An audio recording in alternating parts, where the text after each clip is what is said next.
Hello everyone, and peace of the Lord to all of you. I hope my voice coming good and clear. Please invite your friends. And if you are a supporter of Hamas, please, we need some people to call us and cry in the microphone because we need to free Palestine. So if you are from those, in America and you are an American and you understand the situation and you like to support Palestine, please call us right now. We need people like you immediately. Actually, it's urgently. And I don't know, I heard that we can solve all the problems in the world by shouting. And not only that, the one who shout more, the one who is more right. Yeah. I saw many videos of American white people, specifically white. Don't think I'm being racist now. Absolutely not. Crying, a lot of tears, a lot of tears. Yeah, the indigenous. I'm sorry if I didn't say the word. Don't make fun of me, by the way. They will accuse you to be racist if you make fun of my accent. Especially if you're in California. Don't do that. They will kill you. Did you see how he said what indigenous? What? He don't even know how to say it. How even? But anyway. So, we saw many videos made by many weird, I don't want to use the word creature, because sometimes I ask myself, maybe Darwin is right. I'm a Christian, as you know, I'm a believer, right? But sometimes you think like Darwin was right. I mean, there is some, they are coming from monkeys. Their brain is not there. Just show them a banana. Let us see. Please, only if you are from those who support. And our topic today is about China removing mosque. Removing, not closing. Correction for the thumbnail. Removing. Now, if you are from California, you might say they are removing mosques because they are being racist. If you are from China, you might say because nobody is going there. Because they are not closing mosques, they are removing mosques. So if we go and we look in Google, peace be upon him. Let us go to Google. Give me a second.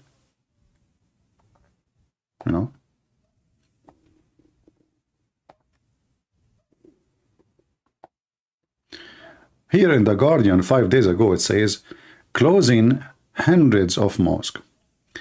But if you go here, in the Independent, it says, satellite image show Chinese mosque disappearing. So simply, what they are showing in this link, you can open it yourself and play the image. I will not, because there is too much commercial. I mean, I hate those websites. You want to see something, you want to read something, they play 1,000 commercial before you see it. But you get the point. So this is 5 days ago. It says China has been reportedly modifying thousands of mosques, and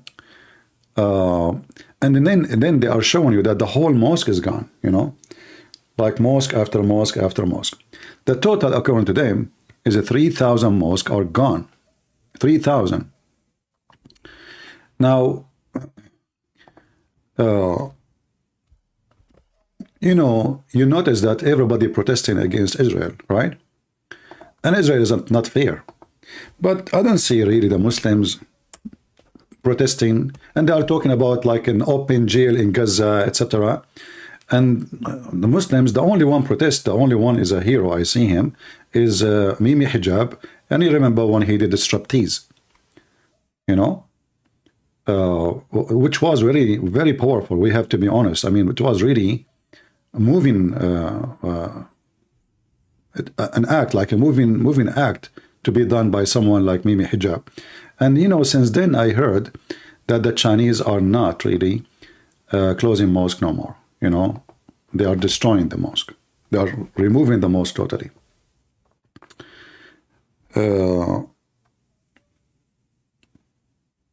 In the same time, if we do little search, we will find, oh, this is not a video. This is a video actually. I just opened to see. It's it's a march in London, and the title of the video is London rises up against Islamism. It looked good, you know, like tens of thousands of people go in the street. But you will notice, by the way, they are not so loud, you know. It must be they are not right, because the one who is louder is more, you know, he have the right in his hand. Yeah, it's like when you fight with a hooker. The hooker will, you know, will make a scandal. That is Islam. So where we found, hold on, we're maybe here. Let us see. Here you will see that, and here they are just counting a Protestant only, not including Catholic. Which for me, there is no difference, as you know, between all of us who are Christians. But they are saying that the Protestant alone now in China is about 200 million. Remember, there used to be zero. You know what zero mean? Literally zero. So in one hand, we have a lot of Muslim Chinese leaving Islam. Actually, when I was in China, I went to a restaurant. I don't know that this is a Muslim restaurant when I get in, you know, because I will never eat food. It's called halal, you know. But then after I get in, you know, the girls, they are not wearing hijab or anything, you know. And actually, they serve pork, you know, in the restaurant, which obviously they don't care. And this is what I noticed actually, because the way they were dressing, it was a little bit different from other places. So the guy with me, he asked him like, oh, I like the way, you know, like the outfit, it's different. So they explained that they are Muslims. The girl, she was the waitress. She explained that she is a Muslim. You know, she speaks a very bad English, but we understood. And obviously they don't care really about Islam at all. And I think the more people get educated in those countries, the more people leave the religion, and the more get educated, the more they became Christians. And this is why Christianity is flourishing in China, even though the Chinese, by the way, they are communist. You know, they are fighting Christianity. And they are not happy. Please don't fight with hooker. No, I fight with hookers every day. Every day. Allah is a hooker. Muhammad is a hooker. Hamas is a hooker. You know, they are the whore who claimed dignity and they did not lose their virginity, when in fact they never been virgins. Do you eat pork? Do you believe the Christians should eat it? The word should is not smart. You eat whatever you want. I mean, as long as it's healthy. Same time, the Lord, he made it clear that it's not what go inside your mouth will make you dirty, but what come from it. So, you know, silly people, they focus in what they eat and that will make them better people, you know. That's a stupid idea. It's what comes from your mouth. Same time, when the Old Testament forbid eating pork, you know, people are really, you know, like maybe some of the truth is lost in the translation, as they say. There's two kinds of pork. There's the wild beast and there's the one growing locally. The one is known mostly is the one who is the wild beast, and that eat anything in the way. Anything. Dead bodies, anything. So when the Bible forbid eating pork, it was for your benefit, not the opposite. It's not because God, he will feel disgusted because you eat pork. Only silly people will think in this way. But you will notice that from everything there is a benefit and there is a harm. And diseases can be in any animals, you know. But to prevent you from eating from an animal, like why don't eat wolves? Because they eat all kinds of things, dead bodies, anything, you know. And that can be very dangerous.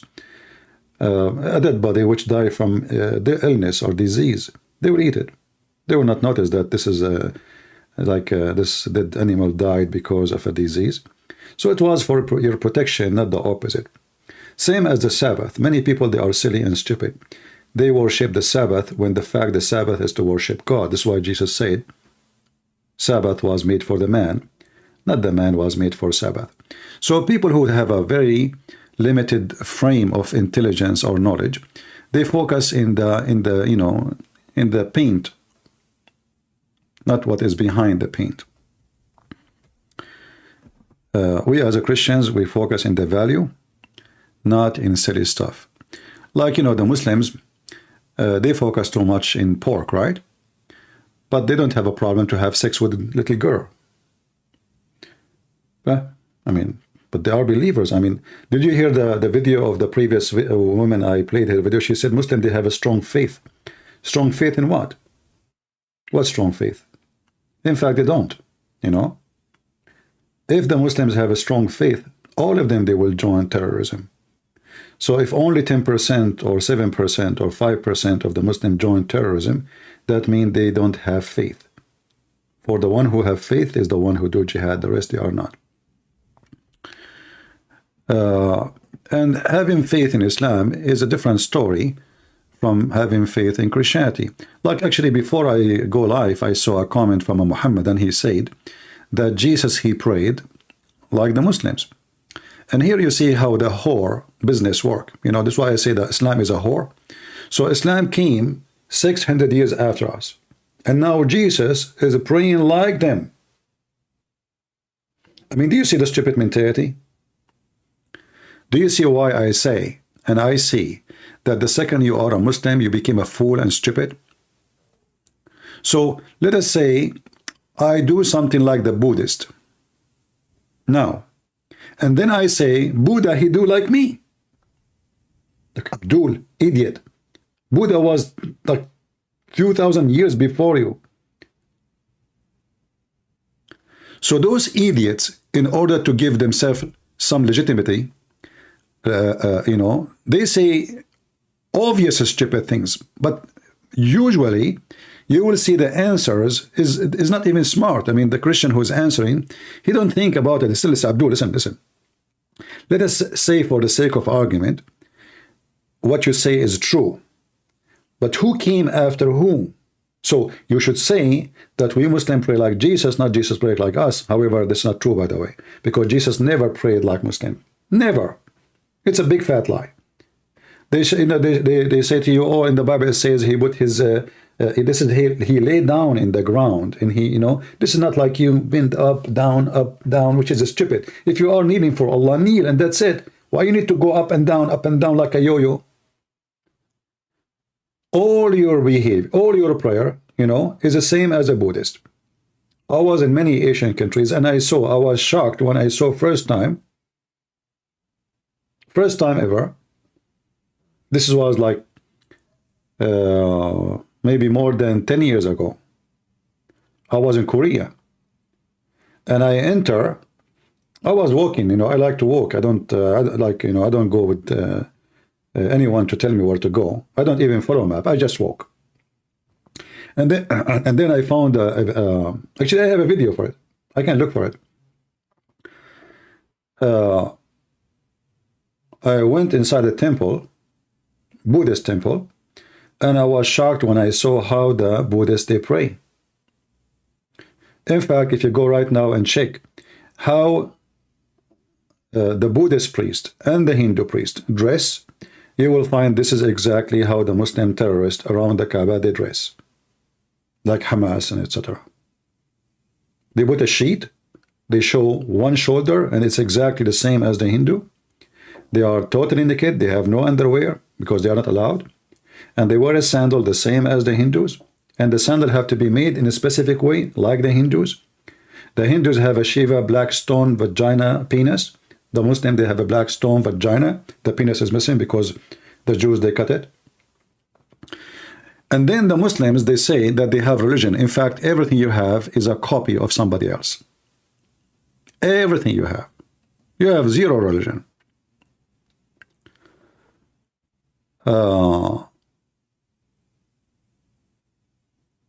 So, you know, the argument and people, when they say silly stuff, I find it embarrassment.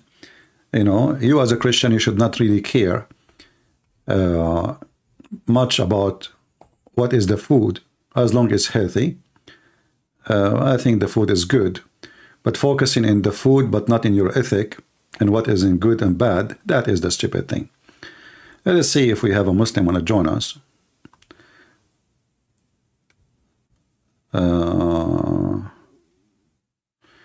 Don't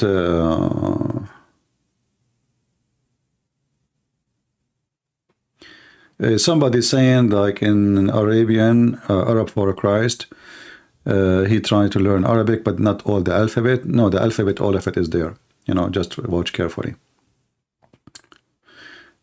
Don't send me messages to Skype for those issues. Skype is only for people who want to call me, please. All right? If you are a Muslim, you'd like to join us, text me in Skype. I will be happy to take you.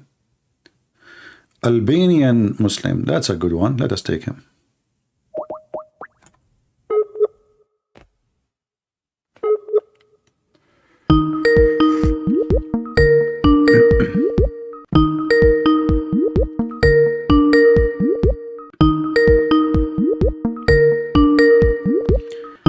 We are calling Albanian Muslim.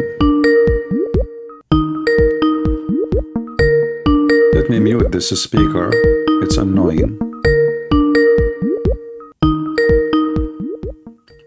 At least you guys don't hear it. He is not answering.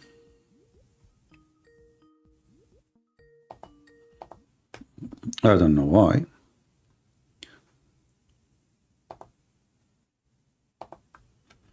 Let us give him one more chance.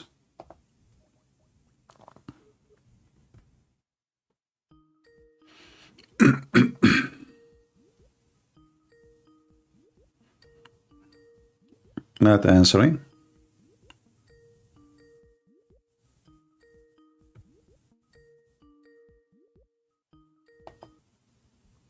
Well, he is not answering.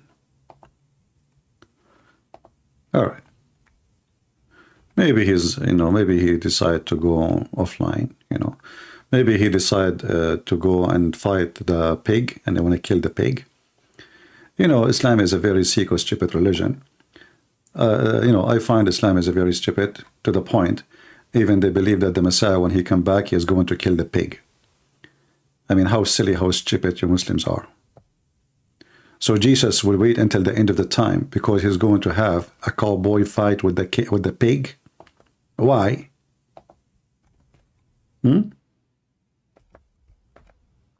Pig? Which pig? Is that like this is the king of pigs? No wonder in China, you know, they are the mosques are closed everywhere. And by the way, in case you do not know, if not the pig, Mr. Pig, all of you Muslims will die like a pig because all surgeries in the world is done by thread and fabric made from pig, pork. All surgeries. Not only that, million of you will die like a pig if you don't have insulin. So the pig is very useful. Islam is not. Am I lying?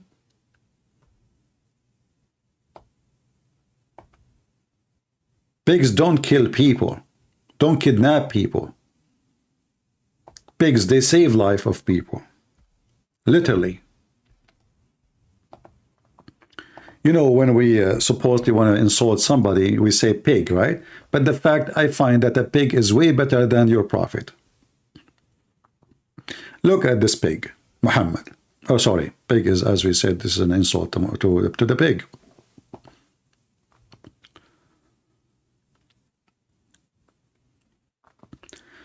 Muhammad is swearing by Allah. This is how serious this is story. It's very serious. He swear by Allah that the son of Mary, and by the way, it doesn't say anywhere like me, you know. Anyway, it says, look in Arabic, may peace be upon him. a Muslim, when they say Muhammad name, they say Sallallahu Alaihi Wasallam, which means Allah pray on him and salute him. When they say Jesus, they say peace be upon him, you know, because Jesus is nobody for them. You see, they say to you that Jesus is important. No, for them, they worship Muhammad because he's a pig. Then, will soon descend among you. And by the way, this is a proof that Muhammad is a false prophet, because he said, actually, he did not say even soon. He said liyushikna. In Arabic, yushik, you can ask anyone. You can go open dictionary. Yushikna in Arabic, or yushik, this is the word, mean extremely soon, like, you know, in the corner, like now, maybe an hour from now. So when Muhammad, he made this statement, Muhammad making a false prophecy about the coming of the Messiah, the coming back. And then when the Messiah, what we will do? What the Messiah will do when he come back? Muslims, what the Messiah will do when he come back? He will fight the pig. Are you serious? Who will win, brother? Huh? Who will win?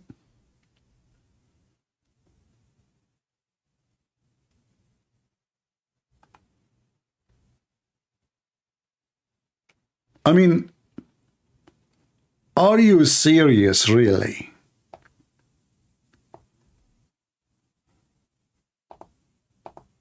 So the first thing the Messiah, he will do when he come down to this earth, he will look for the pig. Hey, pig, you coward, where are you? Oh, the pig. Oh, Messiah, please, leave me alone. You know, what do you want from me? Oh, boy. I don't know what happened to my mouse is not working. Maybe I'm out of battery. No, this one.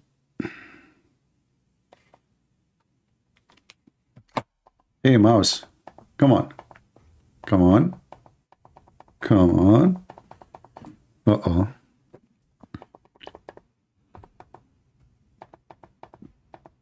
Nothing is working. What happened to you? Hold on, let me see if I charge it for a second. At least we'll move it to change it. Give me a second. What an idiot, mice.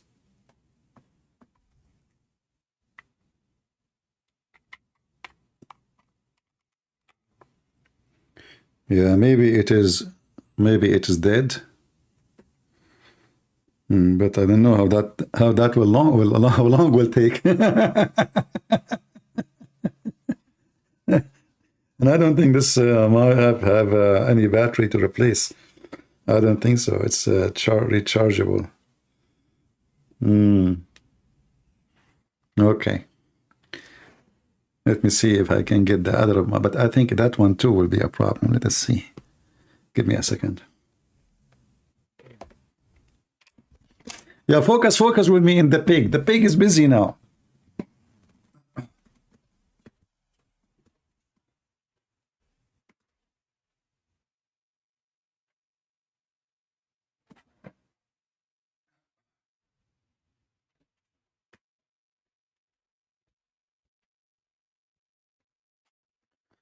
I don't know. We will see. I know how we can continue with this. Now it's working actually. Hold on. Yeah, you see, it was totally doomed without. Yeah, the battery is dead. So what I will do, in order to avoid losing the, like we hook it up for a few seconds, so we don't know how much juice we have inside it. So listen carefully. The Messiah now is coming down from the seventh heaven, especially after all the mosques in China, they are like shut down. So the Messiah now, he is going to do something very serious. And what he will do? he will look for the pig. And the pig, brother, you better watch yourself. I mean Muhammad. This is why I called him brother, you know. We are Arab. So you are going to meet the Messiah.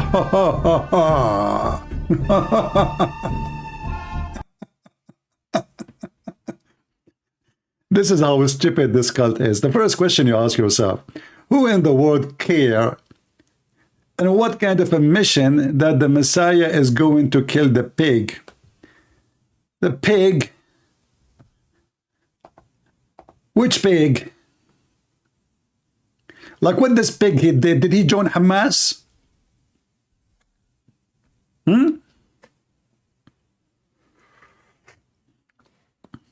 What the problem exactly, brother? This is why we find this cult stupid and silly and dummy. It doesn't fit even with someone have a little brain. And this is why they want to go with war with people, because of this stupid donkey cult religion. Nothing in it is true. Nothing in it is lawful. Nothing in it is smart. Prove me wrong. A pig?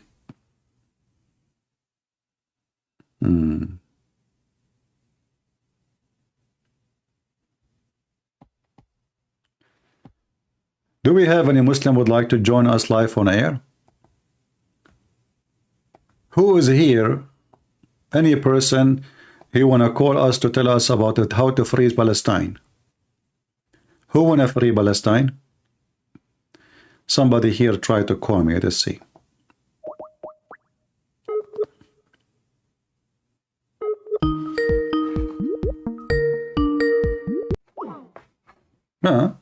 This Muslim, he hang up on me. Why you do that? Don't you want to free Palestine? Like, what the heck? Who is a Muslim here want to free Palestine?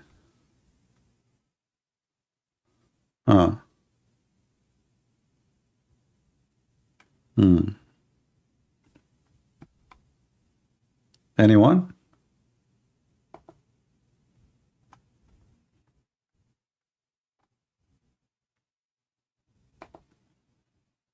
Only Muslim text me. The second I see a Christian, I will block you. Don't send me text message to say to me, thank you.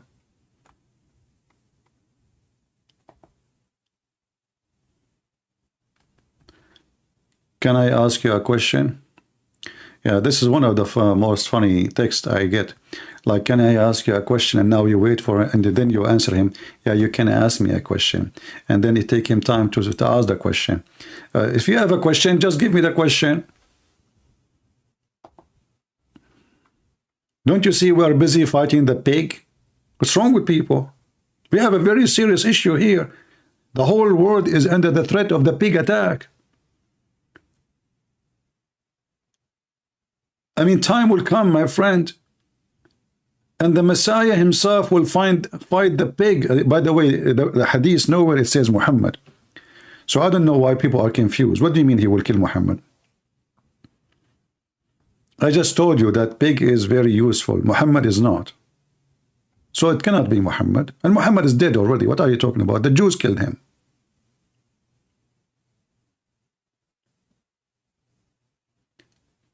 Do we have any Muslim would like to call us? We can talk about China. We can talk about killing the pig. We can talk about a free Palestine. Anything you want. I see no reason for you not to call, except that you know that you have no case. You know that this is not your land, and you are just a thief. You know that Muhammad is not a prophet, and he is just an idiot. You know that Islam is not a religion. It's just a collection of many religions. I mean, name for me one thing Islam came with is not taken from somebody. Just name one. The Kaaba is not yours. The black stone is not yours. Allah is not yours. Israel is not yours. Isa is not yours. Moses is not yours. Abraham is not yours. Gabriel is not yours. Even the name is Gabriel. I mean, how in the world this Allah is using Hebrew words to name his angels, and the best language for him is Arabic? I want to know.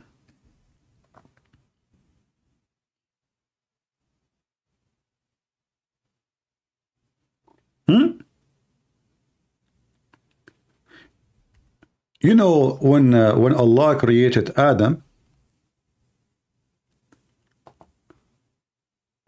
according to the Muslims, even, I mean, the story of Adam is a theft. Everything they have is a theft from somebody else.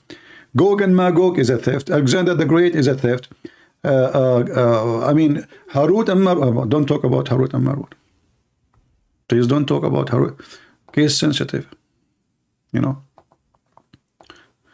You know, first time I did read this Harut and Marut, the first thing come to my head, it sounds like Armenian, you know. Anyone who knows Armenian, he knew their names. I mean, they have the same. Even if you are like not an Armenian who don't speak Armenian, right away you will notice something really fishy. I mean, what is this Harut and Marut? And why Allah sending two angels? Their name is Harut and Marut, and their mission is to teach man, sorry, not to teach, to teach humans how to do magic to cause divorce between wife and husband. Look at the noble mission of Allah. I mean, at that time and now and every time, there is pandemic, there is disease, there is a plague, there is corona. Not the Mexican beer, Corona, the other one. And Allah, he decided to send two angels. Their name is Harut and Marut. I'm trying to say it in the Russian way. Harut and Marut, they come to the earth and they open a school. But before you join the school, you have to sign a disclaimer. Look at the disclaimer. Look at this. I mean, so beautifully made. All the document is there in the front of us. Before you join the school, you have to sign here. What the disclaimer says. And those two angels will not teach anyone till they had said, "We are only for a trial. So disbelieve not by learning the magic from us." Like, what the heck? Disclaimer, don't do that at home. And this is the book made by Allah.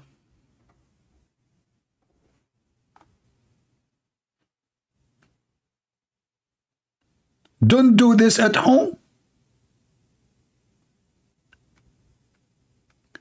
And now, look what happened. All the divorce in the world is happening because of Harut and Marut. Any one of you here is going through divorce? Do you know who did that to you? Ladies and gentlemen, Harut. And who else? His partner, Marut. Wow. And people around the world, they think that, like, the guy, "Oh, my wife is bad." You idiot. Your wife is good. It's Harut. Oh, she run with the guy, you know, the guy who sells sausages. Idiot. This is not the reason. It is Marut. But a second ago, you said to me it's Harut. They are twin.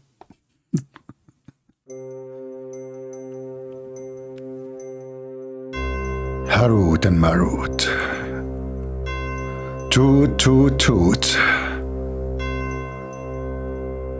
Take it or leave it. Magic from Allah. They come to this earth to open a school, to teach you how to be a fool and join Hamas and fight anyone his name is Paul. Your wife hates you. You hate your wife. Thank you, Harut.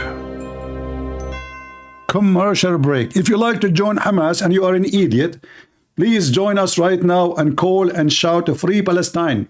Because the more you shout, the more we take more land. For this is our land. Shout a lot, lose a lot. Thank you. Did somebody call me?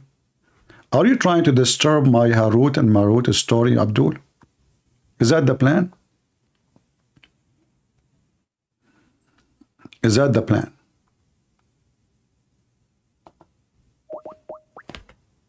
Let us see.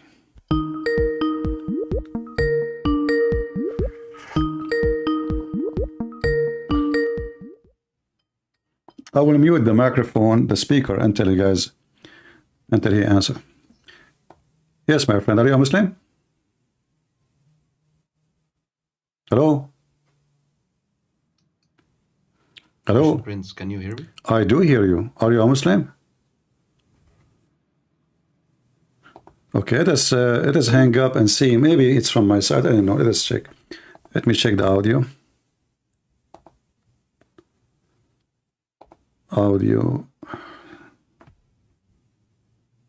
Audio setting. Hold on.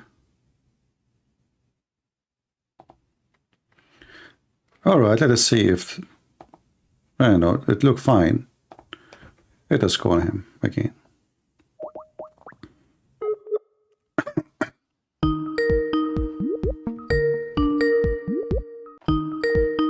The speaker, like the ring is really, really annoying. Do you hear me? I hear you. What about you? Hello?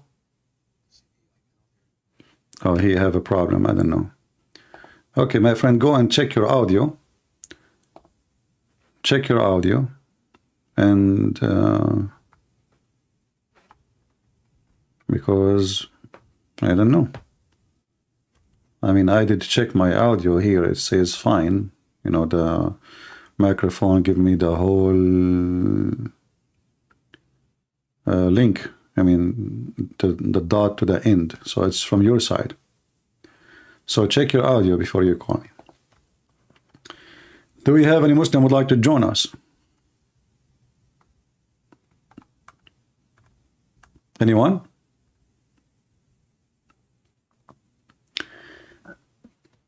And this is what Islam is about. Muhammad, he saw a dream. Oh, sorry, the Muslim, they claim, no, he went physically. Okay, he went physically where? Where? Where in your Quran says that he went even to Jerusalem? Nowhere. Not even a second. Same time, if I go to a place, that place belongs to me now. So I went to China, so China now owned by Christian prince. How stupid, how silly. So he never been there.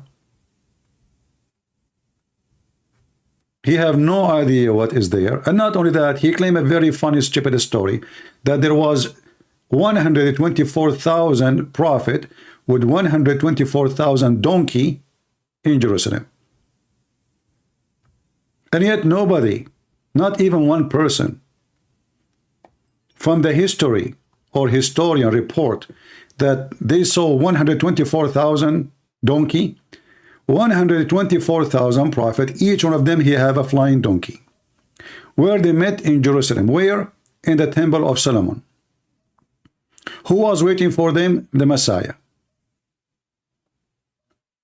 The whole old Jerusalem will not even fit for 120,000. And now we have 120,000 donkeys in the front of the temple, around the temple, and nobody noticed. The Roman did not see it. Remember, this is the time of the Roman. This is 600 years after Jesus.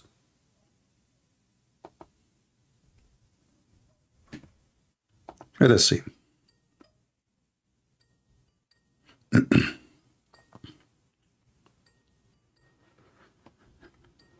Corina Abdul.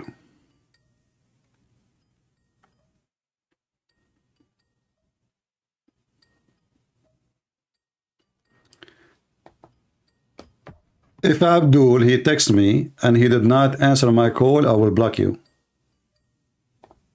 Okay, let me block you then. Don't waste my time.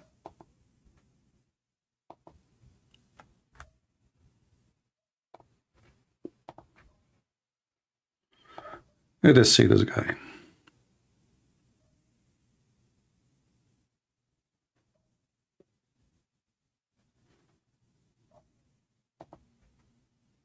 Let us see.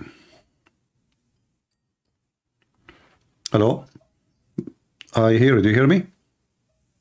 Yes, I can hear you. All right, very good. So how I can help you, my friend?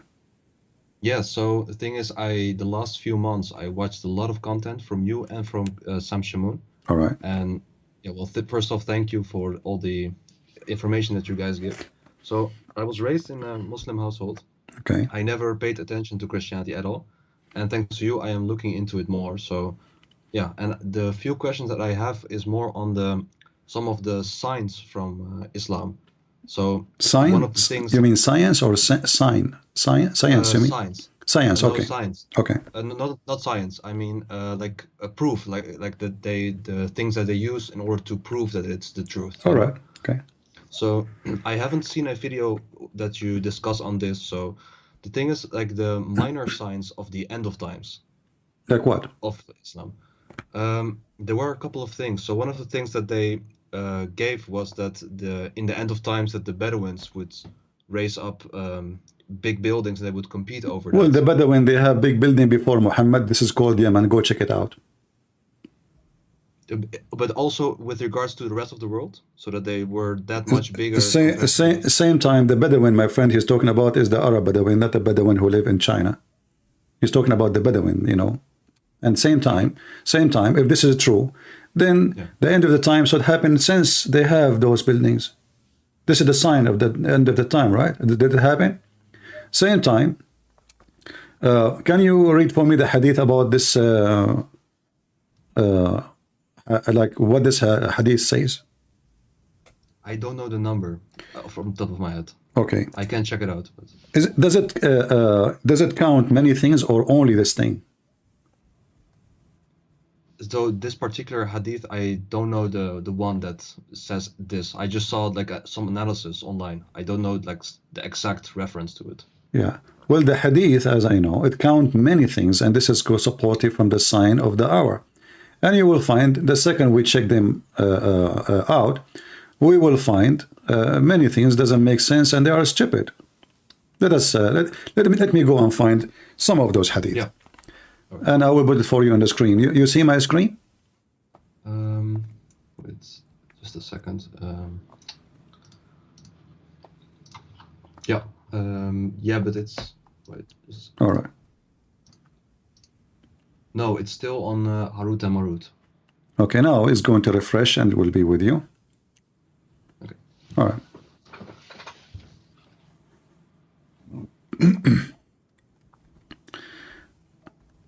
In the same hadith, it says that from the signs that if we read here, let us see. Yeah. Do you know Arabic? No, not at all. Okay. The bondswoman gave birth to her own master. So this is the signs of this has happened thousands of years before. There's many kings, in fact, you know.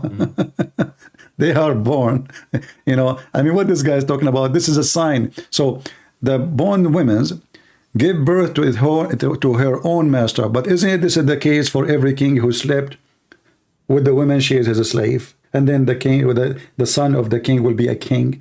Isn't it most of the kings of the Roman, many of them, they were sons of a company, like a woman, she is a slave. So what does it have to do with the end of the time? So this will happen at the end of the time. But this happened even before Muhammad, after Muhammad, in the time of Muhammad, and later after. So Muhammad is an idiot. In fact, most of those Arab, they are sons of their own slaves, which means the slave, the son, he is a son of a slave, and then he became a leader because he's a son of his father. The father is let us say, a tribe ruler or etc. So this is very normal thing to happen. Then he said, And then you will find that the barefooted and naked poor shepherd competing one another on the construction of the higher building. If this is about the Bedouin who they are around him, Muhammad, he lived in the time of Yemen, is exist, and they are, all of them, they are shepherd. This is what they do for living. Some they do farming, and they have high buildings already, 5, 6 floors. Yemen have very old buildings, and they are going back even before Muhammad time, and they are high and they were competing with each other. So if this is the true, secondly, this is against Muhammad. Let's say this is talking about the Arab today. But when the last time, when the Arab, they start having high buildings. Sorry, what do you say? When the Arab, they start having high buildings. The last century, I believe. But this is when everybody start having high building, correct? Yeah, but if we look at the highest ones in the world, like those who are more in the like Dubai, Qatar. Okay, right, but like no problem. But this is even built by, not even by the Bedouin. The Bedouin cannot build. It's not done by the shepherd. It's done by the European. All the engineering is used. What they do in Emirat? Emirat have almost 0 citizen. If you go in Emirat, you will walk in the street. You will see 500 people, and then you will find 1 local. That's it. So what is the benefit of those 500 versus 1? But it's not like I believe, the emphasis on the employees, but it's more about the ancestors of it, like the ancestors of. No, it says they are the one who will do that. They are the one, not somebody else. He did not mention that they're servants or their slaves or their employees. He said they will do that. They are not. They are not the one doing it. Same time, if this is true, then this is the end of the time. So what's happening? What happened? Same time. What do you mean? What happened? What happened? Nothing. What is the end of the time? Isn't this a sign of the end of the time? I thought it's towards the end of the times. I thought like it's a sign towards. Okay, I will go with you. I will show you, because if Muhammad, he knew the signs of the day of like when the time will come, then we just mentioned that he said, soon the Messiah will come. He will descend between you, and he will break the cross, put down the jizya, and kill the pig. Did you see that? Heard of it. Okay. Yeah, but did he say the word? The word is liyushikna. The Muslim translation, even the Muslim translation, is saying soon. You're right. Okay. So if this is a sign of the day of judgment, because remember, when Jesus comes, that's it. Jesus will be the judge. That's it. It's it. Okay, this is the end. This is the end. So all those things happen already before Jesus. So, but Muhammad, he said, liyushikna, almost here. Let me show you another sign of the day, end of the time. Oh, but just if I can interrupt for it. Sure. Like you say soon, but the thing is, isn't it in general also with other religions that they say soon, but it doesn't mean. No. Like, he said in Arabic. This is a translation in English. Liyushikna in Arabic is not soon. It's almost here. It's not soon. This is the Muslim translation. But like they're even almost here. If we go with that translation, it's still not. Okay, that's why that's why I did not stop. Let's continue. In the Quran, chapter 54, verse number 1, it says, "The hour has drawn near." The fact, it says the word اقترب, اقتربت الساعة. اقتربت الساعة. اقتربت is so close. And the moon split asunder. So the moon splitting is what? Is a sign of what? Of the end of the time, correct? I would assume, yeah. Okay. This was 1400 years ago. I see, but what I mean to say is that if you compare that period to like how long the universe exists or how long the earth exists, like it's in relative sense, it's not that long. Okay. That's what I think. But that, you see, that means Muhammad, he lied, because he should not use that word soon. He can say it will happen. I mean, Arabic language is very rich in words. I do not need to say the word iqtarabat if it's not soon. It's not like right, almost. We can go and we can see more prophecy. Muhammad, he have tons of prophecies. As an example, the Muslim, they claim that Muhammad, even he knew that the Arab, they will they will conquer, you know, Constantinople, right? Yeah. Okay. Sure, yeah. How we know that this is even true? Because the hadith is written 300 years after Muhammad. And how we know that is even this is what happened. But let us go together and see. You will see that Muhammad, he claimed that the Roman, they will become the majority of mankind.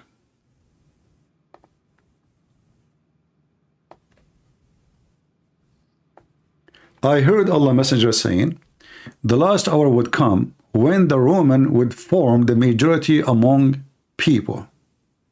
The screen hasn't been refreshed yet for that. No problem. This is Sahih Muslim, very authentic, 2898a. Is that what's happening now? That the Roman, they form the majority of mankind. It's 2898A, you said? Yeah. Ah, I see it in your screen. Never mind. Yeah, that's good. Yeah, perfect.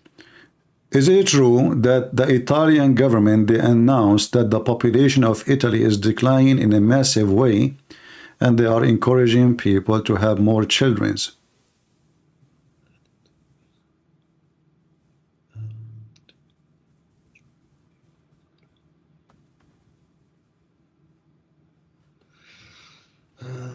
Which one is bigger in population, Bangladesh or Italy?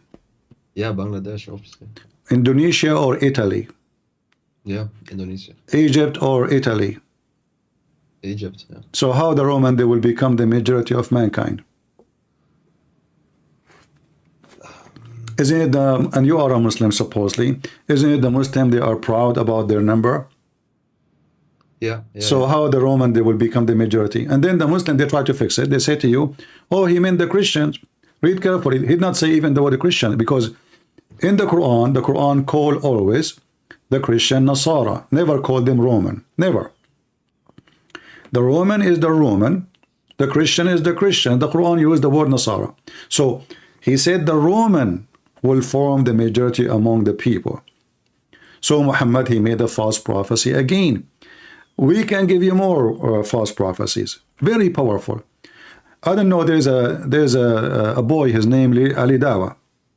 He said in his video, like one of the astonishing thing, and he believed that he is a Muslim because of it, that Muhammad, he in the Quran did bash his uncle. Did bash his uncle? Yeah. Okay. The Quran bashed his uncle. Yeah, it's like it's, you know. Ah, yeah. I know what you mean. Yeah. So it was like a prophecy as well. Like he would never accept Islam. Right? Exactly. Like Exactly. Yeah. But look how stupid this silly thing is. Yeah, I know what you're probably going to say. Like if he were to accept, then the book itself would be invalid. No, this is what he said. This is what he said. Not me. But I will use his same. The one who will cut this video later, add Lili Dawa to this part so people will laugh. So if we use the same method, which is used by Lili Dawa,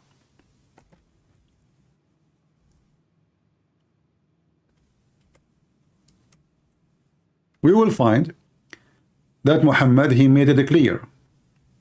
Let us go.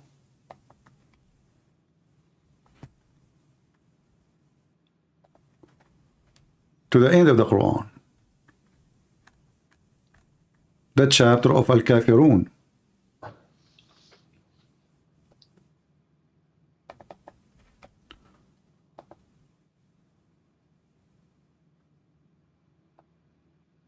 Here you will find this. Very clear proof that Muhammad is an idiot and he is a false prophet. Chapter 109, Muhammad, he says, say, O who kuffar, I will worship not what you worship, and nor you will worship which I worship, and I shall not worship which you are worshipping, which is very stupid to repeat. Already you say that. Nor you will worship which I worship. You said that already, idiot. To you, you have your religion. To mine, I have mine. Okay. But isn't it all those people later they became Muslims? He was saying it to the people right around him, right? So yeah, I would assume, yeah. So how he said you will not worship what I worship, and I will not worship what you worship? Maybe the particular groups of people that... No. He did not say, he said kuffar. He did not even, kuffar mean everybody don't accept Islam. He didn't say a person, he didn't say a name. Al-Kafirun, anyone who disbelieve. So he said, all the kuffar, you will not believe in what I believe, and I will not believe in what you believe. And he repeated that many times in the same chapter.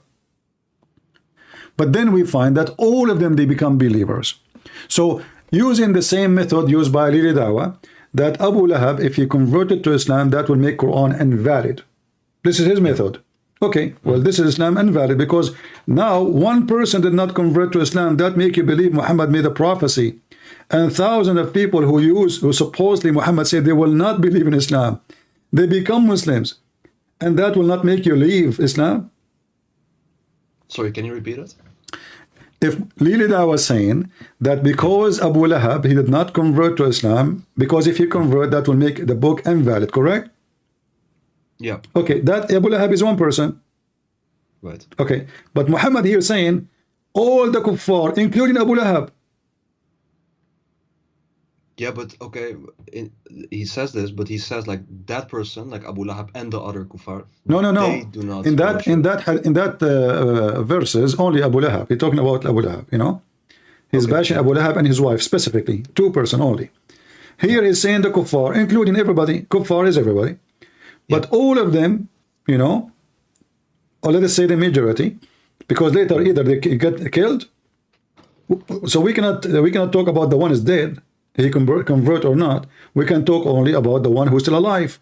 The one who's still alive, all of them, they converted to Islam, so this is a false prophecy. Yeah, but not all of them. All of them. Of course, a lot of Saudis and... No, all of them. No, all of them. All of them. But not literally all of them. Okay, no, all of them, because simply, there is 0 non-Muslims in the Arabian Peninsula. So anyone want to stay in the Arabian Peninsula, you have to convert to Islam. All of them. And then those people... My friend, those people, that people, not people, doesn't matter. Those people, if there is only 5 between them, and he said to them, you will not convert to Islam, and then they convert to Islam, that means Muhammad is a fraud. But I will go with you now. Okay. Muhammad, he made the prophecies, and you mentioned to me about the Day of Judgment.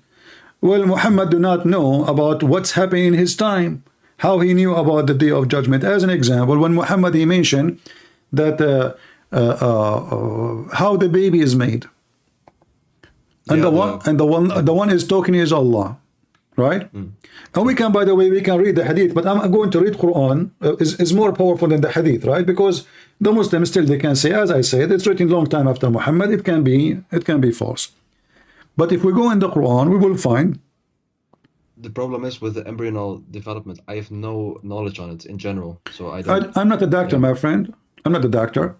And the only time I learned about this since high school. After that, I did not join a medical school or etc. You know, it's just something I learned in, you know, in high school. And since then, I did not have any extra education in it. Just little reading. Here it says, we made the nutfa into a clot, a piece of thick, congealed blood. Is that correct? Sorry, can you repeat it? Is it true that the sperm will become a dead blood and that will make the baby? Dead blood? Dead blood, yeah, congealed blood. I have no idea. My friend, you can search right now. I mean, I'm assuming that you are a young man and you know how to use the computer. What's your education, if you don't mind? Yeah, I've studied something mathematics, but not nothing with biology at all. Okay, so. But can your fingers search right now what make the baby? I mean, you will find it. The sperm does not transform to anything. The sperm only deliver the DNA and fertilize the egg. The only thing what I could say, like just before I read the scientific approach, is maybe this is a very easily to be understood approach. What he explains here. That's What understood? a Listen, all this method is false. This is God talking about how the baby is made. So the sperm does not become a baby.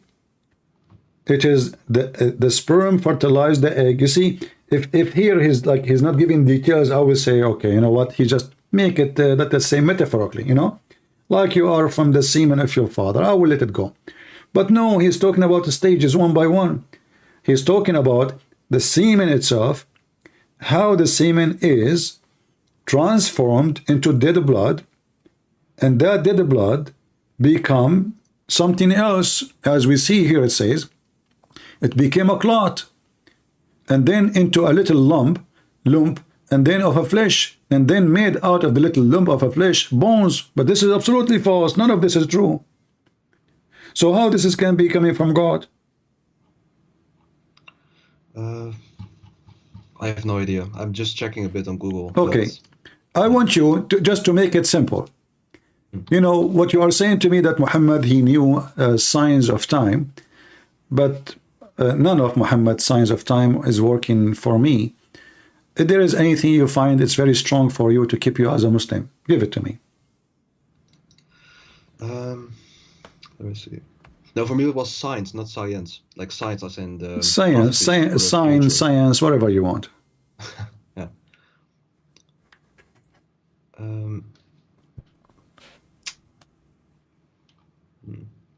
Let me see.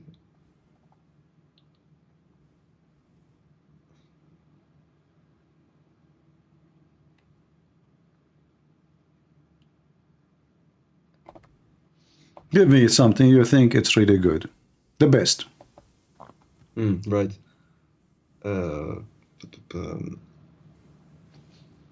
I would say, and this is not on science, but more the mathematical miracles, what are called. All those mathematical miracles are false, and I debunk them in 2 seconds. Give me the first one. Yeah, sure. It's about the amount of something that has been mentioned. Like, for example, the one of the things like water to land ratio of That's the Earth, false. which is then the same. None of them is true. All those calculations is false. Same time, if you know, as an example, you see, when the Muslim they make a claim, they knew that people do not know how to read Arabic, and how they don't know. I mean, they go by what people say, right? So, as an example, in the Muslim website I saw, it says that the word day is mentioned in the Quran 365 times. Is that correct? I've heard of it too. Yeah. All right. But isn't it the year in Islam not 365? Isn't it the year in Islam is a moon day, is a moon month? Ah, that's a good point. Okay, so Allah, he knew that the year is a 365 days, but he chose the wrong year. Same time, isn't it the Quran says that the year for Allah is a 12 month, which is a 12 moon? Is that correct? Yeah, I think okay. so. Yeah. Now, the same as long we are talking about the moon. By the way, there's no 365 days in the Quran. That's a fabrication. You can go right now, open any Muslim website, type the word day, and you will find that the word day appear as many as you want. That's false. Number two, when the Muslim in the same website, they have that Allah, he mentioned the word moon equal to the word sun. That's false. They don't count the word moon when they want, and they count it when they want. As an example, when the Quran says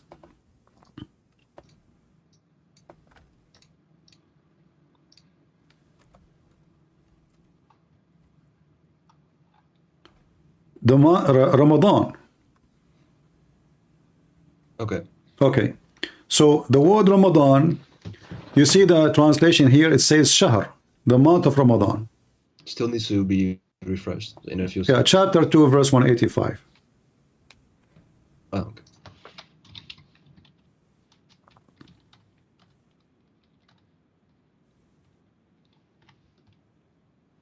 Yeah.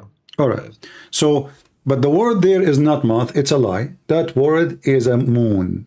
Shahr is an Aramaic, Hebrew, Arabic word, which means the Arab, they use it from the Aramaic and the Hebrew. The word shahr mean what?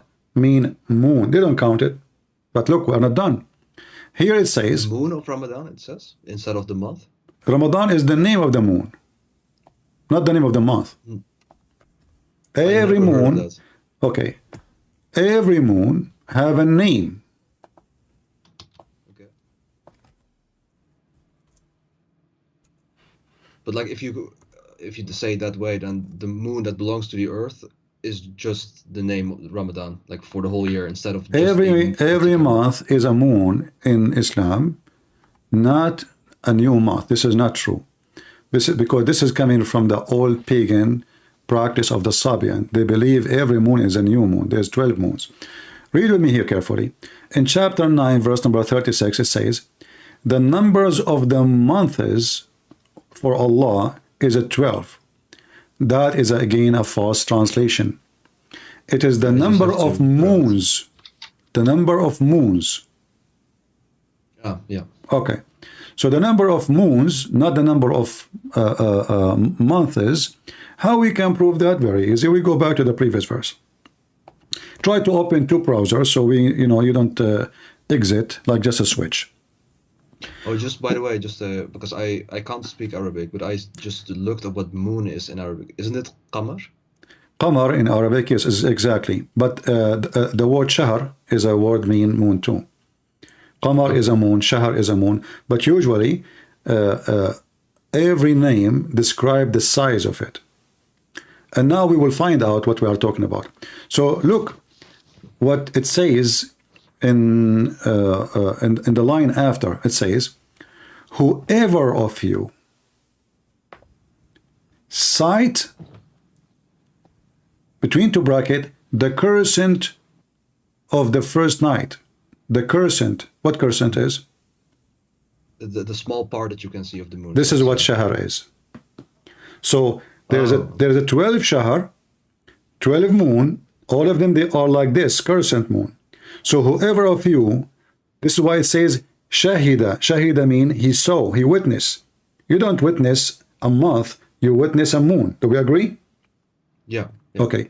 So whoever saw the shahr, which is the moon, not a month, whoever of you witnessed that shahr, which is the moon, not the month. By the way, yeah? Just to say, like, let's assume, okay, if they only use the lunar calendar, but then of course they are aware of which, like, moon, quote unquote, or which month it currently is. So then it wouldn't matter, right? Like that. It matter. The idea is if they believe it is the same moon or it is different moon.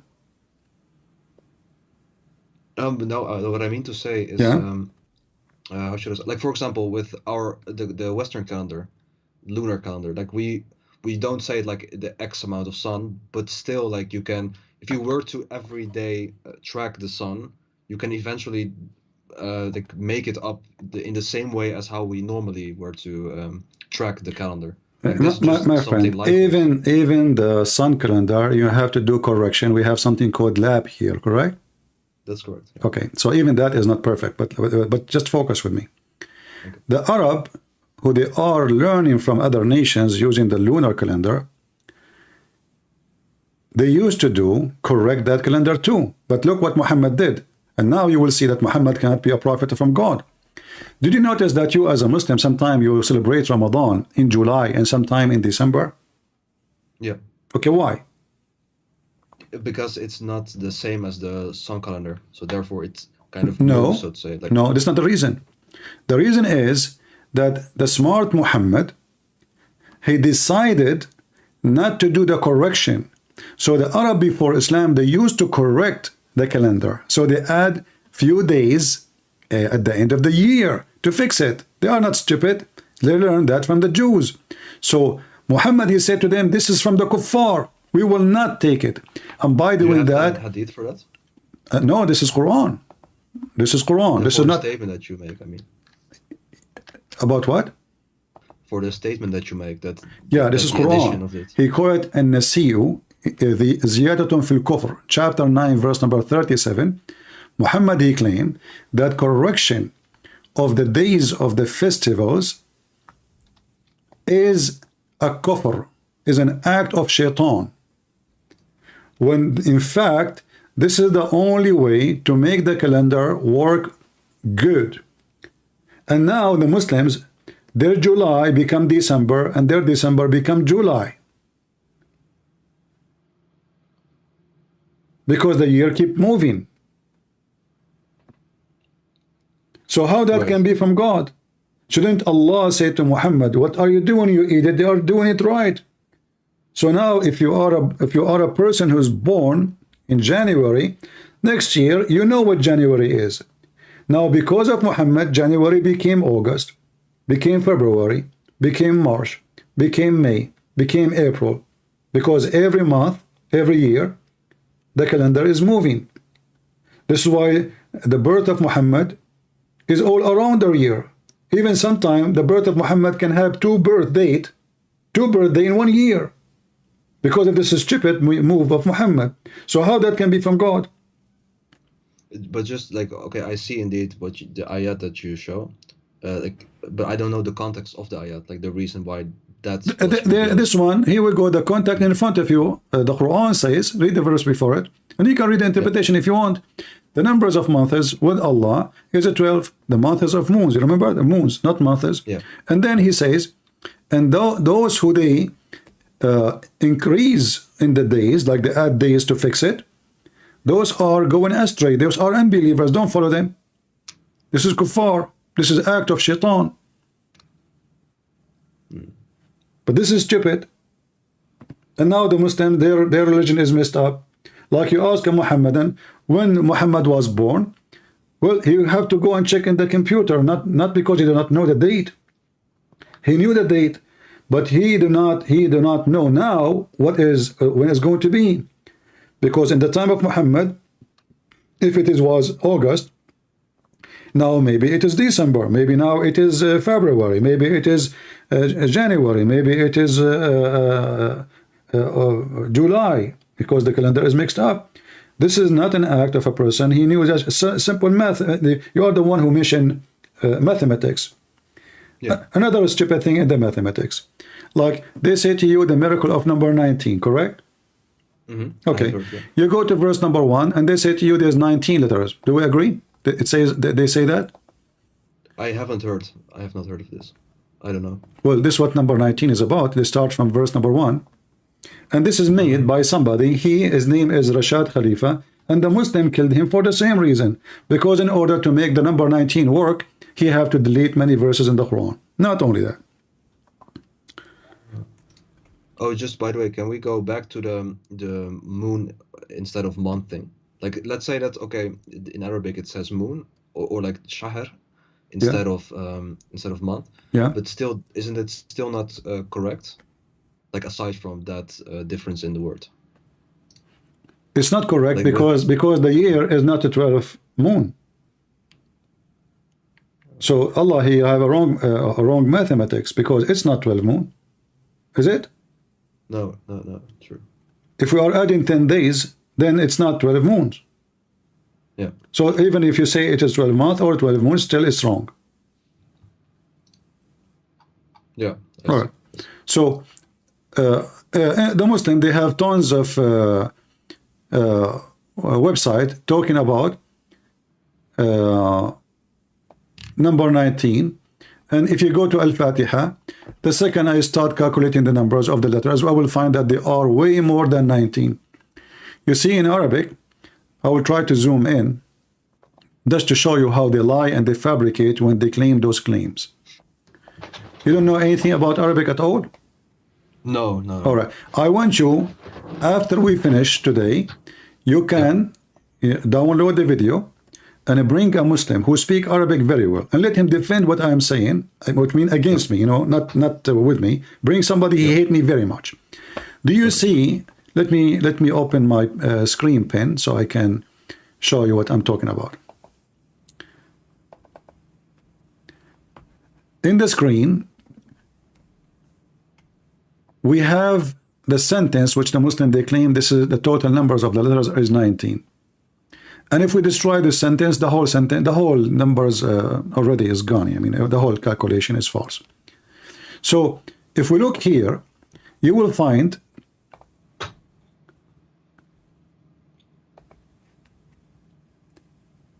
do you see this thing in the top of the word Allah? Allah. There's like I will write the sign for you so you can see what I'm talking about. Look down underneath. Do you see something like it? Yeah. Okay. This is called shadda. Shadda is something added to Arabic language to make it easy to write. What shadda is, that means here there's two letters, not one. Two letters, not one.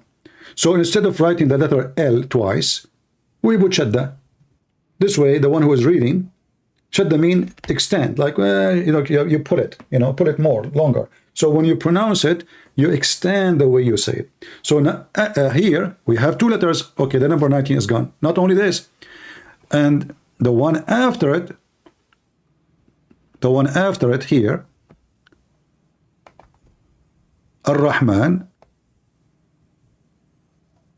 I will make a sign underneath of it so you can see it here, little one. Do you see it? Okay. So now Ar-Rahman, Ar-Rahman. You see, like when the Russians speak, Ar-Rahman. It's more than one R. So this is two more letters. There's shadda. Yeah, it still needs to be refreshed, the screen. But yeah. So Allah. Okay. The letter L have a shadda. The word Ra, Ar-Rahman, have shadda. And then Ar-Rahim here. This is Ar-Rahim. This is the letter R. And this is the shadda here in the top of it. There is two R, not one. So look what happened now. Just by adding, by looking at the shadda, we have to add three more letters to number 19. So what the total? 22 then. We are not done, are we? No, we are not. Here you will see the word bism. In Arabic, there's no such a thing called bism. The correct way is bi-ism. So there is alif here. That make it how many? Yeah, 23. Okay. Let us see. Do we have more? But maybe they have, during their explanation for 19, maybe I don't care. No, what explanation? We are not done. We are not done. We are not done. Look here. Do you see the word Rahman? Okay. Yeah. This is the word Rahman. Here in the top, there's a little stick. I don't know if you see it. I will write in the top of it. Do you see it? It needs to be refreshed still, so I have to wait.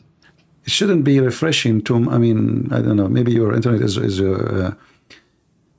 let me clean this screen so you can see exactly which one I'm talking about. And again, here we go. So if we go again,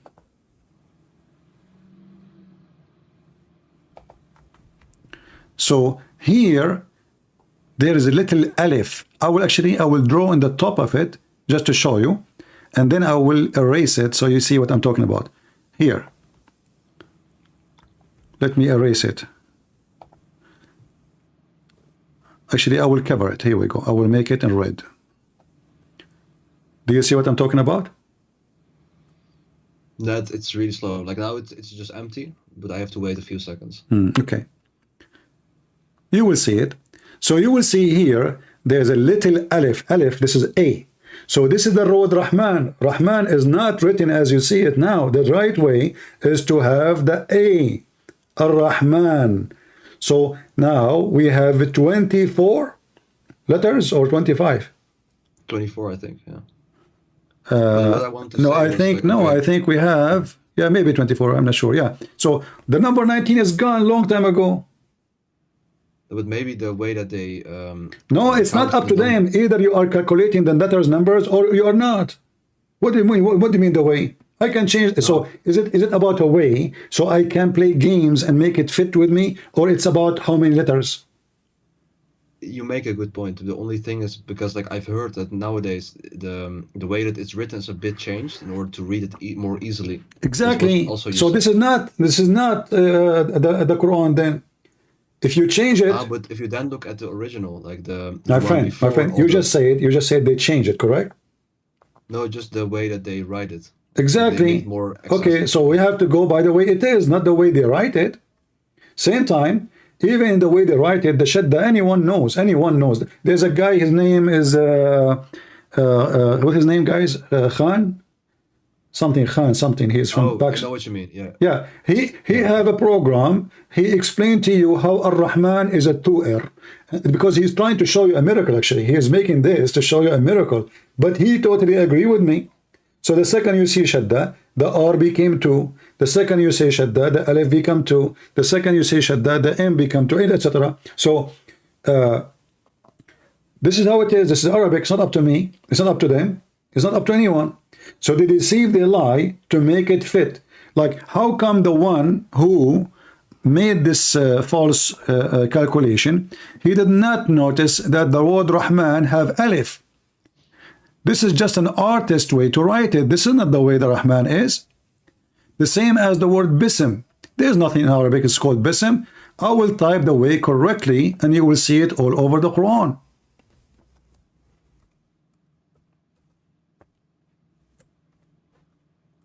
Is it possible that the Quran writing the word twice wrong? I don't think so, no. No, right? Even though I believe the Quran is full of wrong writing. Hold on.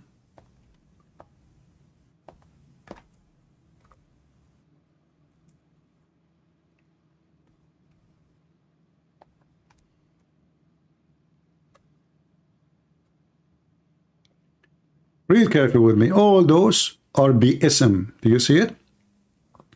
It needs to be refreshed, man. But just a few seconds.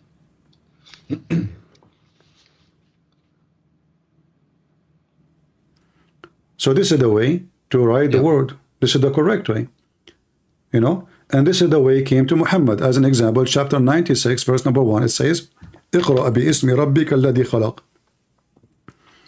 The Muslim scholars, they say that the word bism in the first chapter changed for easy recitation. So they make bism, but that means they change, and this means they lie in everything they say. They say we did not take a letter from the Quran, but then they say to you, we made bism, we made it bism. I see. Yeah. All right. So all those scientific mathematics are false, and it's fabricated. In the top of that, I don't know if you saw the video of Didat. You know, Didat, a person, he asked him, he said to him that in your book, you have a book and a CD.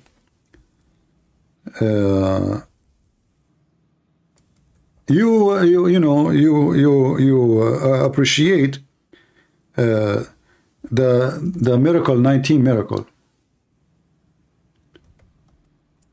He said, in his book, you mean? Yeah, he wrote his book. Okay.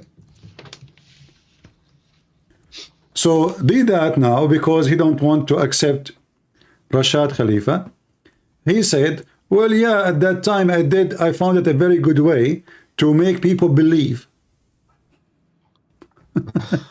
Okay. And then he says, but then I found, but then because he announced that he become a messenger, he's a messenger. So, you know, he is obviously going crazy. And then he said, actually, I will play the video for you. Here we go. You will not be able to hear me from Skype if I'm playing it. So if you want to hang up and hear it from there and call you back, it's up to you. Right. Yeah, I will. Or you can mute your Skype just to don't have the double sound and hear me from YouTube until we finish. Okay, I will do that. You had a question, yes. This booklet of yours, the Quran, the Ultimate Miracle. Well, I have a cassette of it, I always see it as the children see it.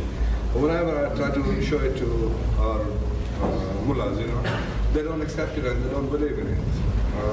Could you please... There was a book I had written Al-Qur'an, the ultimate miracle. I had delivered talks on the subject, and there were videotapes and cassettes available. But this man who originally made the discovery, which I found useful in talking to Muslims and non-Muslims, but this man, a sickness has developed. Now he's claiming to be a new Rasulullah, like what Baha'u'llah was at one time, and Mirza Ghulam Ahmad. This is a sickness. This is a sickness that is quite common.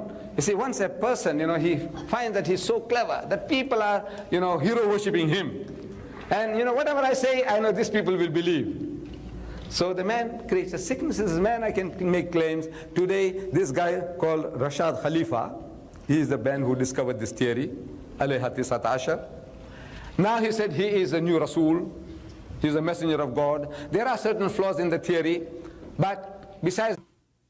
Yeah, I don't know, like, my computer froze. And, we lost connection. So we were watching the video of Deedat. This one was the video of Deedat. No, not this one. Where is Deedat video? Let us see. So we heard Deedat saying how hypocrite he is and how fraud.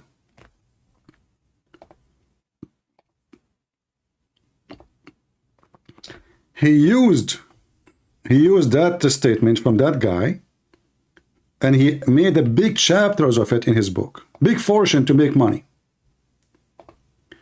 But yet he said clearly that this method, it's a theory which have a lot of flaws, a lot of bad things, not true. So why you accept it? He said why? He said because he thought it can be useful to convert people to Islam. So those Muhammadan, they use a lie, something they believe it's a lie,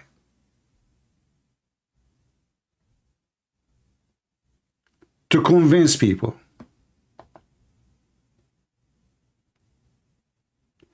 Why anyone have little decency will do that? I'm just trying to find the video again. Here we go. All right.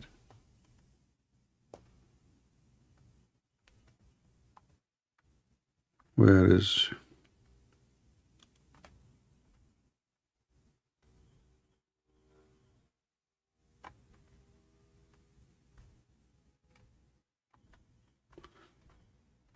Yeah, I don't know what happened. I can't find the video. Very weird. Anyway, we heard it already, right? We heard it. So, in order to fool people, they are willing to use any false method. They put it in their book. They print it. They publish it. They sold it. Muslims believe Ahmad Deedat, and later Ahmad Deedat himself, he said that this theory have many flaws in it. So why you accept it, and why you promote it, and why you believe it? Because he found it a very smart deceiving. So we deceive people to convert them to Islam, and nothing wrong with that. Don't Ahmad Deedat knew that this guy even deleted verses from the Quran to make that false number 19 work?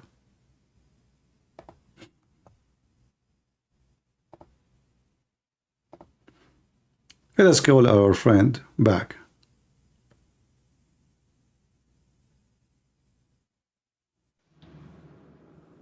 Hello? Hey, the connection is back again. All right, no problem. Nice. So I haven't seen the whole, because the connection was lost, but I think the point you was trying to make was that he said some things in order for people to be more convinced, right? Yeah, but he said that this theory have a flaws, it's not right. He said it himself, yeah. I can search for the video again. I'm sure I will find it. I found it just a second ago, so I can find it again. So he accepted the theory even though he knew it's a lie, it's not true. And he said for that, because he thought that it's good to use to convert people to Islam and for Muslim and non-Muslims. Okay, So, that's very ugly. so we use something false, Yeah. and we know it's false. Remember, he said it have a flaws, and it have, it's not, it's not that something we can depend on. It have something wrong with it. But why anyone want to do that? That's very ugly. I agree completely. Yeah. If that's the case, yeah.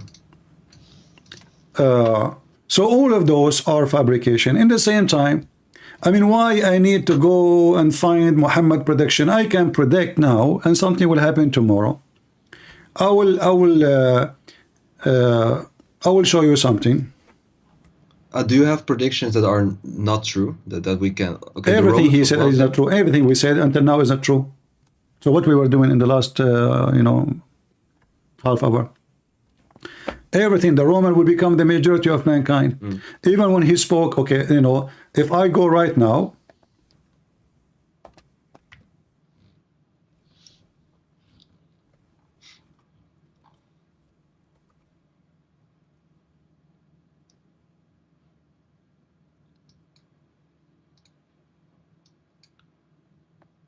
in my screen still says satellite images shows Chinese mosque. It doesn't. it's refresh okay. at all. No, don't worry. I'm just. I will open for you something. I mean, I have endless, Muhammad, he was standing in front of a group of people. The word تقوم الساعة, every Muslim knows what تقوم الساعة. تقوم الساعة means this judgment day will come, right? Okay. This is Muhammad. They ask him about the day of judgment. Remember, Muhammad should not say when the day of judgment will be, because he is just a prophet and only Allah knows, right? Yeah. And Muhammad do not believe in the Father and the Son to claim, okay, only my Father know. He is just a prophet. But he did not say I do not know. Look what he said. Yeah, I see it. The Muslim translation in front of you, it says, a young boy of Al-Maghira bin Shu'bah happened to pass by the Holy Prophet, and he was of my age. Thereupon Allah Apostle said, if he live long, he would not grow very old till the last hour come. Oh, I see. The Muslim, they add things is not in the hadith to fix it. They say that to the old people of generation. What the heck does that mean? It says as-sa'a, taqumu as-sa'a. In Arabic, taqumu as-sa'a, everybody knows this is about the day of judgment. Yeah. The same hadith appear in many places, and the Muslim trying to fix it. If this young boy live, he might not grow very old till he would see the last hour coming to you. Yeah, I never saw this hadith. I mean, my friend, we have tons. This guy is a fraud. Everything, that's why I'm saying to you, give me something strong, like to be, let us say, hard to defeat. Otherwise, Right. I can keep showing you stuff, endless. Yeah, one of the things, I have to say it correctly, but it was about the way that in English iron was from space, and I believe English what? that I believe it was the material iron that was from space, and in that particular surah, Yeah. it describes something about space, and then the surah name was iron. I believe it was something like that, which was kind Well, of. first of all, Muhammad never named any surah. This is after the Muslim, they decide. They choose a word to be unique and to put it. However, I will go with you. So the iron is coming from the space, correct? Yeah, All right. I heard at least. Yeah. That's not what the verse saying. The same verse, I want to show you how Muslims they lie, and it's obviously it's in the front of your eyes. I don't know why people don't see it. Here it says, indeed we send our messengers with the clear signs, and we send down with them the book and the balance, so that man might should and hold justice. And we send down Aaron, wherein is a great might. Okay, so did Allah send Muhammad down? No, I see what you mean. Okay, did Allah, is Allah saying he sent down books? Yeah. Is that But the literally? only thing, Is that literally or metaphorically? yeah, metaphorically. Okay, But the only and thing then is, we I send don't down know Aaron. Let's continue. Hold on. And then we send down Aaron. Now you are saying that this is literally correct? I've heard, yeah. Okay, but let us see how stupid this verse. The same verse will make Muhammad look stupid, because if the Aaron was sent to the man, that means the one man was exist before the Aaron.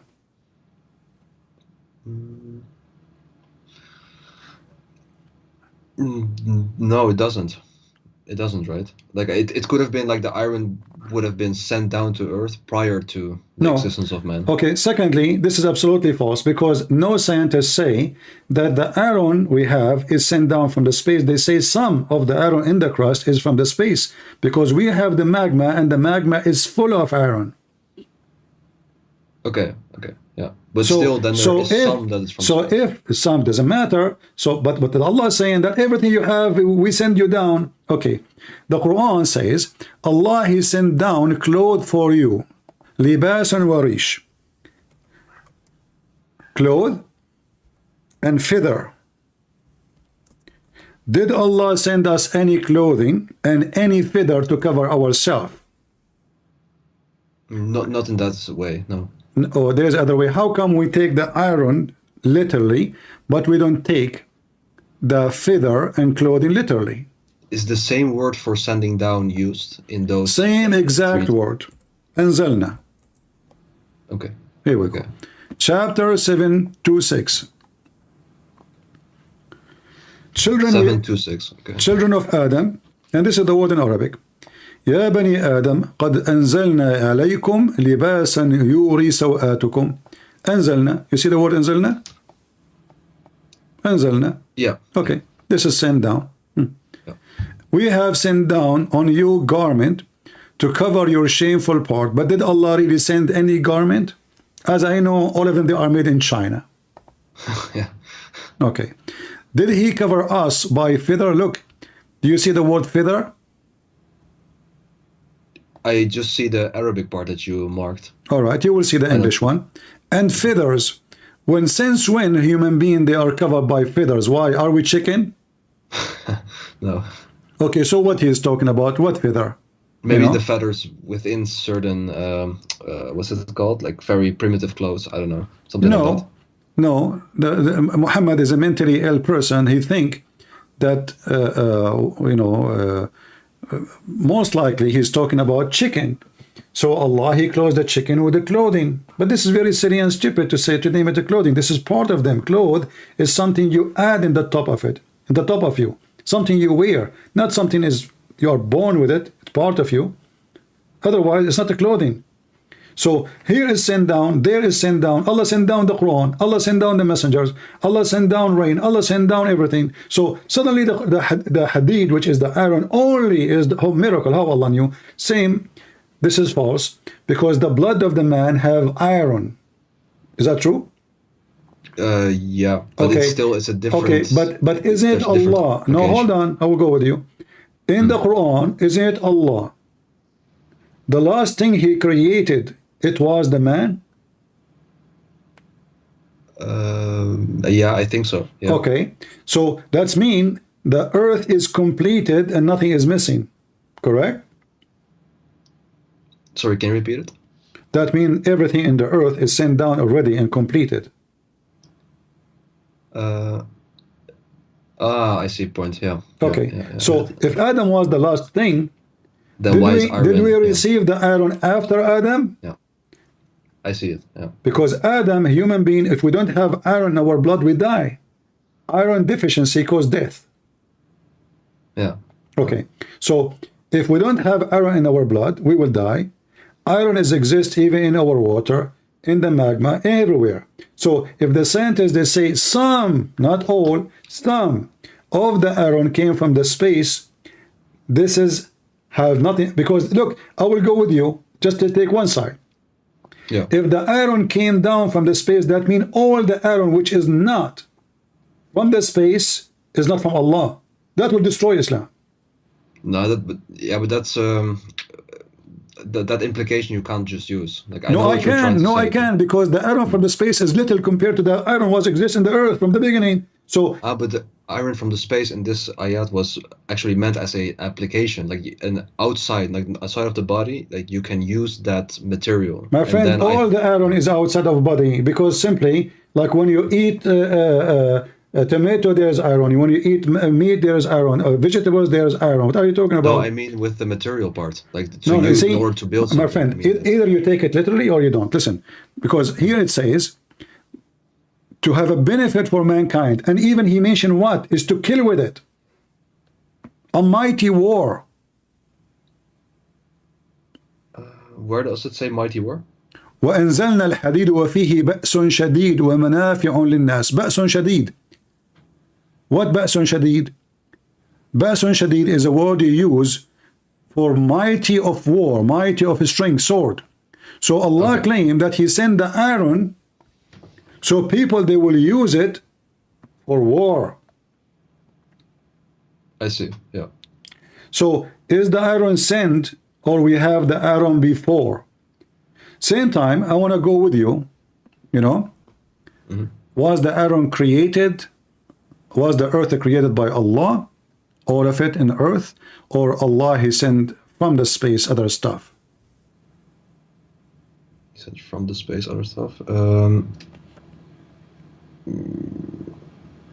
I thought them both, right? No, But no. like Let me if show it's you. created- No, what the word anzalna means simply, Allah is saying supposedly, Muhammad, aka Muhammad, that everything you have is from me. You know, Muhammad, he did not receive a written book in his hand. He received verses supposedly from the angel, correct? yeah. But yet he used the word anzalna, so he used it for anything you have. You know, dignity, ethic, etc. You know, everything is from Allah. Now, if we go, Muhammad, he explained the nice thing about Muhammad, that he don't shut up. He's like the kind who keeps shouting free Palestine, but he don't know what he's talking about. This is Muhammad explaining to us how Allah created the earth and the heaven and everything. Read with me carefully. The messenger of Allah took hold of my hand and said, the exalted, the glorious, created the earth on Saturday, the mountains on Sunday, the trees on Monday, the things entirely in labor on Tuesday, the light in Wednesday. He spread the animals of all kind in Thursday, sorry, and He created Adam Friday afternoon.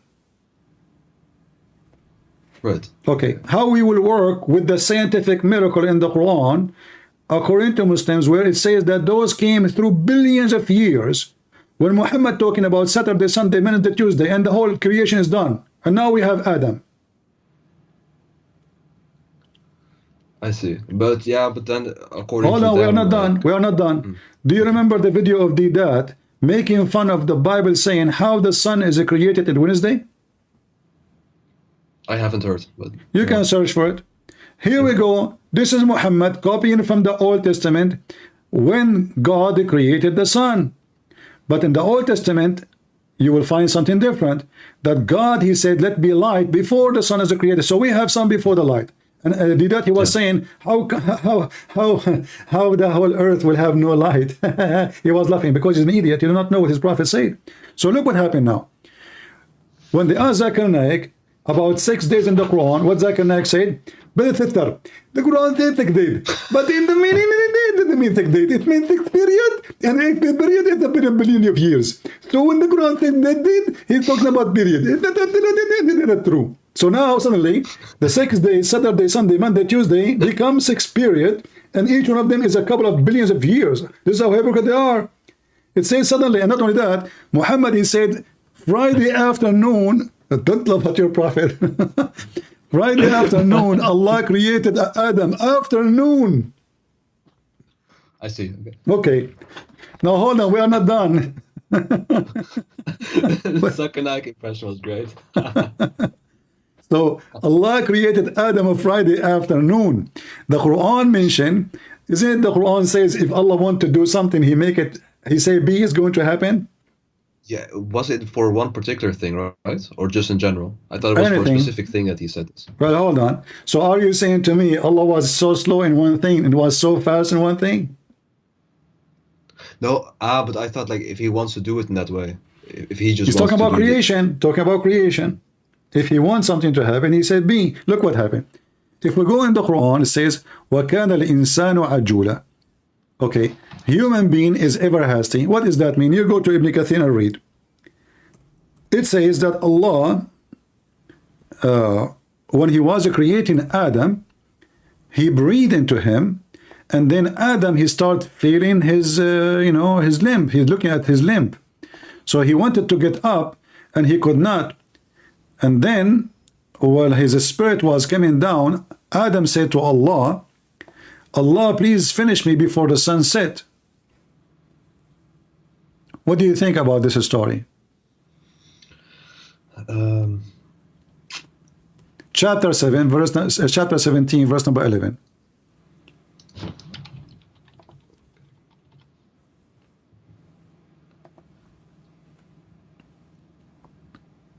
Yeah, I don't really have an opinion. Like it's neutral, I would say. Like it's just a statement, and then I think okay. Like, No it's not problem. something that No. You prove see, it. I'm not asking you for opinion. You just heard this maybe first time. Yeah. So, how Adam was created a Friday afternoon? And remember, the one is talking is Muhammad. And we are examining what Muhammad's saying, not what you said, what I said. It says here, the story of Adam when he wanted to get up before his soul reached him, his feet. When his soul was breathed into him, it entered his body from his head in his head downward. When it reached his brain, he sneezed, Hachoo!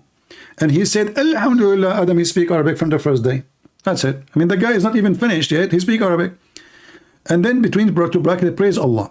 Allah said to him, may your Lord have mercy on you, Adam. The guy, Allah, is talking to Adam before he's done. Okay. When it reached his eyes, he opened them, bling, bling. And then when it reached his body and his limb, he started to stare at them in wonder, like, what the heck is that? He wanted to get up before it reached his feet, but he could not. He said, oh Lord, oh Allah, make it happen before the night comes. What do you think about this story mentioned by Muhammad? The last sentence, like, do you want to say like, okay, it took him so long in order to create Adam because he says make it happen before night comes? Maybe the last sentence is just figuratively, not literally. No, the whole thing is stupid because simply Allah talking to his creation, the creation should not be able to talk unless he is finished. I mean, so now I just breathe into him, and is he alive, a human being now? Is he complete? No. So how he was, okay, I want you to focus with me. Here it says, when his soul breathed into him, it entered his body from his head downward. Correct? Yeah. Okay. When it reached his brain, he sneezed and he said, Alhamdulillah. And Allah said, may your Lord have mercy on you. Okay. It reached his brain, and now Adam's tongue is moving and talking. But the soul is not in his mouth yet. It's not even in his eyes. It is just in the brain. And then how we know that? Read carefully. It says, when it reached his eyes, which means it's after the brain. So yeah. If the eyes blink after the brain, made a sneezing. How Adam is saying Alhamdulillah when the soul did not arrive to his tongue yet?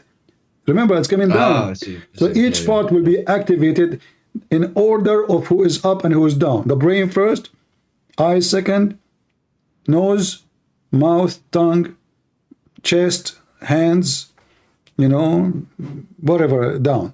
So the order is stupid. So the guy is talking, and he's talking Arabic, which does not exist yet, and he is saying Alhamdulillah, but yet the breath of Allah did not arrive to his mouth yet.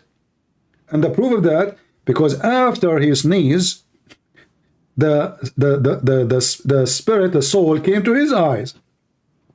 And then when Adam, he said to Allah, finish me before the sun set, or before the night come. How he even knew that the night is coming?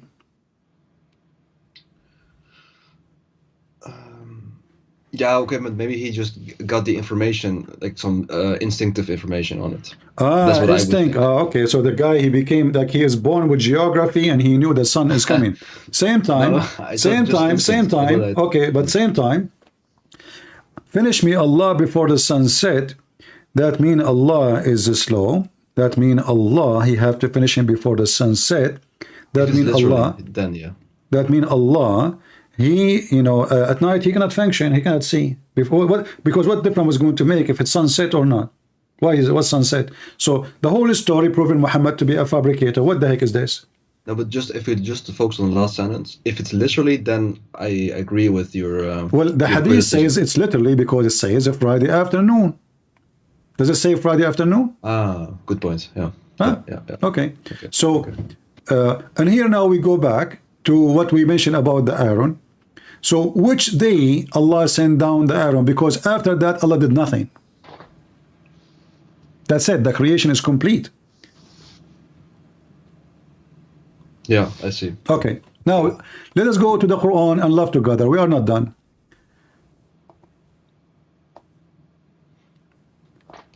I will give you 2 chapters. Yeah. Or I will give you more just to help you.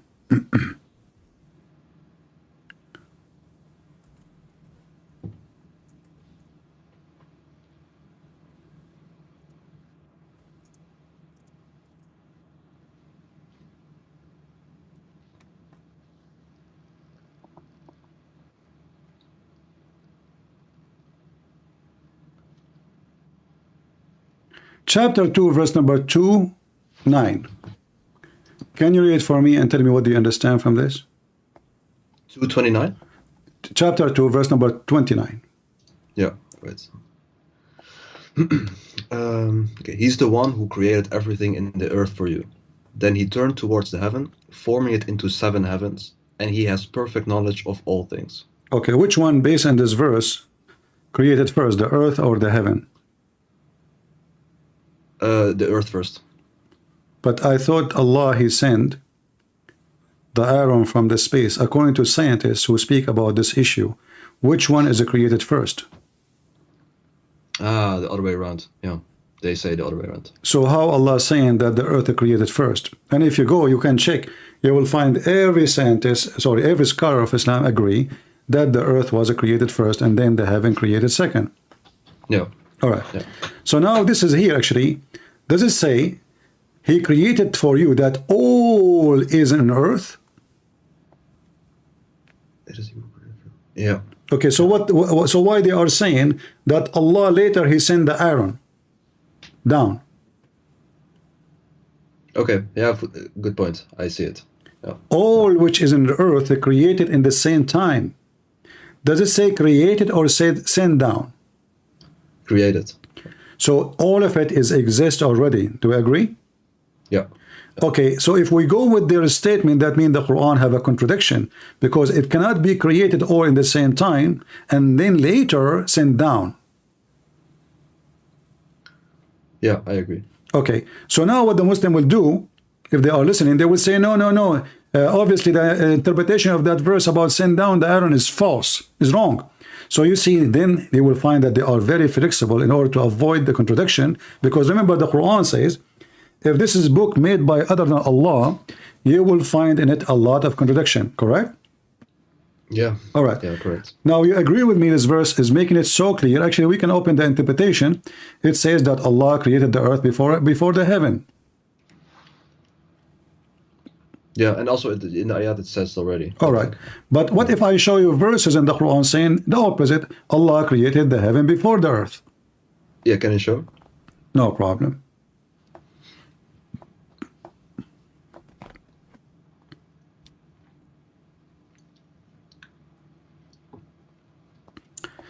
We go to chapter 79 and we read it from verse number 27. By the way, feel free to read any verses you want from before, because I don't want you to say I'm misquoting, but all the verses before have nothing to do with the creation. You will see here in verse number 27, chapter 79, what are you stronger in constitution of the heaven of the earth? He lifted up its vault and reveal it. And then darkness, it's night, and brought forth its forenoon. And the earth after that he made it flat. And after that he brought the water and the pastures. And after that he made the mountains set firm. Now, by the way, this is not 79, right? Chapter 79, verse number 27. Which translation is it? Just to I have don't the know. same... Give me a translation. All of them, they are liars. I don't care. Give me a translation you like. Yeah, I was just okay. Can you go to Quran.com, like just the one that's there? Give me something in this website. Tell me the name of the translation. Like in Quran.com, I think they have community, maybe. Give me the name of the translation. I can't see it. Because Quran.com does not allow me to show both texts in my screen perfectly. Here I can zoom better because it's separate between the English. It separates the page. Which one do you already use? I can just... I don't care. As I said, all of them, they are fraud for me. All of them. Not a single translation in the Quran is true. I'm just using what Muslims they use to show you how stupid the Quran is. Let me see. This is Muhammad Khan and Hilali Khan. Muhammad and Hilali Khan. Okay. Are you more difficult to create, or it's the heaven, or of the heaven that he constructed? He raised its height and has equally ordered it. Its height covered with darkness, and its forenoon he bring out between two brackets with light. And after that he spread the earth. Do you see the word after that? Yeah. Okay. So all those things in the heaven is done before what? Before the earth. Allah start working in the earth.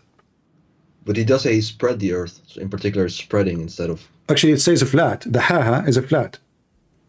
Oh, he flattens the earth, you mean? Yeah. Okay. But that's, okay. If we go to the verse I showed you, chapter 2, where it says that Allah, he created the earth first for you, and then he went to heaven. Yeah, but I mean, here it says it spreads or it levels the earth. It's not about no problem. creation. But look what happened now. You see, now we have a problem. The verse before it says that Allah, he finished the earth, and you agree with me first. Okay? Yeah. But look what happened here. Allah start with the order, the wrong order. Allah created the sky. Allah, he raised the sky. Allah, he made the day and the night, which means the moons, the stars, the sun. And then he spreads, he levels the and earth. Then he start working in the earth. Okay, let us go back to the previous verse. I know what you want to say, but it's not about the creation of it. No, it's about the creation, because simply he created the sun, created the moon, created the light, created the darkness, created everything. Those all that exist. Levels the earth. That's what he says. And then and then he start working in the earth. But this verse saying he created for you that all in the earth, and then he lifted himself to the heaven, and then he made them 7 heaven. So before that point, there's no 7 heaven, correct? Yeah, that's correct. Okay, now let us find out if this will impact anything. We will take another verse in the Quran. Okay.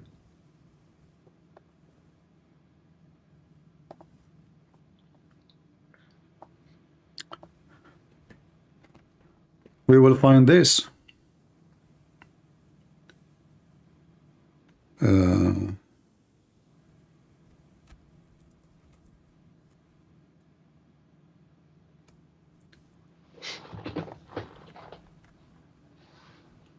Remember, the chapter 79 give us the order about things Allah he finished.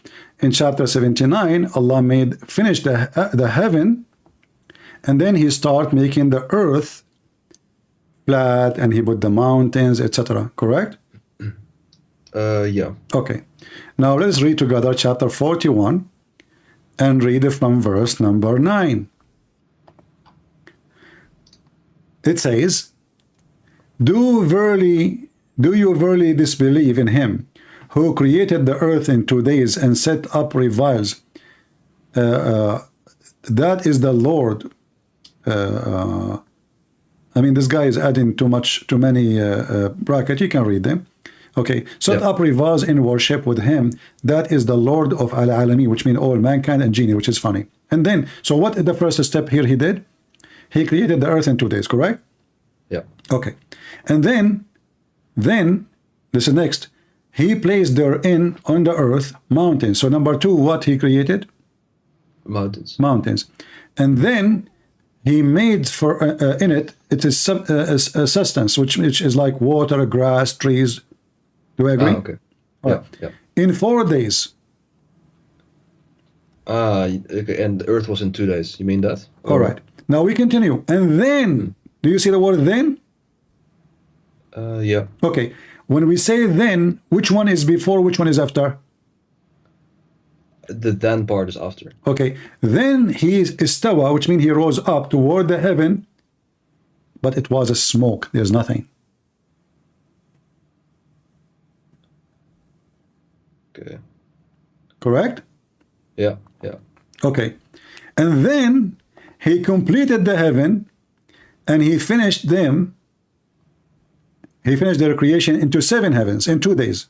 Correct? Yeah. And then he created lamps. Those are the stars.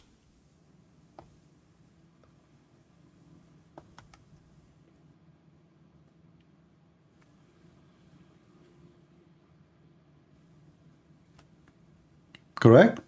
Yeah. Okay. That's correct. So I want you to take now note. Based in chapter 41, the last thing was created was the stars, the lamps, and they are in the lowest heaven. Do we agree? Yeah. All right. So what was the first thing was created based on chapter 41, the same chapter? He created the earth in 2 days. Yeah. Okay. Yeah. And then the mountain was second. Maybe you can write it down. So earth first, mountains mountain second, then the sustains of the earth like water, trees, etc.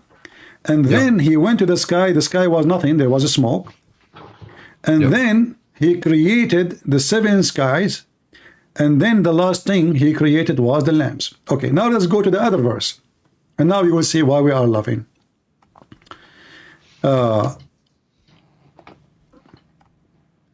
In chapter 79, what is the first thing Allah created and what is the last thing Allah created?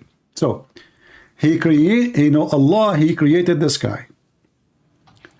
He left the sky. He made the day and the night. And after that, he started walking in the earth. Do you agree?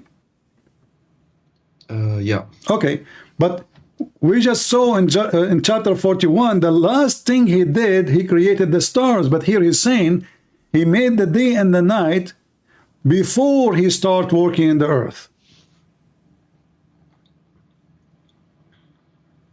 I see. Yeah. Yeah. So the day and the night is created, and then he started working in the earth, and the earth was nothing. There's nothing. He made the earth flat, and then he made the water, the pastures of the earth, correct? Yeah, I don't know what pasture means, but Food for animals, for human, like trees, sustenance, grass, everything. Okay, but look, this is discussed. This is the opposite of what the other one. Chapter 79 opposing 41, because if we go to 41, we will find that the order is absolutely awkward. So Allah in 41, He created the earth, then He put mountains on the earth, and then He created the trees and the fruits and the grass, and then He went to the sky, and then He made them 7 skies. And then the last thing He created was the lamps. I see. Yeah. But in the other chapter, it's totally the opposite. Allah made the day and the night before He started doing anything in the earth. He finished the sky. He made it 7 skies. He made day and night. And then after that, and the Quran is so clear, it says after that, وَالْأَرْضُ بَعْدَ ذَلِكَ دَحَاهَا. And after that, He started working in the earth. And after that, He made water and grass and trees. And after that, He put mountains. But chapter 41 is totally the opposite order. Isn't it? This is a very, very clear contradiction that the one who He claimed to be God, He forgot which one He did first. What are the scholars of the religion say? They, 'Cause you it- know, yeah, it what looks they can like say. I mean, they can say whatever they want. They cannot deny it. They cannot deny it. Yeah, maybe like, I don't know, man. I mean, isn't it clear? Do I need even a scholar? It says after. You see, the Quran using the after, not using the same time, not using the same, you know. And Muhammad, what about the hadith? Isn't Muhammad, he says he gave us even the name of the day, Saturday and Sunday, and you know.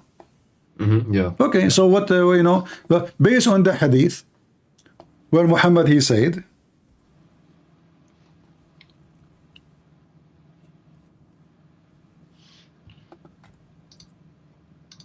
and who understand the Quran better than Muhammad? That will be funny if somebody says I am, right? Yeah, So true. when Muhammad, he says خلق الله التربة يوم السبت وخلق فيها الجبال يوم الأحد وخلق الشجر يوم الاثنين وخلق المكروه يوم الثلاثاء وخلق النور يوم الأربعاء وبث فيها الدواب يوم الخميس. So Allah, he created the dirt, the earth in Saturday, the mountains in Sunday, the trees on Mondays, all things entire labor in Tuesday, the light in Wednesday. He spread out the animals of all kinds. So what day created the light, which means the sun? Wednesday. Yeah, Wednesday. Okay. Yeah. Now, which one created first? The earth. Second, mountains. Mountains, trees.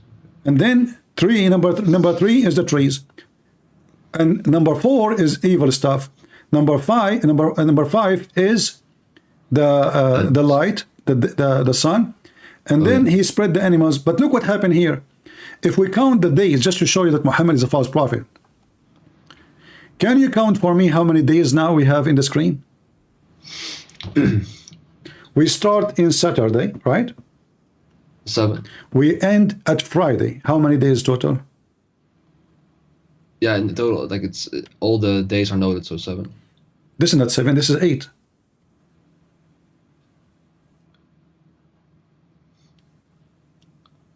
It started on Saturday and he Okay, ends on I Friday. will tell you what I mean afternoon. by 8. 7 days is total of a creation, and then Allah, he went up to heaven to rest, right? Yeah. Okay, but isn't it the Quran keeps saying that Allah created the earth and the heaven in 6 days? Yeah. Okay, but here we have 7 days. He started working in the earth in Saturday. He finished full day, and this is afternoon and the night, which means it is the day number 8. Because in Islam, the same as in Judaism, the day is over by the sunset. This is a new day, correct? Yeah. Yeah. Yeah. So 7 days and broke, which means enter into the number the 8. But isn't it the Quran keeps saying Allah created the earth and the heaven in 6 days?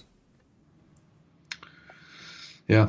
Okay, so how Muhammad is a prophet, but yet he is adding days as he wish? I have no idea. I'll check it out later. No, I have an idea. I have an idea, my friend. I have an idea. He's a fraud. He's a liar. A person, he's a prophet. He will not make such a mistake because he is inspired by God. You see, if I am speaking of my own, I can make mistakes. If I am speaking in the name of God, for God, by God, then mistakes cannot happen. So when the Quran says Allah created the earth and the heaven in 6 days, and repeated in many verses in the Quran, and then he set himself upon the throne, and the hadith says there are 7 because the last day afternoon Allah created Adam, Friday afternoon. Yeah. How come neither the Muslim neither Muhammad noticed that this is not 6 days? I have no idea. I have no idea. Because simply who dare to question Muhammad? I'm sure there's many they notice, but who dare to open his mouth? He will be dead in 2 seconds. He's a terrorist. So after I show you all of this, still you think really the Quran is a book from God and Muhammad is a prophet? It's hard for me to say no. Like I know what you're saying. I will look at it later. But It's up to you. You know, you see, I don't see. I don't want to be rude with you, but you are saying to me you will look, but we were not looking now. What we were doing?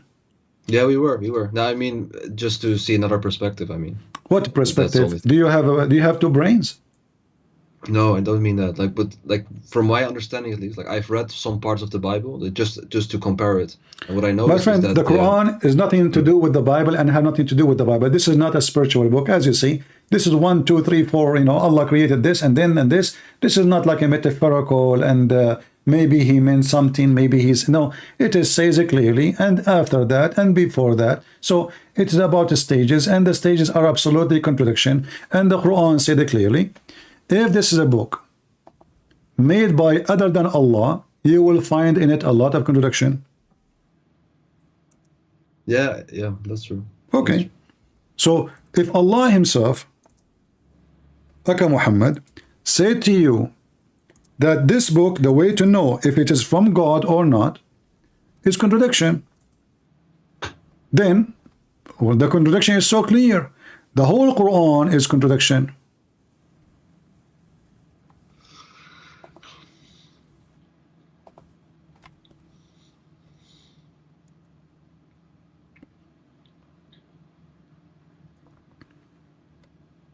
You want to be stubborn with yourself, you know, and like deny the fact we showed you. No, I don't deny it. But the only thing is, I just want to, like, I cannot imagine that this is the only perspective on it. Like, otherwise, other My people friend, would have already you can something bring like this. all perspective, because changing perspective will not change what we showed you. This is Quran, and this is the words in front of you. So how anyone will try to make a different perspective? Okay, I will give you. I have an offer for you. Do you know any sheikh? He can join us right now. No, I have no idea. No. Why you don't know any sheikh? You're a Muslim. I was raised in a secular Muslim household. All But right. It's not that I'm not that active that I have frequent conversation with. But I don't know where you live. I'm not going to ask you where. Can you call any sheikh you wish right now over the phone and tell him, hey, you can call him in private, like nobody is hearing you. Call him and say, hey, can you join me, please? This guy trying to convert to make me leave Islam. Can you come and refute him, please? I don't know any like real sheikhs like face. You do not need to know anyone. Go check the internet. internet. Who is a sheikh? You can call him for free and tell him, I'm a Muslim. This is my story. Can you please join us? You do not need to know him. He's not a doctor. He will charge you for, you know, consultation. Actually, Muhammad, he does. He charges for consultation. Oh yeah, Muhammad, he will not even speak to you in private unless you pay him. Do you have hadith? Not hadith, we have Quran. Can you show me where he does say that? Okay.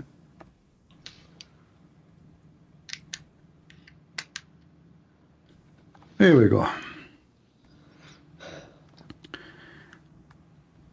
If you want to speak to the Prophet,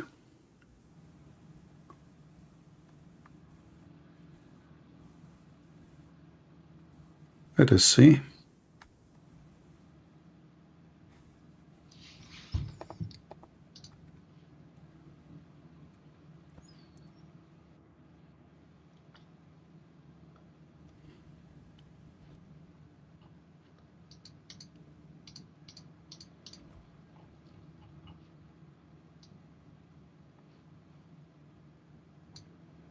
Read with me this verse. Let us show you this verse. This one will be good. By the way, did you pay me anything to talk to me? No. No, I'm just asking, you know, in case. No. All right. I What do you only see think, the what do you Arabic, think about a person claim he is serving God, but he will not talk to you unless you pay him? Would be really weird. What if I say now to people who they are listening to me, listen, if you want to go to heaven, pay me. What do you think about that? Ridiculous. Well, this is what your prophet did. Chapter 9, verse 103. Take sadaqah, alms from their wealth.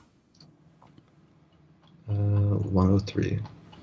Higher, yeah, take so. Okay. So, when you take sadaqah from them, you give it to Muhammad. Okay. Is that so, by the way? Huh? Directly to him? Like, I thought it in general, like it's just a central place and then it gets given to the poor Muhammad people. is a man, you know, there's no state yet, you know, there's no state. He's just a man like me, you know. I'm talking, he's trying to collect believers.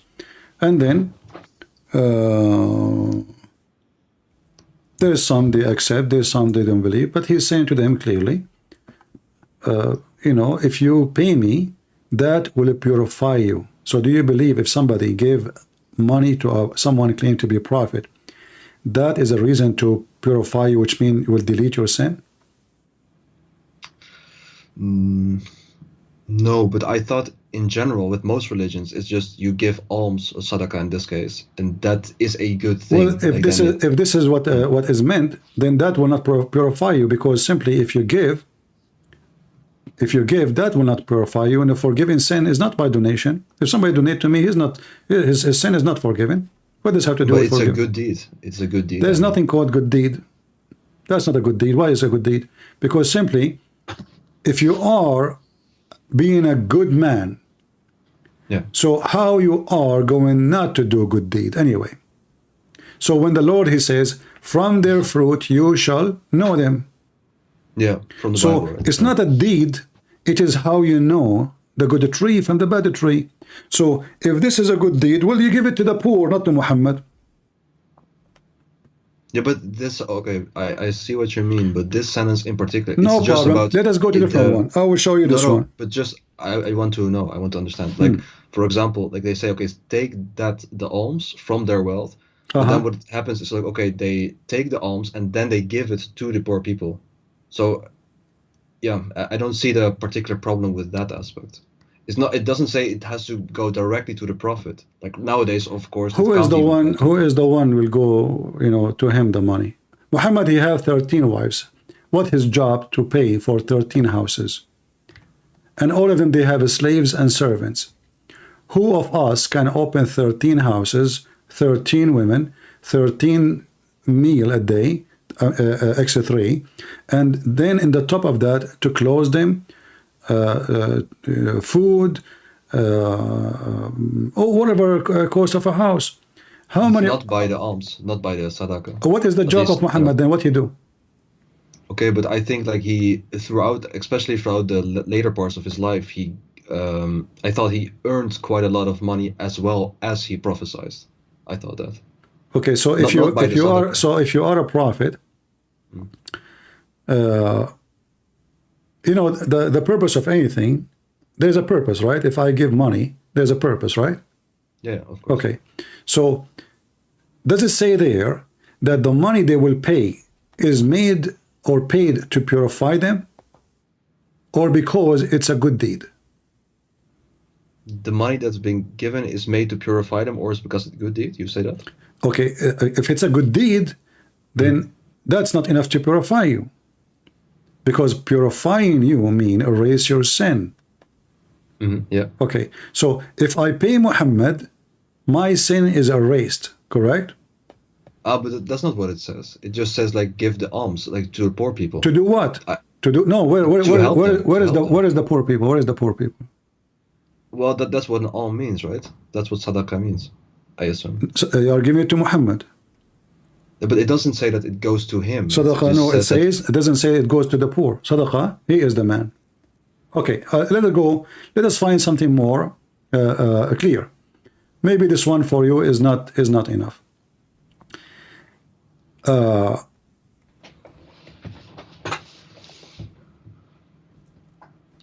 I mentioned to you that Muhammad will not talk to anyone unless he pay him. Yeah, you said that. Yeah. And then you showed this. Can you open chapter 58, verse number 12? Yeah.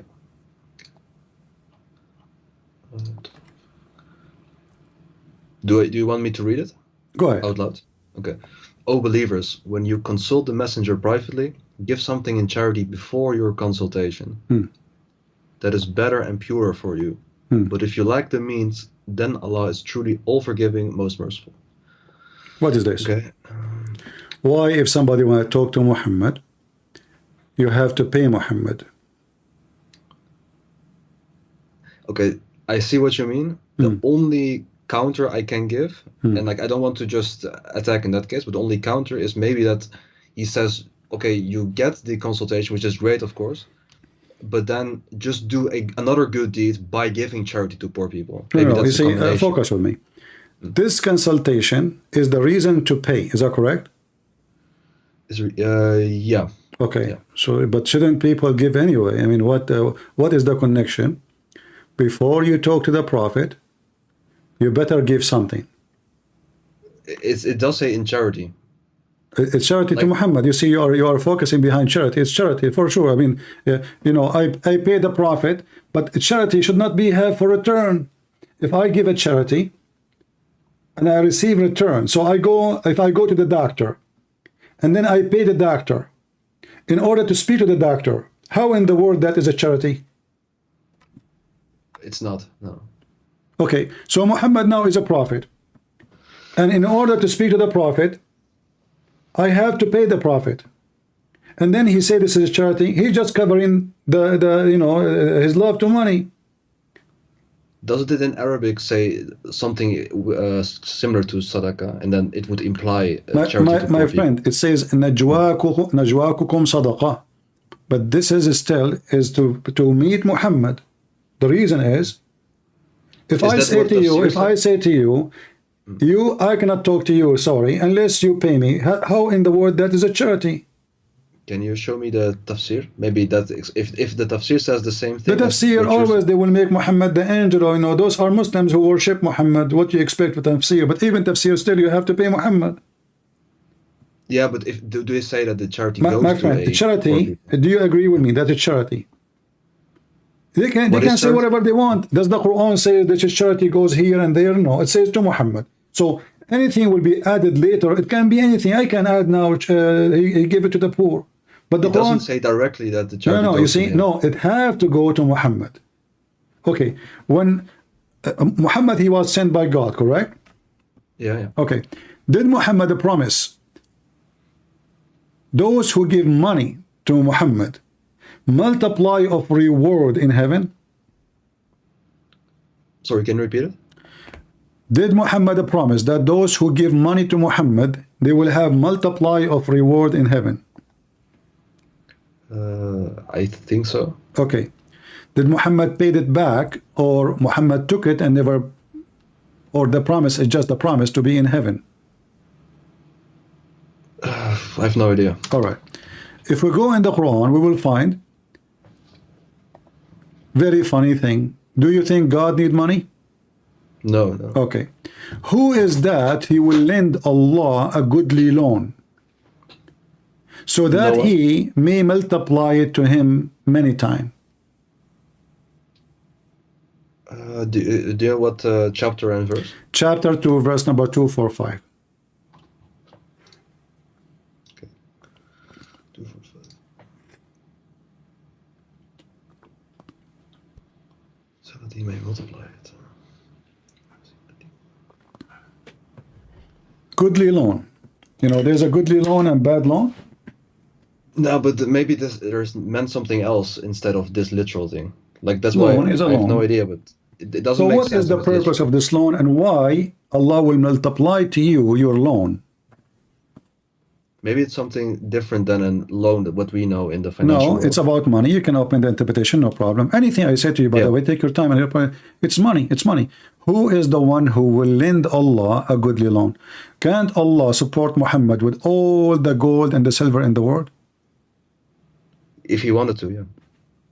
So He could. why he could Allah? supply Why it. Allah begging for money? Yeah, but that's an interpretation. I know what you like. It, Not it does interpretation. look It like says this. that. I mean, what interpretation? I'm reading in Arabic, in English, whatever you want. من ذا الذي يقرض الله قرضا حسنا فيضاعفه. Do you Muslims believe that interest is haram?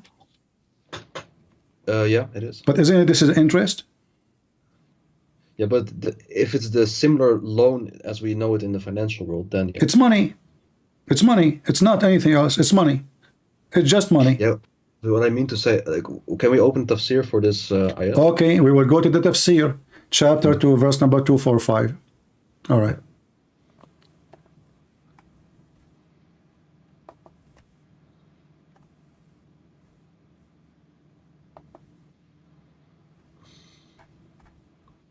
And this is Ibn Kathir. Yeah.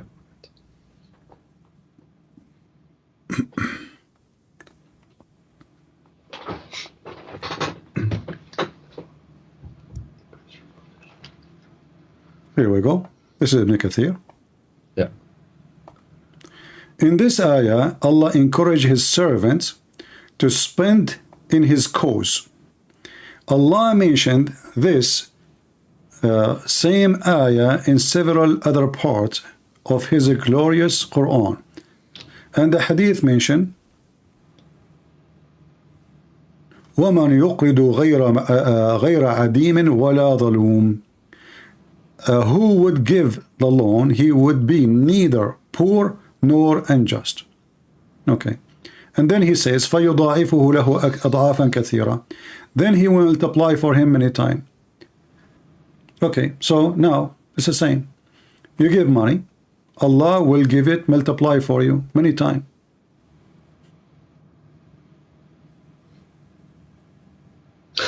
I don't know what to say, man. I don't know what to say. What Allah will do with the money? Is it really Allah to Allah? So if Allah is God, he can make the earth like, okay, I will go with you. Muhammad and the Muslim prophets, all of them, they have the same God, correct? Yeah. Okay. Did Allah provide some prophets with rivers of money? He did, yeah. Like who? Sulaiman. Sulaiman, thank you very much. How come Allah did not open for him? Sorry, how come he doesn't open for him? Yeah, why he did not open for him a river of money like Sulaiman? Maybe it's just a different thing. Like every prophet had a different circumstances. What different? The guy is begging for money. Yeah, but okay, but for example, Job or Ayub, he also what Job wanted to have. Okay, hold on. No, but, Muhammad, he need money according to you to do good things. That's true. But what Sulaiman, he need money to build a house, to build a palace. It's not a big thing. It's not a big deal. It's not even spread in religion. The guy is just building a palace. So now look what it says here. Allah, he gave Sulaiman a flying carpet. You believe in flying carpet? No. Why not? You're a Muslim. The screen is not refreshed yet. Chapter 34, verse number 12. It says, we subjugated the wind in its morning stride from the sunrise till the midnoon was a month journey, and it is afternoon, which means like 1 month to go, 1 month to come back. In 1 day travel, could travel 2 months between two brackets, and we caused a fount of molten brass to flow for him. I don't know what the fount of brass means. It's money. At that time, this is the money. Money. Oh, okay. Yeah. Okay. People, they make money from, depend in the time. Sometimes they use gold, sometimes they use etc. So Allah, he made for him, the money come from the ground. And he subjugated the jinn. All of this to do what? To build a palace. Okay. Okay. So now, Muhammad is going to spread Islam and he is begging people for money. Sulaiman is going to build a villa. And Allah gave him everything he wants, even genie. But there are two things to it. Like the first thing is, like you said, okay, in that ayat, people give the charity, and you say, okay, it goes directly to him, which is not directly what the ayat said. Okay. But I can understand. I want to ask you, when Muhammad, okay, when Muhammad died, how much money Fatima? We are changing, we are a bit jumping. No, we are not. Because if Muhammad is not taking money to his pocket, then Muhammad should not be able to give cities and towns as gifts, or his daughter, she will inherit. For her daughter too? Did his daughter, she asked for the whole city, including the slaves, including the trees, the land, including the people owned by her? I'm not familiar with this. No. Okay. Let's see.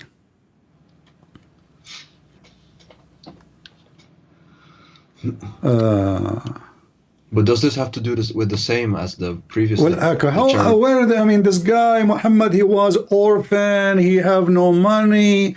He is born from an orphan family. He is poor. And then, at the beginning, thank you very much. So where is the money coming from?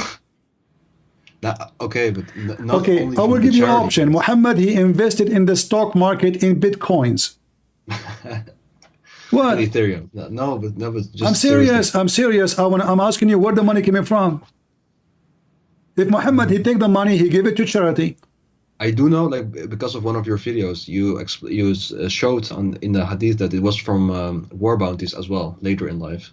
Like, Is with what? a fifth of the war bounty. Like, I know that thing. Exactly. So Yeah. Muhammad, he take money everywhere he go, and he have a privilege of money. But what I meant to say was the charity part, like that. My friend, how you have a privilege if you are a person who lived from the charity? If I am like you, all of us, we collect charity, and this charity for everybody. Then why I need to have the fifth of the booty, special only for me? Yeah, I see your point. I see your point. All right. And It is a lot, how his daughter, she is asking for the whole city to be part of her inheritance. And then Abu Umar al-Khattab, because he hate her, he refused to give it to her. How she owned the whole city? Cities? They own cities with the people and the slaves, farmers, the whole, everybody owned by Fatima. How is that? Yeah, I know what you. Yeah, I see your point, but I don't. That's not. How should I say? Like kind of similar with like Suleiman. Okay, no, hold on. You see, Suleiman's story is a stupid story. Who in the world will believe in this? Suleiman was a king, and he's doing But what kings Christians do. also believe in it, right? Hold on. With Solomon. No, we believe in it. We believe Suleiman exists for sure. But this guy, he have a wealth of a king because he's a king, not because he's a good man and he's a prophet of God. Same time, the Bible says Suleiman was a bad person. He did a lot of bad things. So, in the Quran, Suleiman got rich because Allah provided him with the floating metals come from the ground. In the Quran, Muhammad, he got rich from the booty and from the charity. And Muhammad have a privilege, the fifth. So now if we go and we have a war, and then we steal $10,000 from the Christians. We kill the Christians, we get $10,000. And there's 10,000 soldiers. Muhammad alone, he will take 1/5 to him, 1/5 to Allah. Both will go to Muhammad. Then the 10,000 soldiers. To Allah? What do you mean? It says Al-Khumsu lillahi wa rasulihi. You see, Muhammad, he made himself equal to Allah. It is the fifth to Muhammad and Allah. Is that correct? I don't see it on the screen. Do you show that? But you know the hadith. I've seen it, but I didn't know that it was also a fifth for God. I thought it was only a fifth for him. All right. Well, you can understand it as you wish. You can say it is only for Muhammad. You can say it's a fifth to Muhammad, fifth to Allah. If it is fifth to Muhammad, that means Muhammad, he made himself Allah. I see what you mean. Yeah, I see what you mean. But yeah. Okay. Read carefully here. This is a Muslim translation. And you know that whatever of war booty you may gain, verily 1/5 of it is assigned to Allah and to the messenger. Do Allah need fifth of the booty? No, the only thing what I could say is that, okay, who is the one who will take the fifth of Allah? Then the messenger, indeed. Okay, so now Muhammad, if he take 1/5 from 10,000, how many dollars that will be? Yeah, 2K. To what? Okay. To 2,000. 2,000. Okay, 2K, and then if we have 10,000 soldiers, each one of them, he did not even get 70 cents, 60 cents. So Muhammad get $2,000. The only thing is, like, he at least is a leader in it. So like, what if he's a leader? Okay, see? Is he a prophet who is serving God? He want to use the money for the sake of God, or he want to take the $2,000, which is a lot of money for his pocket? Yeah, but what I would mean to say is maybe he uses a large part of what he gets for My his, friend, I just, you see, a second ago, I asked you how his daughter, she is fighting over inheritance of a city full of people. And you keep saying to me, oh, you want to spread for charity. A person who is spread for charity, first, he do not need to take fifth or boti because his people will not let him hungry. Do you think the Muslims will let Muhammad hungry? No. Okay, so why he need money? No, I thought just to use it If in a good way. If I am a prophet and I have thousands of people willing to die for me, how many of them they will bring me food every day? How many of them they will be happy to serve me? So why I need to take the fifth of the booty? Do you know that Muhammad, he have 16 privilege? 16? I heard a few. Like, for example, the amount of wives that he could have at one time. No, did you hear that Muhammad, if his eyes fail into a woman, her husband must divorce her? Yeah, I heard thanks to you. Okay. I saw the video. Yeah. Okay, what is your opinion? I also don't think that's a good thing. What do you mean it's not a good thing? With my limited understanding, I would say that it's seems weird to me. If I say is that what it seems to you, really? I mean, are you, you see, I'm giving you all the time, I'm being patient with you. So if a man, he claimed to be a prophet, and then with my respect, your wife, I don't know if you're married or not. No, I'm not. If he see your wife, and then you should divorce her because the prophet like her, is that the ethic of a man he claimed to be God, man? No. Okay, so why are you still confused about if Muhammad is a prophet or not? Are you going to say to me now, I want to look at it?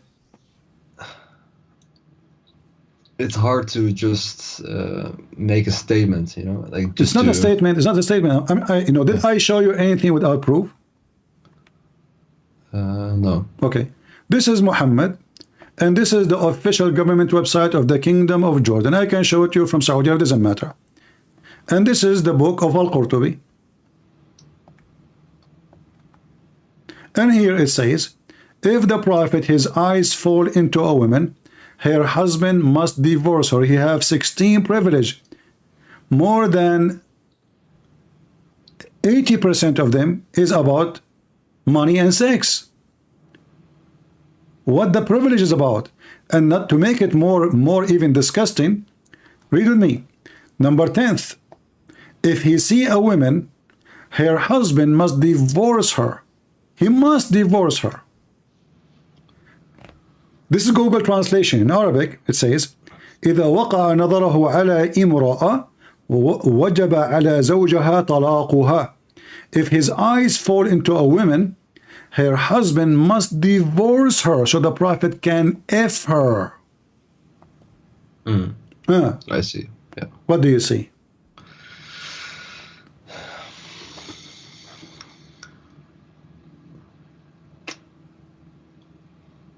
It looks wrong from the first glance. It's look wrong. This is very disgusting. Obviously, this is a fraud. All cult leaders, they share the same thing. They want your money. They want sex. They want control and power and politics. All of them the same. The first thing you will see in a men who claim to be men of God. I'm not a priest. I don't claim to be anything. The first thing you will see them doing, they will ask women to sleep with them because they have a privilege. They want your money. They have privilege of money, the booty, the fifth of the booty. He made himself equal to Allah. And now a married man, we're not talking about a woman, the prophet like her from the believer. He said, hey, come to my bed. No. If his eyes fall into a woman, she is married. Isn't it the commandment of Moses not to wish a woman she is not yours? Isn't it this is what adultery is about?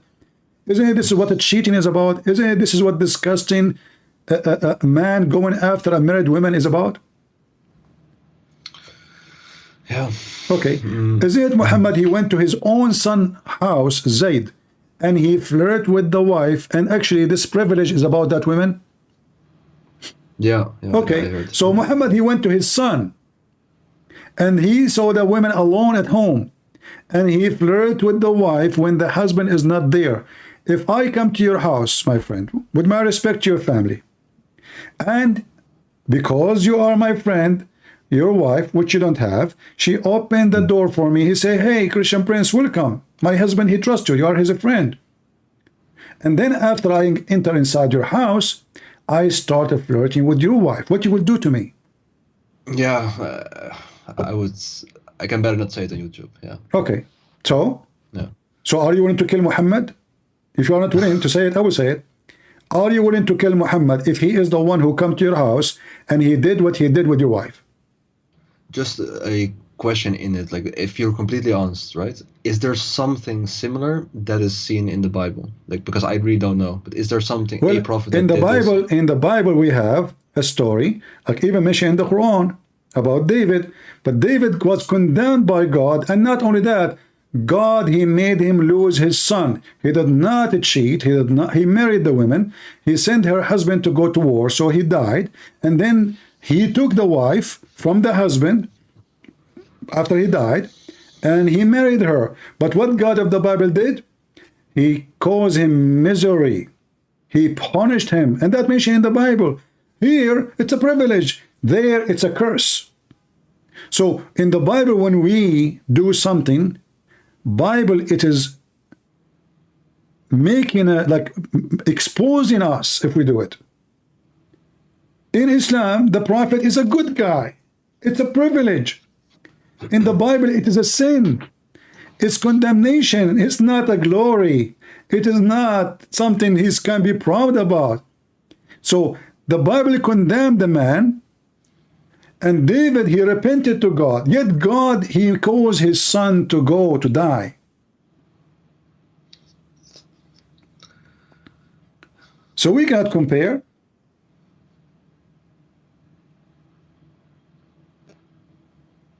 What do Muslim scholars say on this?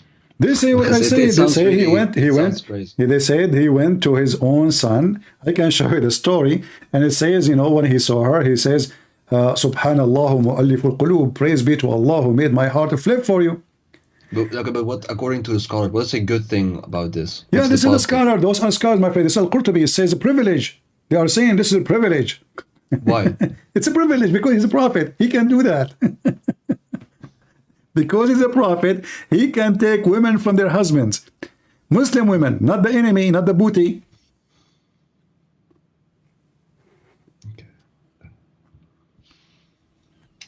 Aren't you going to leave Islam today, my friend? Still you want to say to me, I want to look at it?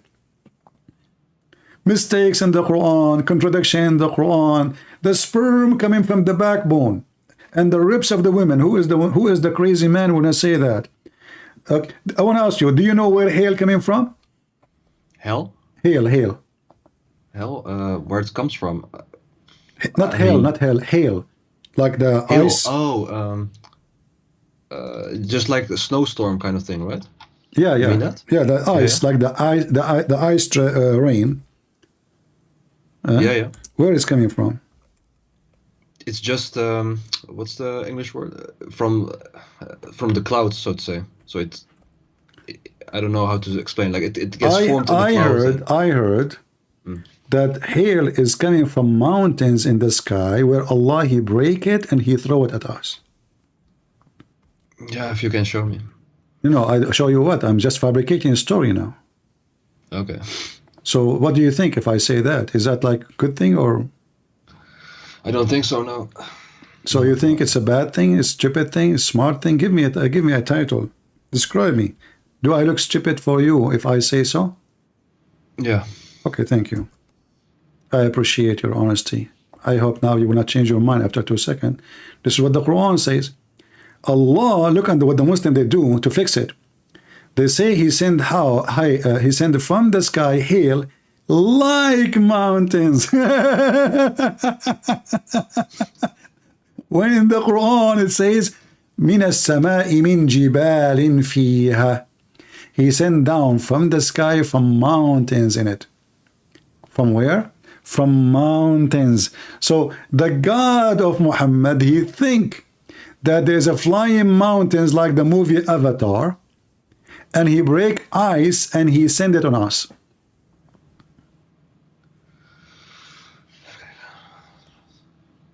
Are you saying the Shahada? I heard you. Oh, no. I said just in Dutch, like, let me see. I just said that. Oh, okay. No, not a Shahada in that. But can you show me that? the English part. Yeah, I'm sorry though. Yeah. This is a false translation, by the way. I can show you the interpretation if you want. Yeah, please. Okay. Oh, this is already the interpretation. Oh, no, never mind. No, the Tafsir at-Tabari, what it says there. You can show that. I will show you whatever you want. You will see that the Muslims, you know, through time, they try to change the interpretation. So like if you, because now we know that this is stupid, so what the Muslim they will do, they will change it. They will not say this is what it says. So if we go right now and check, let us see here.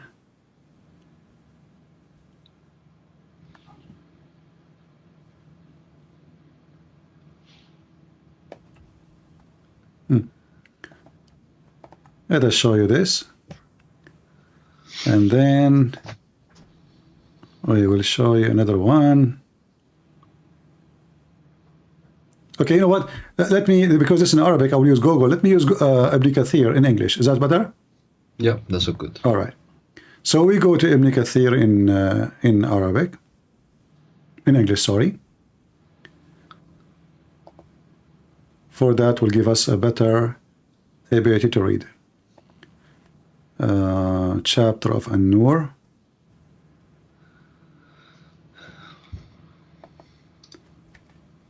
Verse number 1.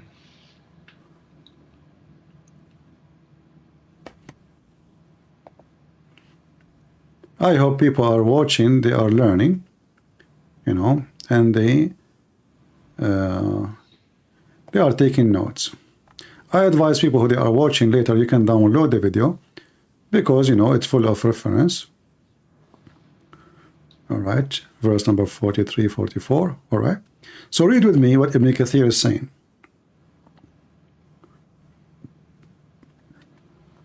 And that will expose the false translation they are showing us in the Muslim translation. وَيُنْزِلُ مِنَ السَّمَاءِ مِنْ جِبَالٍ فِيهَا مِنْ بَرَدٍ. And then he says, means that there are mountains of hail in the sky from which Allah sent down ice. Do you see it? Send down ice? Yeah. And then he say, look what Ibn Kathir is saying, because some they try to fix it. He said, as for those who say mountain here used as a metaphor of a cloud, they think that the second min is also to describe place which is the ice coming, and thus it's so he's refuting them, you know. But the Arabic is so clear. Allah sent mountains. Allah sent from mountains from heaven. We can go to different interpretation. Chapter 24. Yeah, but it wouldn't make like the thing if you take it literal. My friend, there's no other. The Quran. I mean, you know, I find it very funny. It says talking about something physical. It's not about spiritual, like somebody touch your heart. It's talking about rain and ice. And so what metaphor? Okay, what is the metaphorical of ice coming from mountains? Go ahead, give me. I have no idea, man. Okay, so this is, you know, got me. Okay, so he sent down from the heaven mountain where is hail. Do you see it? Yeah. Let me see.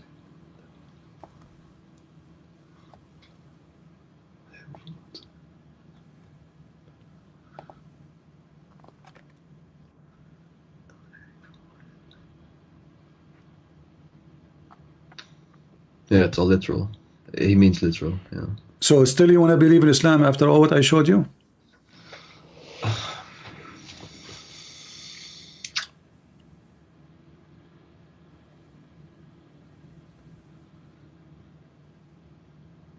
If you say that still you want to believe in Islam after all what I showed you, I will ask Allah to send a mountain of hail in the top of your head. So what do you think? You made some good points, quite a lot of good points. Yeah, it's hard for me to just denounce it right away. It's hard, man. It's hard. It's hard or it's easy. If it's wrong, it's wrong. Hard. Who care about how hard it is? You know, I mean, hard is hard. Yeah, so, but is it better to leave such a stupid thing? Or so is it easier to stay in following a stupid religion and stupid prophet? Is that easier? That will make you, but actually that will make even more horrible, because you know now that this is a stupid religion, and now you are saying to me it's hard to be smart. I choose to stay stupid. Which one is more hard? To stay stupid, following a stupid man, claiming to be stupid is a smart prophet, or to be a smart man, not following a stupid man? Okay, let me just say something else. The thing is that I do know that God exists. I've thought about it quite a lot, read a lot of different things. I know that for sure. It's also why I read the Bible a little bit, just as a starter. But it's I don't have a good alternative completely defined for myself. My Or friend, not just for there's myself, nothing. We are not talking about alternative now. We are talking about, are we going to follow something we are convinced it is wrong and false? No. Alternative is something different, you know. Okay, I will find something different, but we will not just find something just to find something. If it's true, we will find something truthful, but we will not stay with something false just because I need to find alternative. So, do you denounce Muhammad to be a prophet of Allah? Yeah, but that's the thing. I can't just say it because I don't want to be a complete atheist. I don't think that's a good Who said thing. you are going to be complete atheist? As if you believe in God, you're not atheist. Atheist, somebody don't believe in God. So you can denounce Islam now, and then you start your search journey. You believe in God in your heart, and then you will find what you are looking for. I'm not asking you to be somebody told you I'm an atheist. I'm not. No, I know. Okay, so I did not ask you to become an atheist. I said to you, do you denounce Muhammad as a prophet?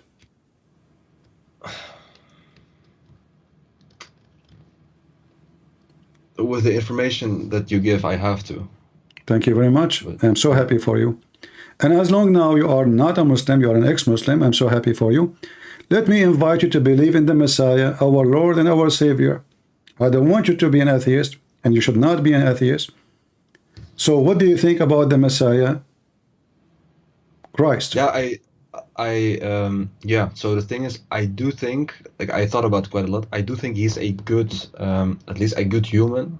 That part, I do think so. Whether he's divine or not, I don't know for sure. There's nobody in this earth who's a good human. I'm not a good human. I'm not. Are you? No, but he is. That's at Okay, least what I thank you think. very much. So the word good cannot be attached to a human, can be attached only to God. This is why when a person, he said to prophets. Jesus said to him, why you call me good? Don't you know that only God is good? So Jesus is asking him, why you're calling me God? And then Jesus says, I am the good shepherd. So my friend, there's no good human. There's good, Good prophets, there's I mean. there's no good prophet too, because prophet commits sin too.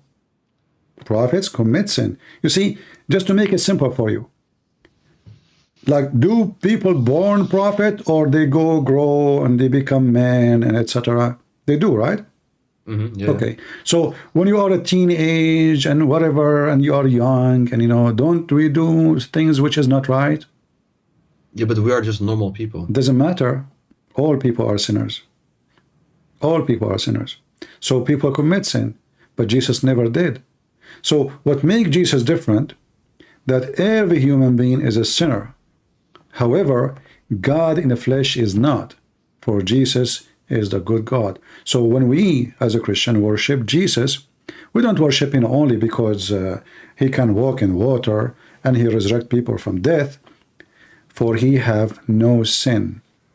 So, because the Lord, he says, from their fruits you shall know them. So, if my fruits is sin, then I'm a sinner. Isn't it obvious? Yeah, but if, let's say, like, you do 99% good deeds and 1% bad It deeds. doesn't matter. One sin is a sin. One sin is a sin. You know, like, I'm not saying perfect, If I'm I saying say, good. okay, no, Jesus is perfect. There's no sin. Perfect. There's no sin. So if I say right to you right now, I have a room, it's perfectly clean, but there is a spot of dirt. Can I say that the room have no dirt? No, you can't. That's it. Same as sin. Every sin we do is a crack in our glass. You cannot say I have no cracks. In the case of Jesus, he has zero sin. So you have Jesus who can raise people from death. You have Jesus who forgives sin. You have Jesus who do all kinds of miracles, unbelievable miracles. You know, for many who are atheists, they can't believe it. And yet, in the top of that, he have the miracle of miracles. It's him.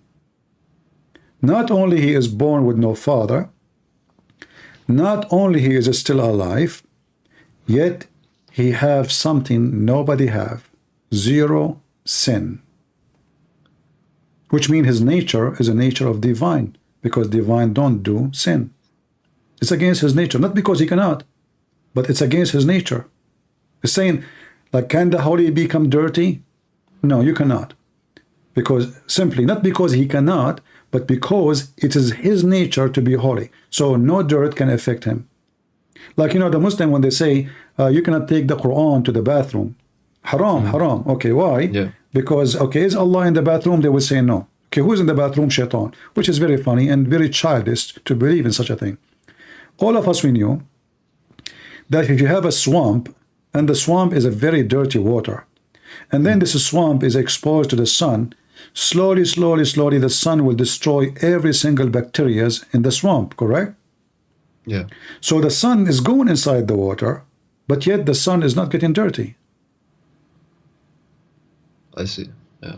That is how Jesus is. He go through this earth, which is full of sin. That's why he said, I am the light of this world. But this light, which penetrated through us, which we full of sin, which is dirt, but that light will not be getting dirt. For the light of God never be affected by a sin of man.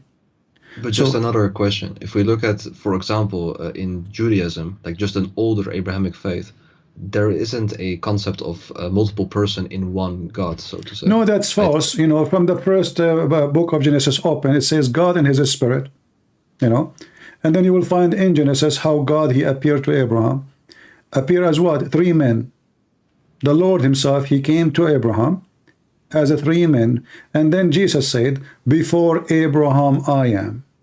So we have tons of stories, tons of verses from the Old Testament proving that God the Father, God the Son, God the Holy Spirit.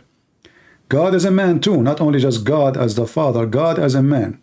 So when when Abraham, he saw the Father, he saw God, and God, he came to him in the form of a three. God came to him, like, why he chose a three?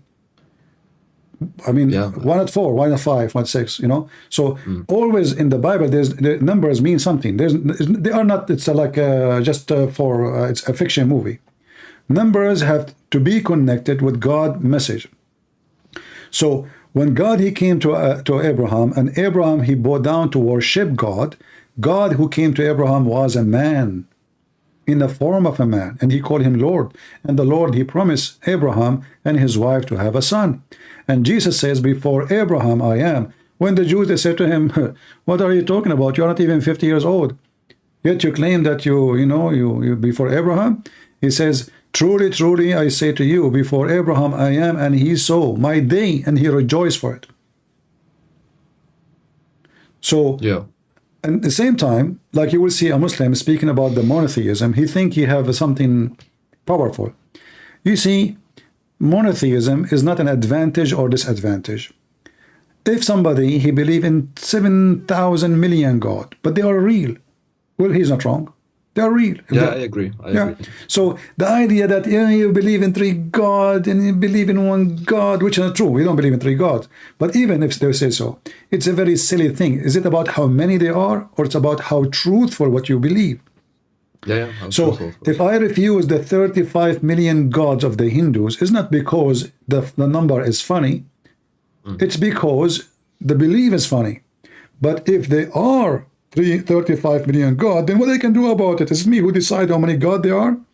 So if the God of Muslim, he says, I am 5 gods, can the Muslim laugh at it? No. Suddenly the monotheism, there will not be monotheism. Just because Muhammad says so, they follow.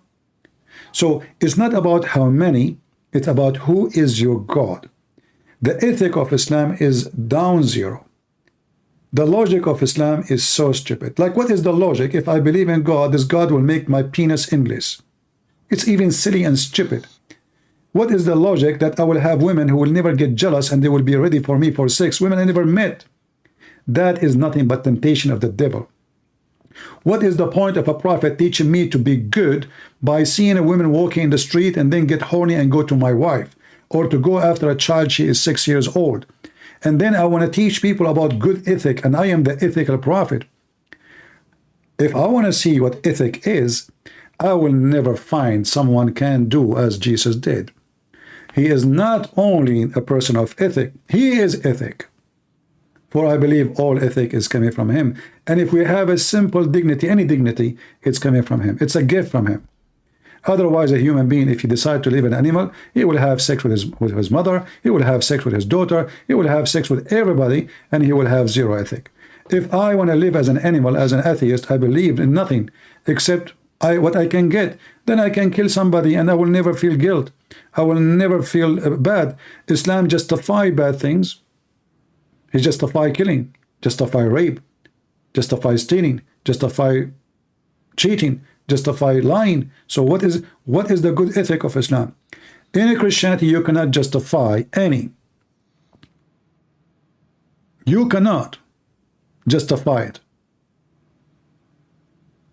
I see. Yeah. Yeah. So just just another question for it. Like, the thing is, that's always what I found hard. Not only with like one or other religion, but all religion in general. Like, with every religion, you have people that try very hard and they think they're doing it good, right? Like, also you have lots of Muslims, they think they're doing it good. They try and they think are on the right path. But I don't understand, like, how does then God not change them to become, for example, a Christian? Well, you see, in order to God don't change you, you change yourself. So when I say, let us say, like now, you left Islam. Is it God who changed you, or you made the decision? Maybe both. No, I have to say it's you. I will tell you why. Because God, he is not the one who is going to take you against your will. For if he did, that will not be a free will. Then you have no blessing of what happened to you. So God, he changed man after they believe in him, not before. When they believe, for example, my dad, for example, like he does, last years he is more practicing Muslim. He tries his best, and I don't even do it like that. I didn't do it like that. So then why is he not, like, how come then I see it from a different perspective? Like, he did better than your I. father, he don't know what he's believing, so he's just doing ritual. So what he do? You think he's doing good? He pray 5 times a day? What does have to do with being good? Well, it's because then he thinks God's want that. Okay, no, but hold on. But your prophet, your dad, he knew that he can lie to his wife, your mother? He knew. Okay. How am I being a good man, following the teaching of Allah, and I am lying to my wife? How that is a blessing? If he thinks that the religion is good, I mean, from that. So what you are saying, that I fool myself thinking that what I'm doing, which is wrong, is good, and that make me feel I'm doing good, but this is still bad. It doesn't matter what you feel. So if I go and rob a bank, I can justify it. I can say this is not the money of the people. Those are big companies. They own billions. So the people will get their money anyway. I can justify it, but you know and I know that this is nothing but a theft. It's a crime, correct? Yeah. Okay. So if I do follow Allah, doesn't justify me or make me look better. In fact, it look me more guilty, because I am following blindly without checking which God he gave me. Even if you as a Muslim, God gave you. You feel when you kill somebody, when the blood comes from the person, you know it's wrong, it's disgusting, it's ugly, So we have that in our heart. But Islam do its best to kill it. Islam, it killed the human person inside you.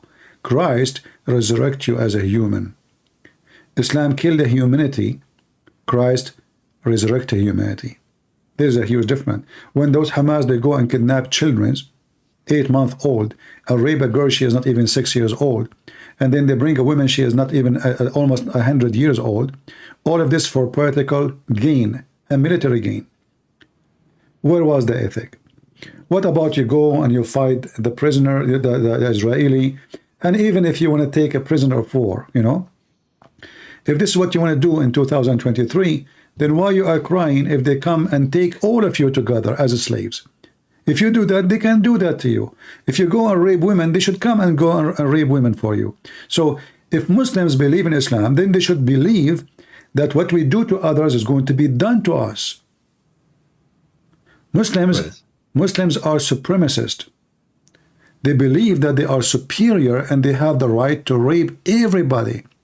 You know the hadith where it says, Muhammad, he said, that the best of mankind is the one who go and bring them with the chain around their necks. Do you know the hadith? No, I don't know. Okay. So Muhammad, he said the following hadith.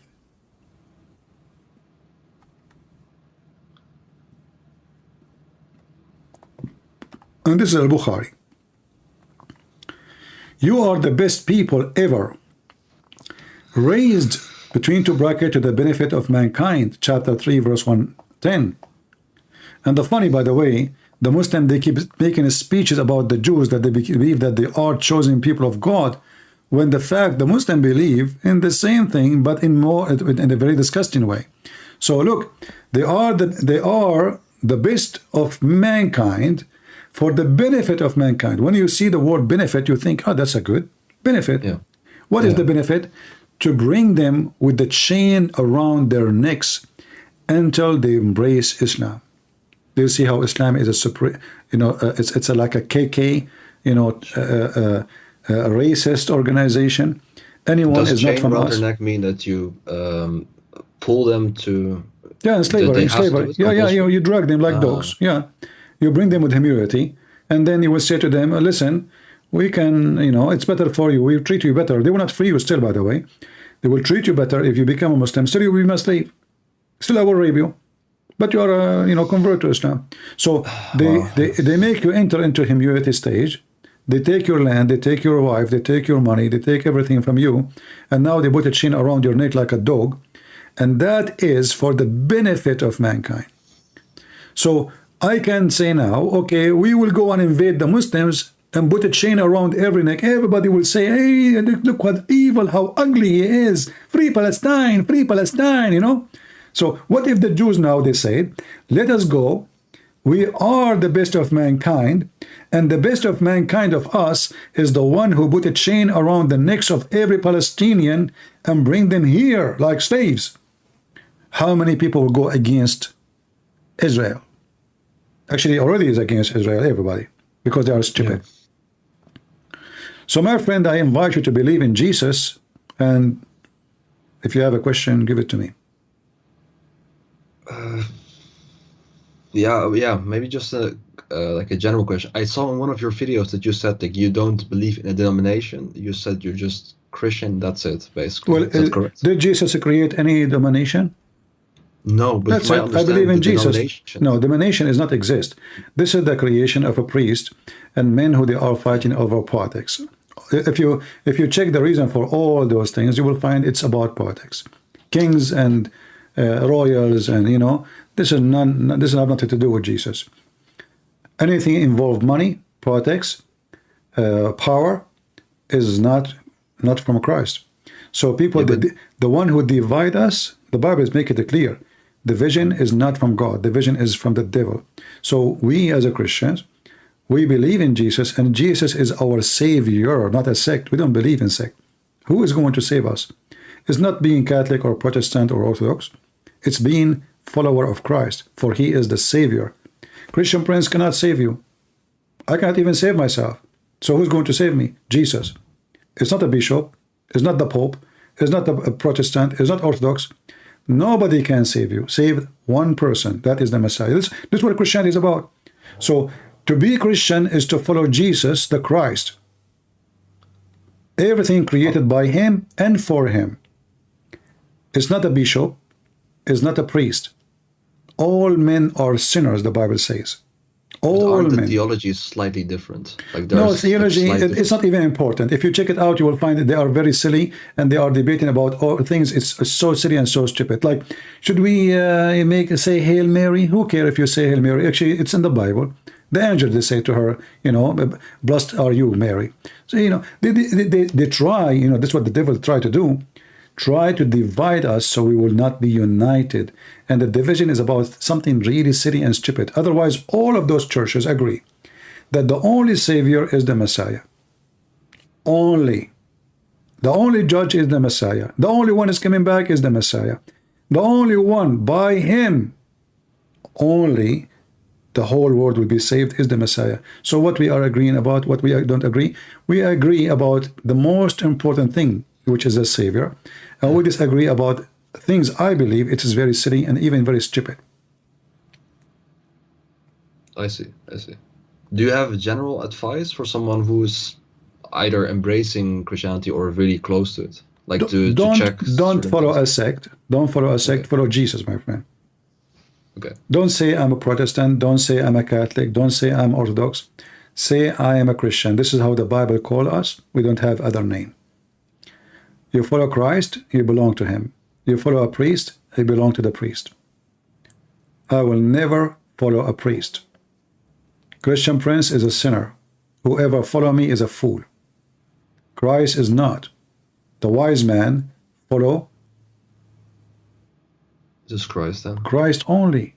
Yeah. Because he is the only one has no sin. He is the only one is perfect. Why you want to follow someone? He is not perfect. He do wrong.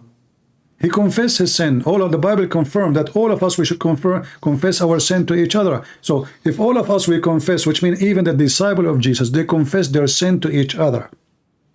Which means we don't even follow the disciple of Jesus. We follow what God gave them to tell us. We follow what God said to them to tell us. We are not their followers. We have one master, that is the Messiah. And how do you do it with church, for example? Like, how do you decide what church you go to or not go to? I say, you know, through my experience, I have thousands and thousands of Muslims who left Islam talking to me. I always say to them, you go to a church, you see where you find yourself comfortable, beautiful, you know.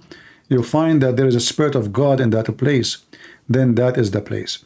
Because if you don't feel, because a church is just a building, and there is people, but there is some, they are fake. There is a priest who is there for money. There is a priest, he is not a man of God. The Bible warns us that there is, you know, be aware of false teachers who will come to you in the clothes of a sheep, but they are wolves. So I cannot tell you which church you go to. You go, and when you find a place where you find peace and love, and you are connected with the Spirit of the Lord, then you are home. It's not about a person by name. It's not about a church as a location, as a geography. It's about where you find your peace and love. And then you will find the Lord. If I go to your house, and your house is so beautiful, villa, big villa, you know, you are king, maybe, you are so rich, but then I found myself stranger. I found myself not comfortable. For some reason, I don't know why. Then this is not my house. And then I go to the house of somebody, he is poor, he have nothing fancy furniture, but I find myself beloved. I found myself welcome. I found myself, I have a family. That is my home. So you will find what you are looking for. The Lord will help you. See, we spoke before about the Lord. You said to me, the Lord changed me. I say to you, the Lord will change you the second you decide to change yourself. So from this point, if you decide to become a Christian, and now you left Islam, the Lord will guide you and the Lord will be with you, and you will go through different experience, and then you grow in faith. The same as a tree, you know, when you plant a seed, the seed is small, start giving small tiny leaves, and you know, and then this is small tiny leaves, one day they will become big, huge, massive tree.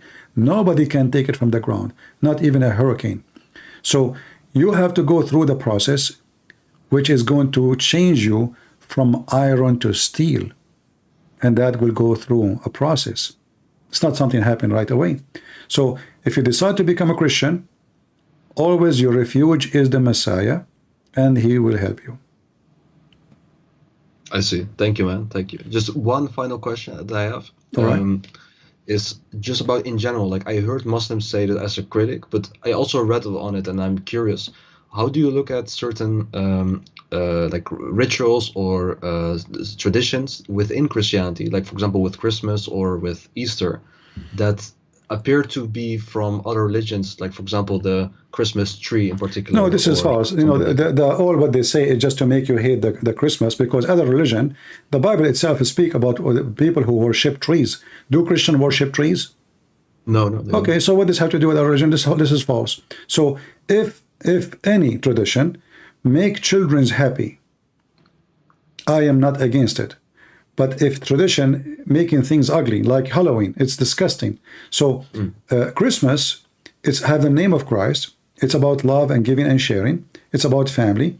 And if those decorations will make children happy more, why not?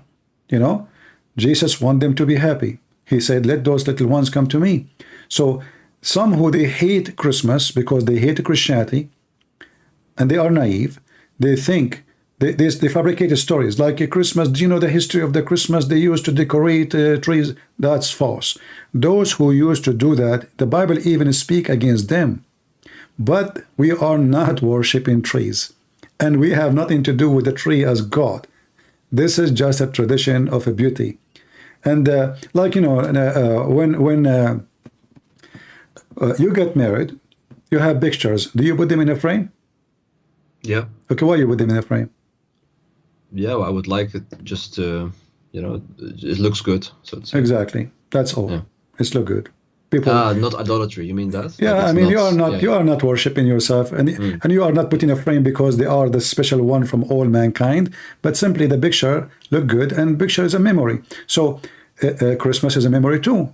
I remember myself when I was a child, and this is not the best memory of my life, you know, waiting in the window to see this guy Santa Claus bringing me the gift. You know, it's beautiful, it's nice. So let the children be happy in the name of Christ. Happiness and peace on earth. So this is what Christ can do. You see, the Muslims, why they are shouting Takbir, Allahu Akbar, and they attack people everywhere. With the Christ, imagine if all the world is celebrating the spirit of Christ, which is in the Christmas, how beautiful the world is. In fact, Muslims around the world, they are celebrating Christmas and as never before. Why? Because Muslim in their holiday, there's nothing happy. It's just food. The girls are wearing a pant over pant over pant and hijab, and then when she go to the swing, the mama, she is watching because somebody will look at her panty, and you know they are not, you know, there's no childhood, you know, there's no childhood. In Christianity, we are experiencing love, not tradition. In Islam, they are experiencing nothing except hatred. Even the food they eat because of fear. So when a Muslim, he want to eat a food, he have a phobia from the food. Who cooked the food? Who brought the food? Where the food? Is it halal food? Even when they buy shoes, is it halal? Have you ever heard of halal shoes? Why you want to eat it? You know, I saw a sticker in a shoe. It says halal shoe. So Lili Dawa, he have halal cat food. Mental, you know, this is a. I'm not joking. You can search it right now. Halal cat food. You did not see his videos? No. I've All seen his a few, video, but, he sell halal cat food. So they are obsessed with rituals and stupidity. Halal cat food. I mean, it's a cat. The cat eat mice. The cat eat fly. The cat eat cockroaches. And now you want to sell halal scam. You know. So if you are a fool, you are a fool. Everybody will fool you. You know. Like I have degree in law. It says that law does not protect the fools. You can't say he fooled me. You know, it doesn't protect you. You've been fooled because you're a fool. So they fool you by rituals, which they claim will make you a better person. Like I go and kiss the black stone. What that will do to me? Yeah, I have no idea. I spend couple of $1,000s. I live in Pakistan or Bangladesh. I spend all my life making money, saving money to save $5,000. That all my life saving, and then I go spend it in air ticket. Half of it will go to the government of Saudi Arabia, visa, money, hotel, food, and then I have to buy them gift, and all of this to do what? To walk around a room and then kiss a black stone, and then I became a Hajji, and now Allah forgive my sin. Yeah. Allah will not forgive your sin unless you go around that room. That's it, you know. No. I mean, you have to go and kiss the black stone, which is in the shape of a vagina. So there is something is stupid, and it's obvious. You see, in a Christianity, this is why I say to you, it's not donation will purify you. It's not even a good deed will purify you. Because there's no good deed at the end of the day equal to your sin. Our sin is way far guilt more than any good deed we can do. So it's like saying, I do sin, and then I buy some detergent, and then I put myself in the laundry machine, and I will become so clean. That is a very silly idea, because sin is in your mind, is in your brain, is in your breathe, and things you do in life. You know, we walk in the street, we see things, we wish things, we get tempted, and we cannot really claim, nobody can claim that he is a person who can kill sin. In fact, what happens every day, that sin is killing us. This is why the Bible says the wage of sin is death. The Bible did not say the wage of sin is death unless you pay God. God, you cannot bribe God. You cannot. You can bribe a government officer. You can bribe a cheating man. But God, you cannot fool him by money, or, you know, hey, I made a donation. Hey, you know, my sin is forgiven. That doesn't work. So we are forgiven by the grace of God. But however, our good deeds as a Christian should come automatically. That's why Jesus said, from their fruit you shall know them. And the good fruits is not you even going in the street and say, hey, I want to give you donation, and shouting about it. The Lord, he mentioned that if you give it with the right hand, don't let the other hand know. And he warned us not to pray like Muslims who pray in the corners so they can receive the glory of everybody. So the Messiah, he says, when you pray, you go to your closet and you close your door. So you pray to your Father, to your Lord, in a private, between you and him. Nobody saw me praying. I pray, I don't pray, none of anybody's business. Muslims are a hypocrite religion. They even have a, like when I was a kid, I go to a house of a kid in my age, and his father sitting in the sofa, and he have little rock, and he keep hitting his face, his head, forehead with it. So what your father doing? This is funny, you know? Yeah. He says he is making dark spot. Why he's doing that? He said because people will think that he is praying all day long. Really? Oh yeah. This is why you see Hamas. Yeah, I'm serious. This is why you see Hamas. They have that dark spot in the top of their head, because this is supposedly showing that how many rak'ah, how many bone down. Ah, right. Yeah. I didn't know. Because the Quran says simatahum ala wujuhahum. You know, it's a hypocrite religion. So now every Muslim who wanna have he want to prove himself that he is, you know, he's a believer. What they do? Let me show you this picture so you can understand what I'm talking about. Yeah. Look at this. I just see it in a few seconds. Satanic. I mean, this is satanic. This is Satan. I mean, what the heck is that?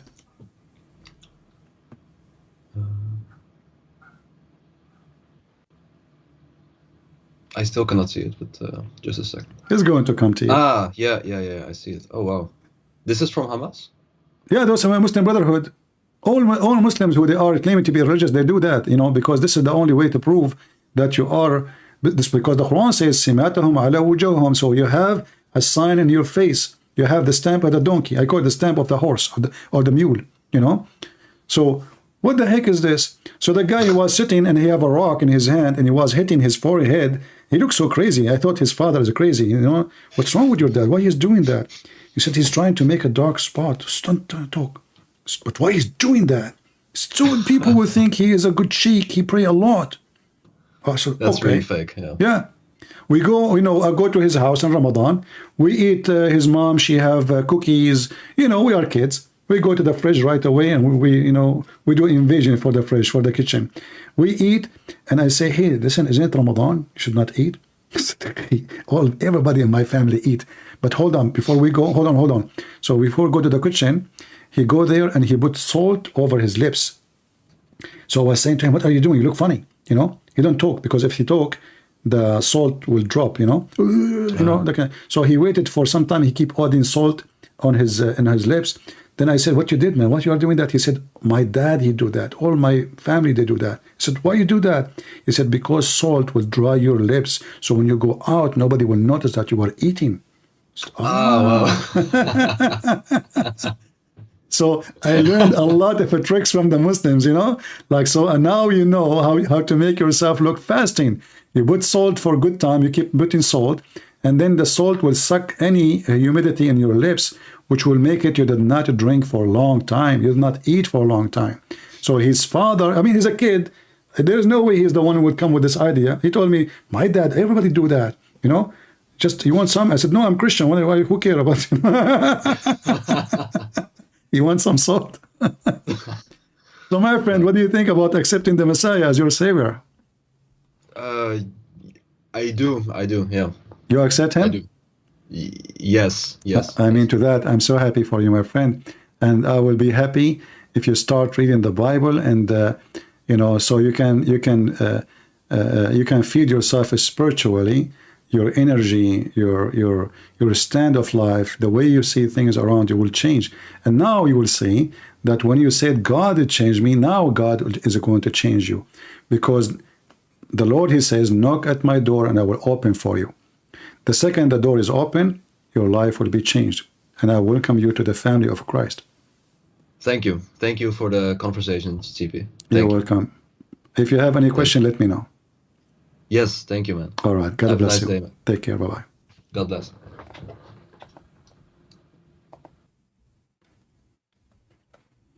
All right.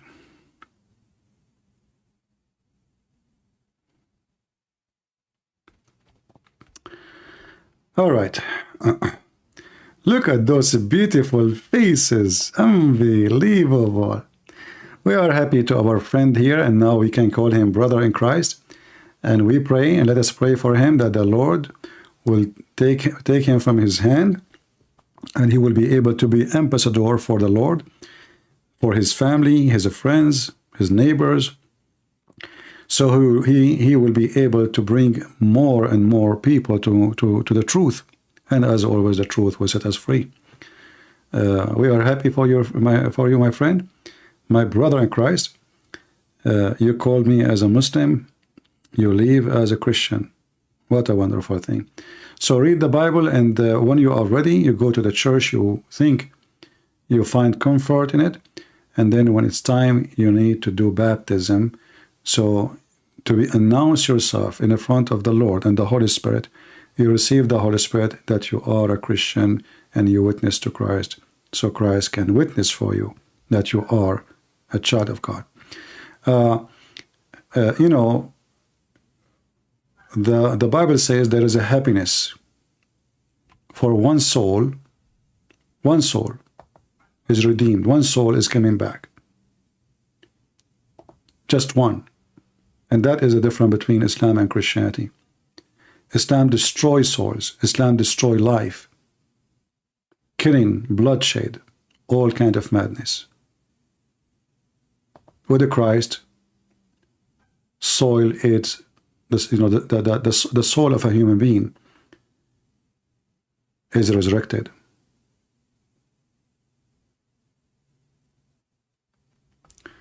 We have another Muslim. Let us see.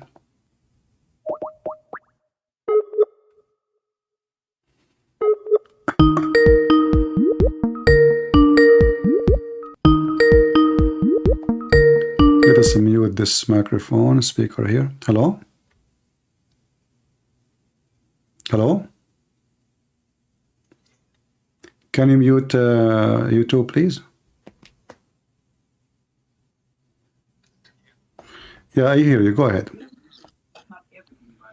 So, brother, I was just watching this call with you and another Muslim brother. Okay. However, a lot of things that you describe in a way that suits your argument. All right. Can you describe it yourself in the way suit your argument? No.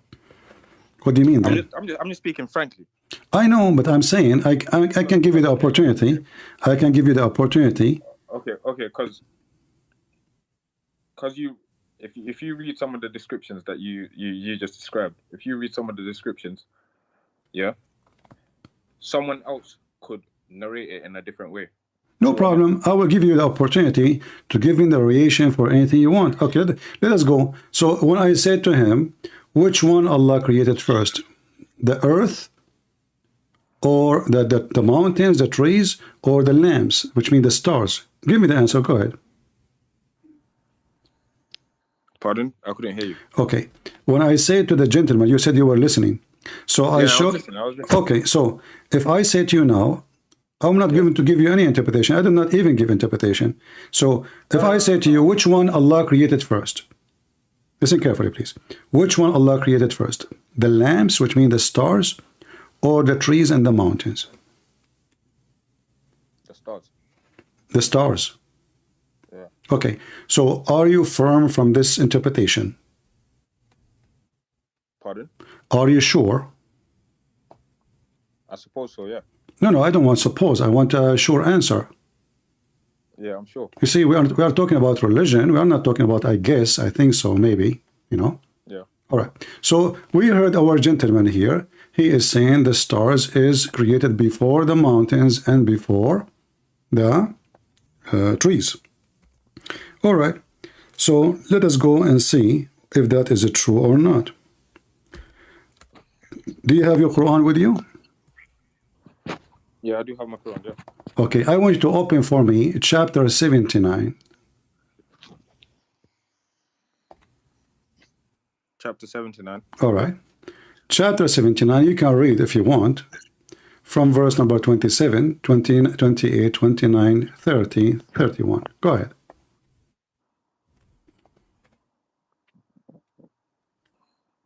First, what verse? Sorry. Chapter 79, verse number 27, 28, 29, 30, 31. I'm just, if you want, you can read a 1,000 verse before it doesn't matter, but because they are not connected, but it's up to you. So the creation verses start from 27. So go ahead, read for us. Yeah. 79, 27, 28, 29, 30, 31, 32. Which is harder to create, you or the sky he built? He built it. Okay. Continue. Raising it high and forming it flawlessly. Okay. After? He dimmed its nights and brought forth its daylight. All right. After?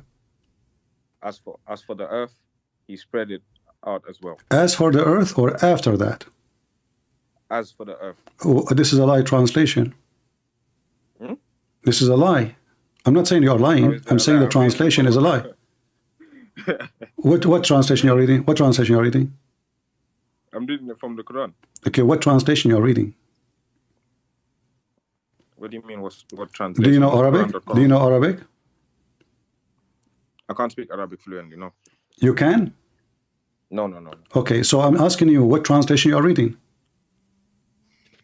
I'm reading from the Quran. I know, but this is a translation. As long as it's not Arabic, it's a translation. So what's the name of translation? What do you mean? What the name of the translation? What the name of the translation? There's Shakir. There's Yusuf Ali. There's name. Who is the translator? 1 second. It doesn't show that in this one.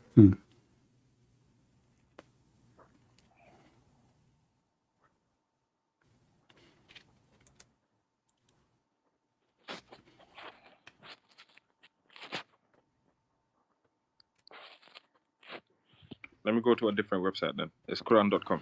All right. You can pick any website, any translation. I have a translation in front of me. It says, and after that he spread the earth. And the Arabic, it's confirmed that. It says, وَالْأَرْضُ بَعْدَ ذَلِكَ دَحَاهَا وَالْأَرْضَ بَعْدَ ذَلِكَ دَحَاهَا بَعْدَ ذَلِكَ. Bad mean after, ذَلِكَ after that. Yeah. My translation, it says, It's a false translation. That's what I'm saying to you. I mean, I was like, what as for the earth? What as for the earth? It says, and after that. Why the Muslim translation in front of me says after that, and you it says as for the earth? There's a huge difference. do you want me to continue what the translation says? Well, that's false translation. I want you to get something right. You can do this. You can copy the sentence of that verse in Arabic and post it in Google Translation and see, does it say ba'da dhalika, which mean and after that? All right, I'll do it right now. Okay. 1 second.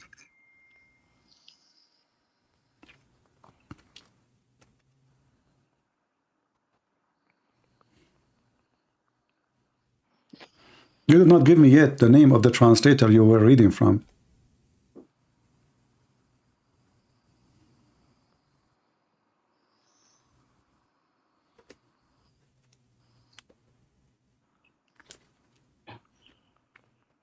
Okay. In Google Translate, in Google Translate it says, and after that he spread the earth. Thank you very much. So now, okay. So now me and you agree that the correct translation is after that, correct? It's okay. Let's continue. Okay. All right, but we are done. It says here in verse number 29 that Allah created the day and the night before he started working in the earth, and then after that he brought the water and the pastures, and after that he created the mountains, correct? Yep. Okay, this is in agreement with what you said, because you said to me the light, the lamps, the stars created first, correct? Yep. Okay, this is a chapter 79. Now let's go to a different chapter. Go on. All right.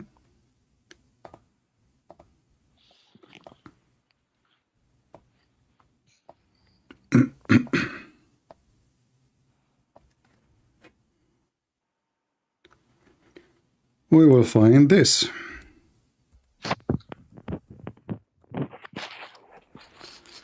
Open chapter 79.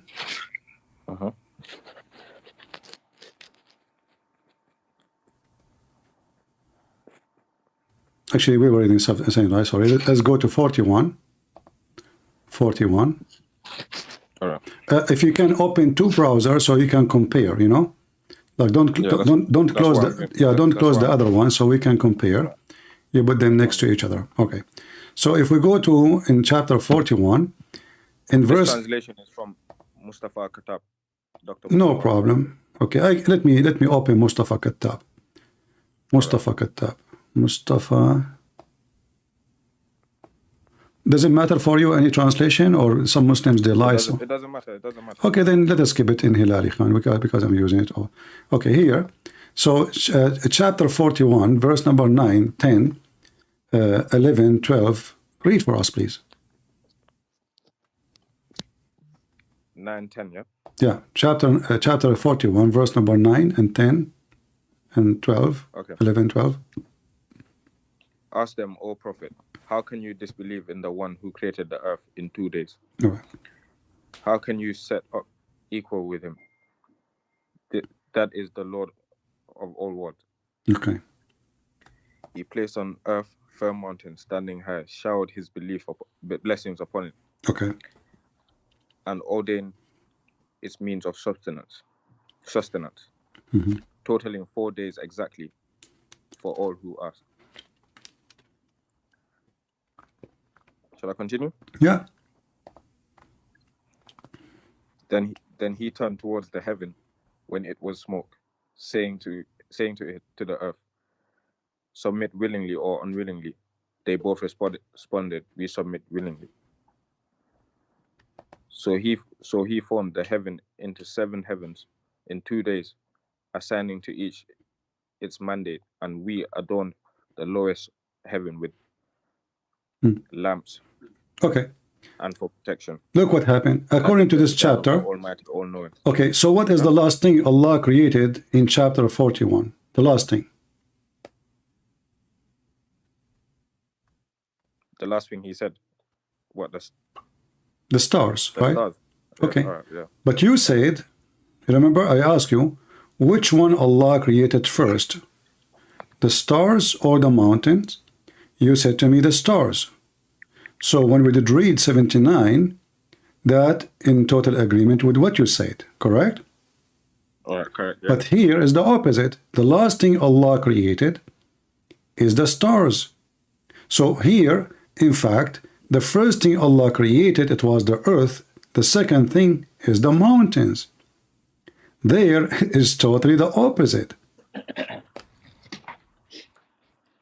So what's your point? You're trying to say that the What my plan? This is isn't it the Quran says if this is a book made by other than Allah, you will find in it contradiction. yeah, it's Allah. It's the book of the Muslims. But I'm saying This is the book of what? This is the book of what? You're trying to say. I'm not trying. I'm not trying. It's you who said. It's you who told me that the stars was created before the trees and the mountains. And then the Quran, you told me when we did read the other verse that the one created at the end is the stars.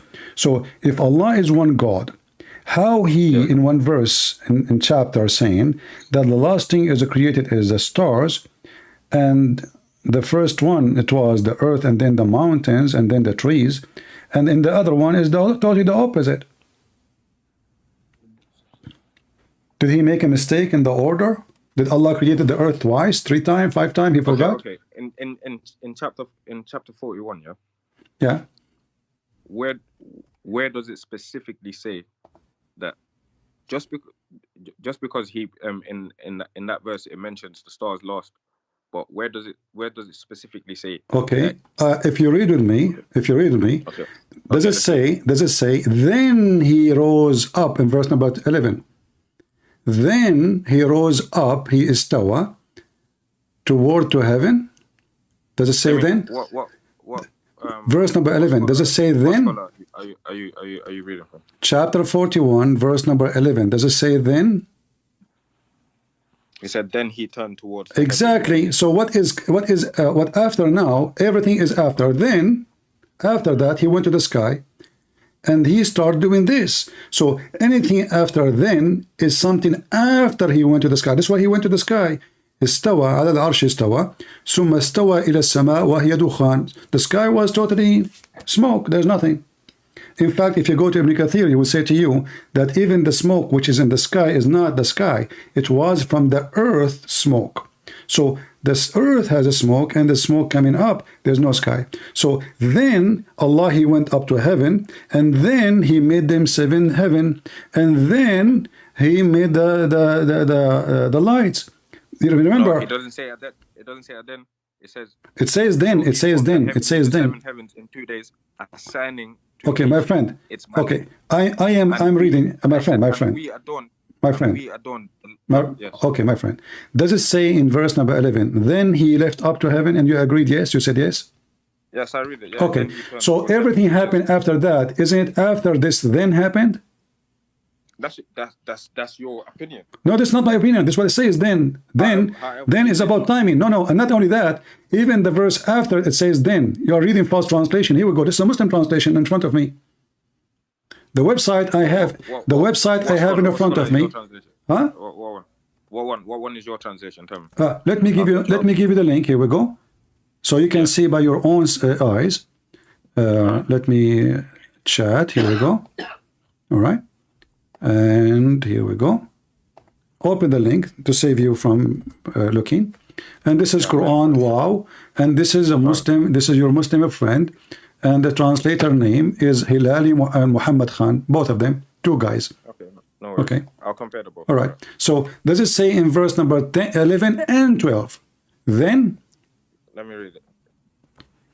Then he istawa towards the heaven when it was smoke, and said to it and to the earth, come both of you willingly or unwillingly. And they both said, we come willingly. Then he completed and finished from their creation 7 heavens in 2 days, and he made in each heaven its affair. And we adorned the nearest heaven with lamps to be adorned as well as God, such as is the decree of him, the Almighty, the All-Knowing. All right. So does it say then and then twice? He said we adorned. Does it say then? Then he completed and finished? Yeah, he completed and finished that. Okay, then okay, then is coming what? Then is what is after? Then, I mean, come on, you speak good English. Yeah, I speak English. Bro. Okay, so you know what I mean. If me, I am like confused because English is not my first language. So you speak good English. So now you say to me, you are saying to me, this is not about order. No, this is about order. So فَقَضَاهُنَّ سَبْعُ سَمَوَاتٍ فِي يَوْمَيْنِ. And then the last thing he did, he created the lambs. All right, go on. That's it. This is wrong. Because if this is, remember you said to me, this was your own interpretation. I'm not even giving interpretation. I'm just reading what it's in front of us. Even this one need interpretation. So the verse is so clear that the last thing Allah created here is the stars. But you said, and this is your understanding based on number 41, and I agree with you, 41 saying what you said, that the first thing, it was the stars. But this is not what chapter 41 saying. 79 is the opposite from 41.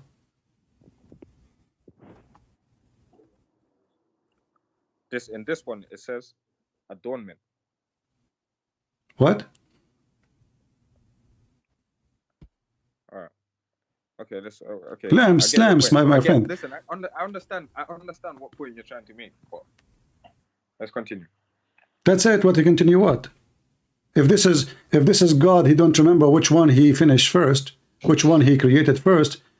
The Quran says, if this is a book made by other than Allah, you will find in it a lot of contradiction. Allah saying that. So do you have another example of your ideology of contradiction? Okay, within the Quran? but do you agree with me this is a contradiction or not? Brother, I don't agree that this is a valid statement of a contradiction that you're trying to imply. But you have to prove it. Does it say then and then mean after? It does mention then. Okay, so it's after. When Allah created the lambs, when he was in the earth or after he went to the sky? When he created the lambs. Yeah. On the earth. When he was in the earth or after he went to the sky? In this verse. No. In your understanding, hold on. So when Allah created the stars, when he was on the earth or after he rose to the heaven? This verse, it mentions that. I'm not asking you about this verse. I'm saying, give me the answer. So, in your understanding, not my interpretation, not any interpretation, yeah. Allah created the stars after he rose up to the heaven or when he was on the earth? In my understanding, it was after he before he created the earth. Before he created the earth? That's what chapter 79 says. We read it. But chapter 41 says what? It says, then after. Okay, I agree on what you're saying. Okay, so this is the opposite. That's it. Islam is gone. You can't say Islam is gone. Yeah, because my friend, okay, so when you're God, he said, if this is a book made by other than Allah, do you accept what Allah made as a condition for you to accept the book or not? Or you don't accept? I accept the book. I'm a Muslim, 100%. Oh, no, I'm saying, do you accept the condition? The condition. He said, if this book is made by other than Allah, so what is the proof that this book cannot be from God? If you find in it contradiction, do you agree with this or you don't? Can you speak Arabic, bro? I am an Arab. All right. So you want to tell me that? See, my friend, why you don't answer? Do you agree with your God when he said, if this is a book made by other than Allah, you will find in it contradiction? Chapter 4, verse number 82. Do you accept that or you don't? That in the book of Allah, you will find the contradiction. No, he is saying, if this is the book, focus with me. He said, if this is a book made by other than Allah, which means the shaitan, if this is a book made by other than Allah, my friend, who is going to make books fabricating the word of Allah, save shaitan?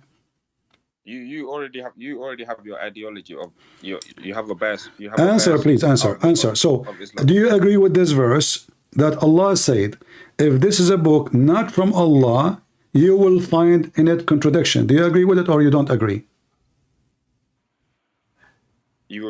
I don't agree, brother. Oh, so you don't agree with the Quran? I agree with the Quran, but I don't agree with the narrative you're coming with. But the Quran is saying that, not me.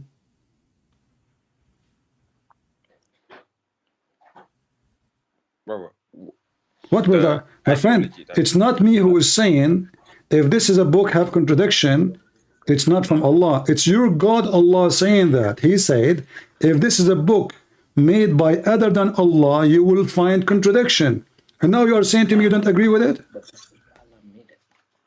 Where is it? Chapter 4, verse number 82. Right.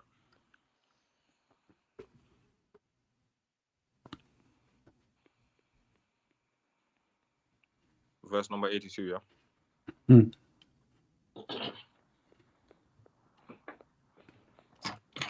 So the Quran is not from Allah, because if Allah in the Quran saying, if this book is made by other than me, you will find in it contradictions. Then you and me, we agree that chapter 41 disagree, contradict chapter 79. So now we have confirmation from Allah himself that this cannot be the book of God. Said chapter 82. Chapter 4. Chapter 4, not chapter 82. No, yeah, verse 82. Do they not consider the Quran carefully? Had it been from other than Allah, they would surely have found therein much contradictions. And we found contradictions. And you agreed already.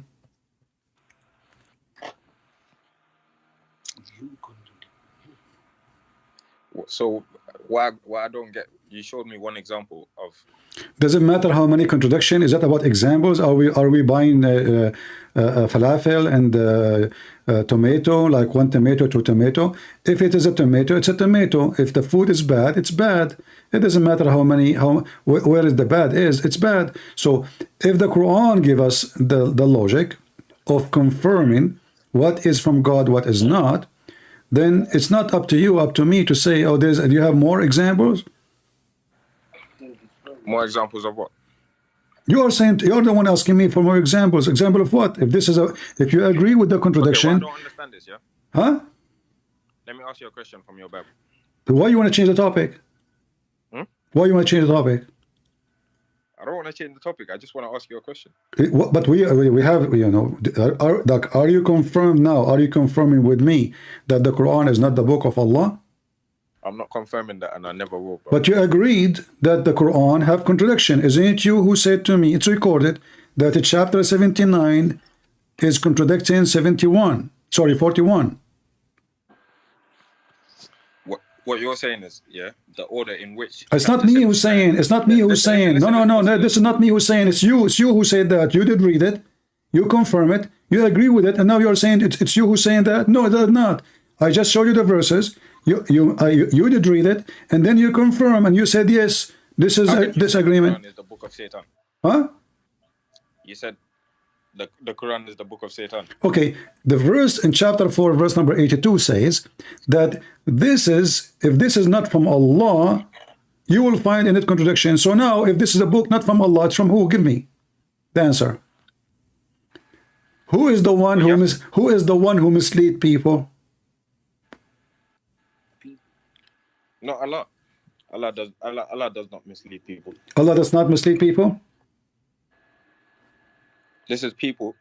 Listen, if I go to another. Don't be nervous. Don't be nervous. I'm asking you, who is the one? If this is not a book from Allah, who is the one who created the book which is not from Allah?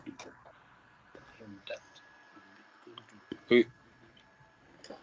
I want to listen to your question very carefully. You said, who is the one? If this is a book, because now we found contradiction, and the book, the same book, saying, if this is a book has contradiction, obviously it's not from Allah. Okay, so now as long we confirm it's not from Allah because there's a contradiction, so who is the one who made the Quran then? It is from Allah. You're reading a No, it's not. from... It's not, because the Quran says that if this is a book not from Allah, you will find contradiction. If it is from Allah, you will find zero contradiction. Bro, we shouldn't go back and forth. The concept that you're coming with, I don't agree to that concept. What concept? I'm not the one who put the concept. It's your Quran. The Quran saying what contradiction? The contradiction is you agreed. Okay, aren't you the one who said, okay, according to chapter 41, it's against what according to chapter 79? Isn't it you who agreed with that? From what I'm reading, yeah. Okay, so see, from what you are reading, not from what I'm saying. Thank you very much. And what you were reading the Quran. So from what you were reading, you'll find contradiction. Okay, you were reading which book? The Quran. So from what you're reading from the Quran, you found contradiction. That means the Quran cannot be the book of God, because chapter 4, verse number 82 says it clearly. If this is a book made by other than Allah, you will find in it contradiction. But what I don't understand is, okay, the one you're reading, yeah, the one you're reading, I can open another one, and it might have a different translation towards the concept that you're. My friend, the translation have nothing to do with me. I am an Arab. It's you, the poor you. It's the poor you who have to pray to a God. You don't even speak his language in his language. In Arabic, in front of me, it says, أَفَلَا يَتَدَبَّرُونَ الْقُرْآنَ وَلَوْ كَانَ مِنْ عِنْدِ اللَّهِ لَوَجَدُوا فِيهِ اخْتِلَافًا كَثِيرًا. It's your problem, not my problem. Now, I am showing you right now an Islamic translation.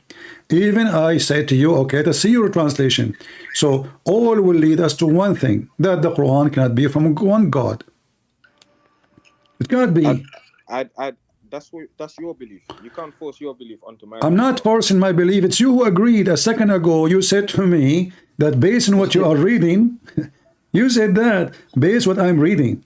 You said that. You're reading, not my reading. You were reading a translation of your choice, remember. You were reading the translation you like, you choose, and based on the translation you were reading, they contradict.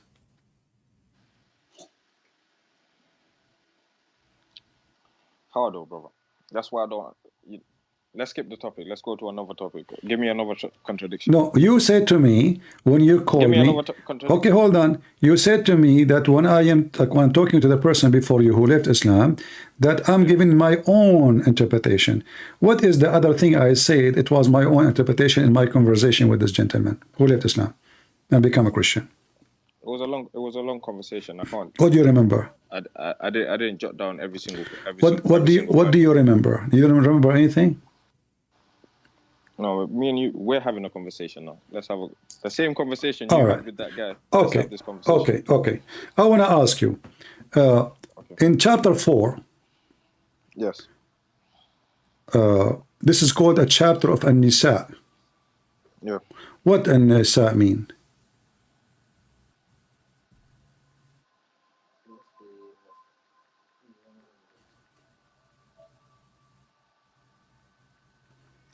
What did you say, pardon? Are you taking time to look and Google? I will help you. Chapter 4, An-Nisa, mean the chapter of the women. Yeah, go on. Okay, what the chapter of the women have to what we are reading? How we are calling it the chapter of the women, but as you see, look what we are reading. I mean, what is this? What does this have to do with women?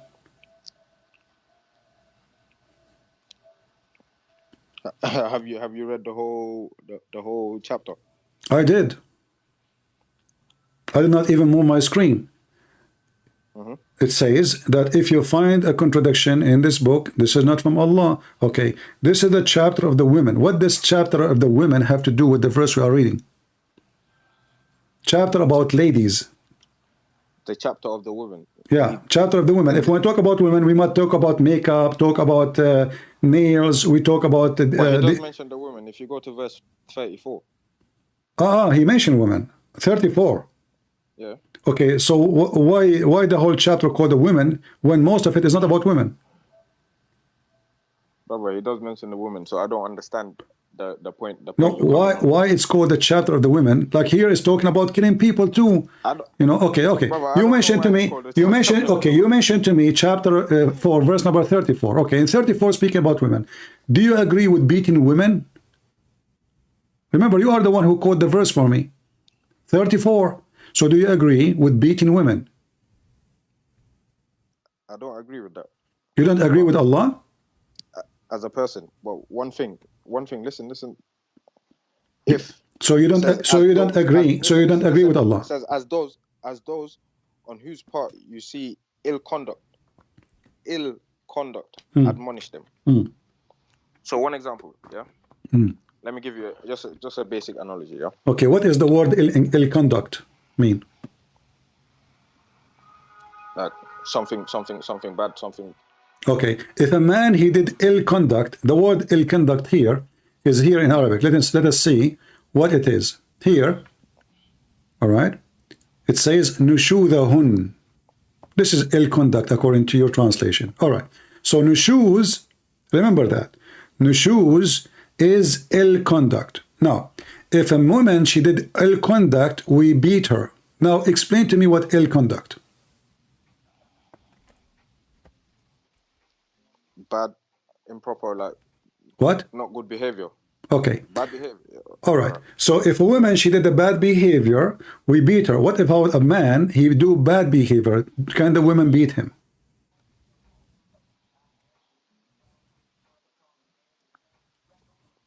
Oh, it doesn't. Okay.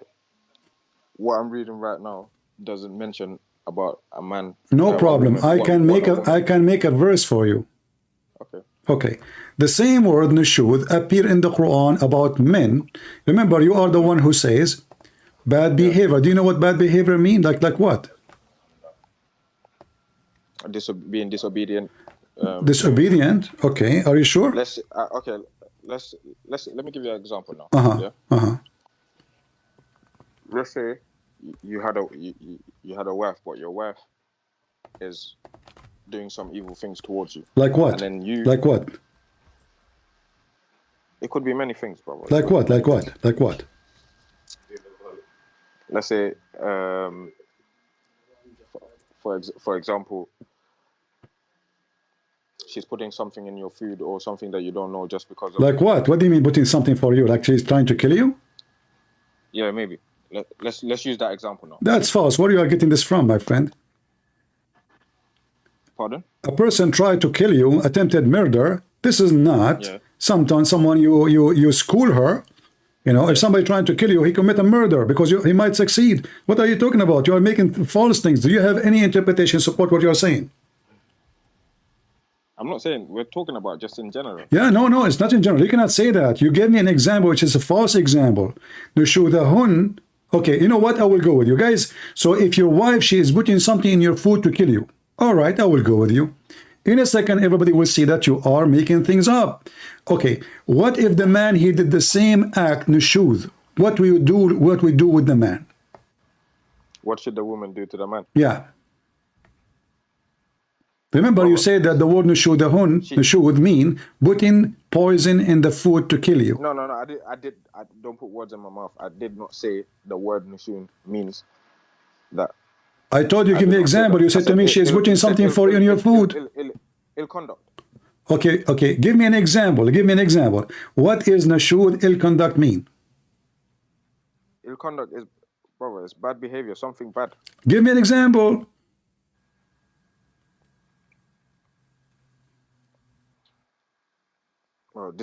Being disobedient towards your husband, not listening. Okay, so disobedience. Okay. So is that a bad thing or a good thing? That's a bad thing. Okay. If a man, he did the same thing, that will make him a bad person. Is that correct? Towards who? I don't know. If he did nushud. Nushud is the word we are talking about, nushud. Yeah. Okay. So if a man, he did the same thing, it's a bad behavior, right? Okay. So how... It wouldn't make him a bad person, but a bad behavior. Let's go. Okay. So now we beat the women because she have a bad behavior. All right. So where does it say beat every woman that? It's in front of you. It says those who. It's you who said to me, ill conduct mean bad behavior. So what we do with them? It says we beat them. It's let me finish the verse. Okay. So as those women whose part you see ill conduct, admonish them. Refuse to share beds. Beat them lightly if it's useful. It's useful. It says in the Quran, beat them lightly if it is useful. It says that in the Quran. If it doesn't say go. It doesn't say where it says if. Where it says if. Can you show me the word if? In the same translation that you're saying. No, there's no if. This is their false. This is false. Huh? Where it says if, beat them if. Lightly if useful. No, it says if they obey you, then don't beat them no more. So and beat them. It says there's no second, there's no first, and there's no lighting. You're adding words there. It says beat them, no lighting. Where is light beating? It says وَضْرُبُوهُنَّ في المضاجع. So هجروهن في المضاجع وَضْرُبُوهُنَّ. There's no lighting, there's no second, there's no first. And if they obey you, then there's no need to do that. They obey you. So now we discover that this is about obedience, correct? Yeah, go on. All right.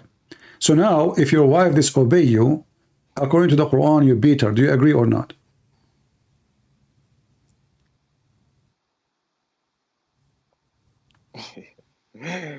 Baba. Why you are laughing? Are you laughing at the Quran?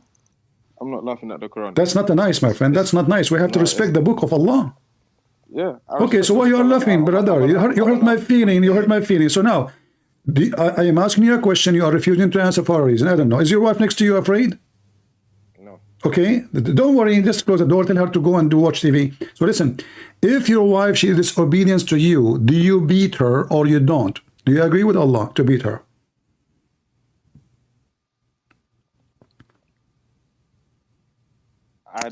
I personally don't agree on beating women. But one thing. Okay, so you don't agree with Allah?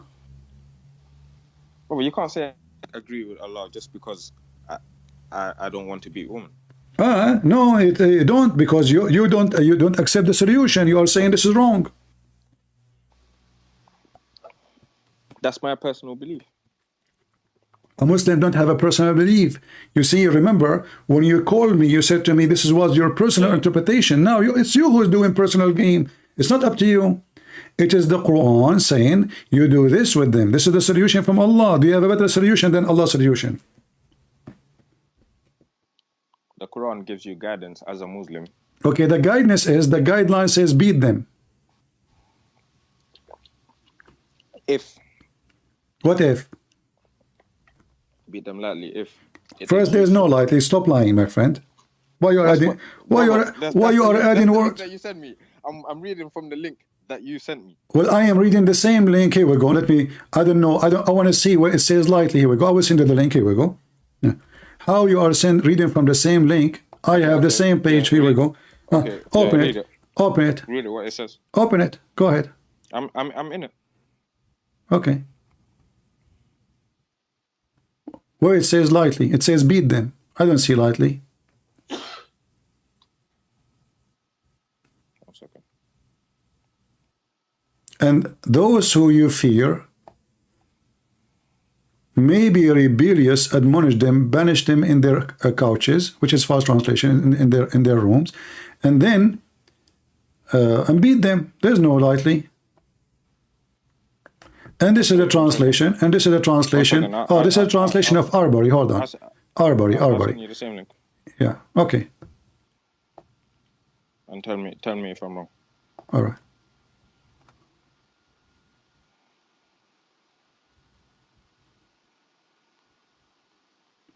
Did you open the link I just sent you? I opened the link. Okay. There's no lightly. It's a fabrication, not in Arabic. And even if you have it in your false translation there, they are lying. There's no lightly.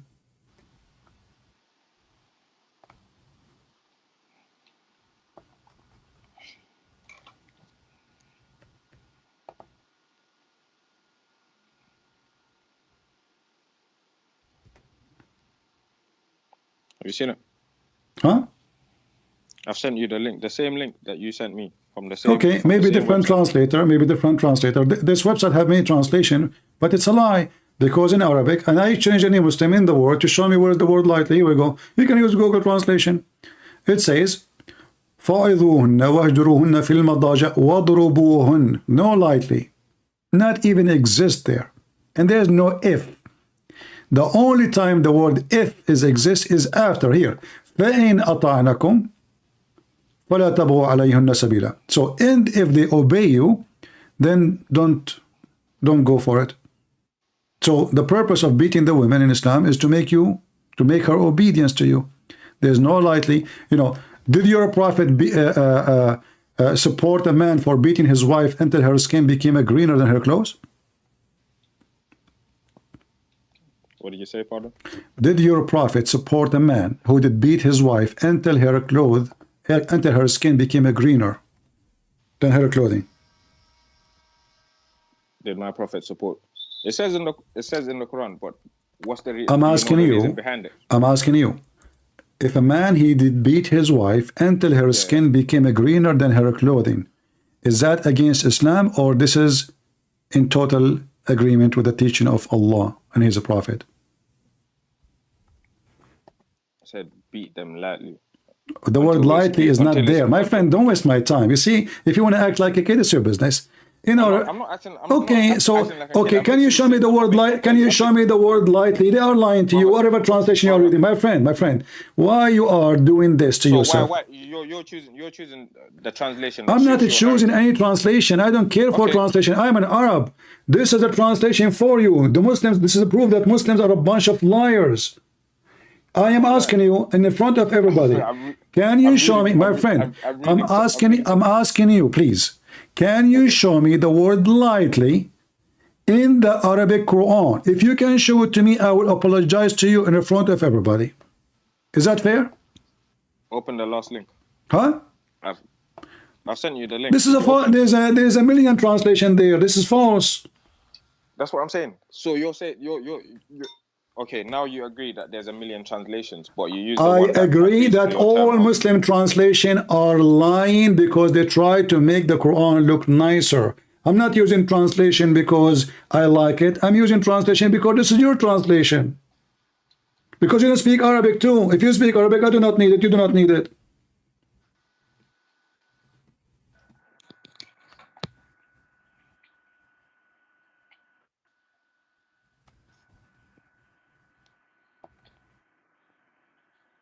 Hello, can you hear me? Yeah, I'm asking you now.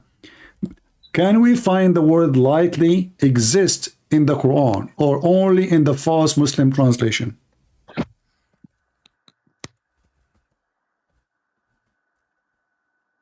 Are you there? You speak Arabic, so yeah, so what? I don't care. I want you to tell me, confirm to me. Can we find the word lightly, beat them lightly, in the Arabic Quran? What about you copy the sentence as it is and put it in Google translation? If the word lightly there, okay. Is that fair, guys? If the word lightly there, I mean, why Google want to hide it? Google working for me? Here we go. I will do that in front of you. Hold on. I will do that in front of you. I will copy the sentence, Here we go. And I will go to Google Translation. If the word lightly there, then this gentleman, he was saying the truth, All right. This is Google. Do you see the word lightly?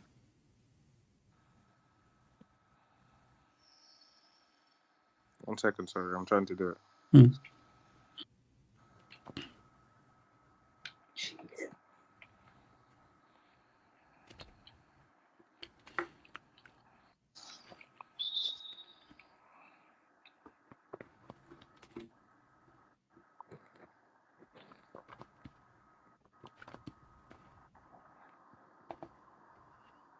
You can use Google from your side.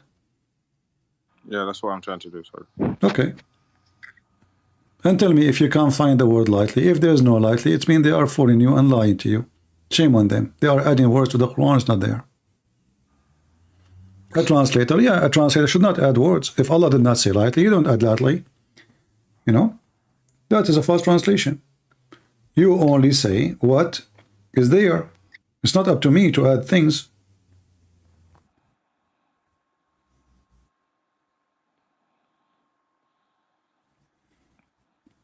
Okay. So what Google says to you? In Google, it doesn't mention lightly, yeah. So do you think I'm saying the truth or I'm lying? No, you're not lying. Okay, so there's no lightly. Now we go back to zero. So if the woman, she disobey me, I beat her, you said you don't agree with that, that means you find that this is not right to do as a person, as a human. So you are a Muslim who choose what you think is right, what you think is not right. So now you are saying to me that you can't say that every Muslim beats their wife. I'm not saying you beat your wife. I don't care if you beat your wife or not. This is your business. But my friend, I am from the Middle East, but I know that most of women in the Middle East, they beat their husbands. You know, actually in Morocco, they have organization to defend men right, because most of them, they go wounded to the hospital because their women, they are big, they are so huge, and the men, they are so small. So men, they get smashed in the Middle East. So now the Quran is trying to give the upper hand to the man, because women are the one really strong, and women, they are stronger than them. This is what happened to your prophet when you have a fight with Aisha and Hafsa. Do you remember what happened? What happened? Muhammad, he asked for the help of Allah. Okay, why you want to ask for the help of Allah if you have a fight with your wife? Oh, to seek guidance from Allah. What do you mean? Seek what?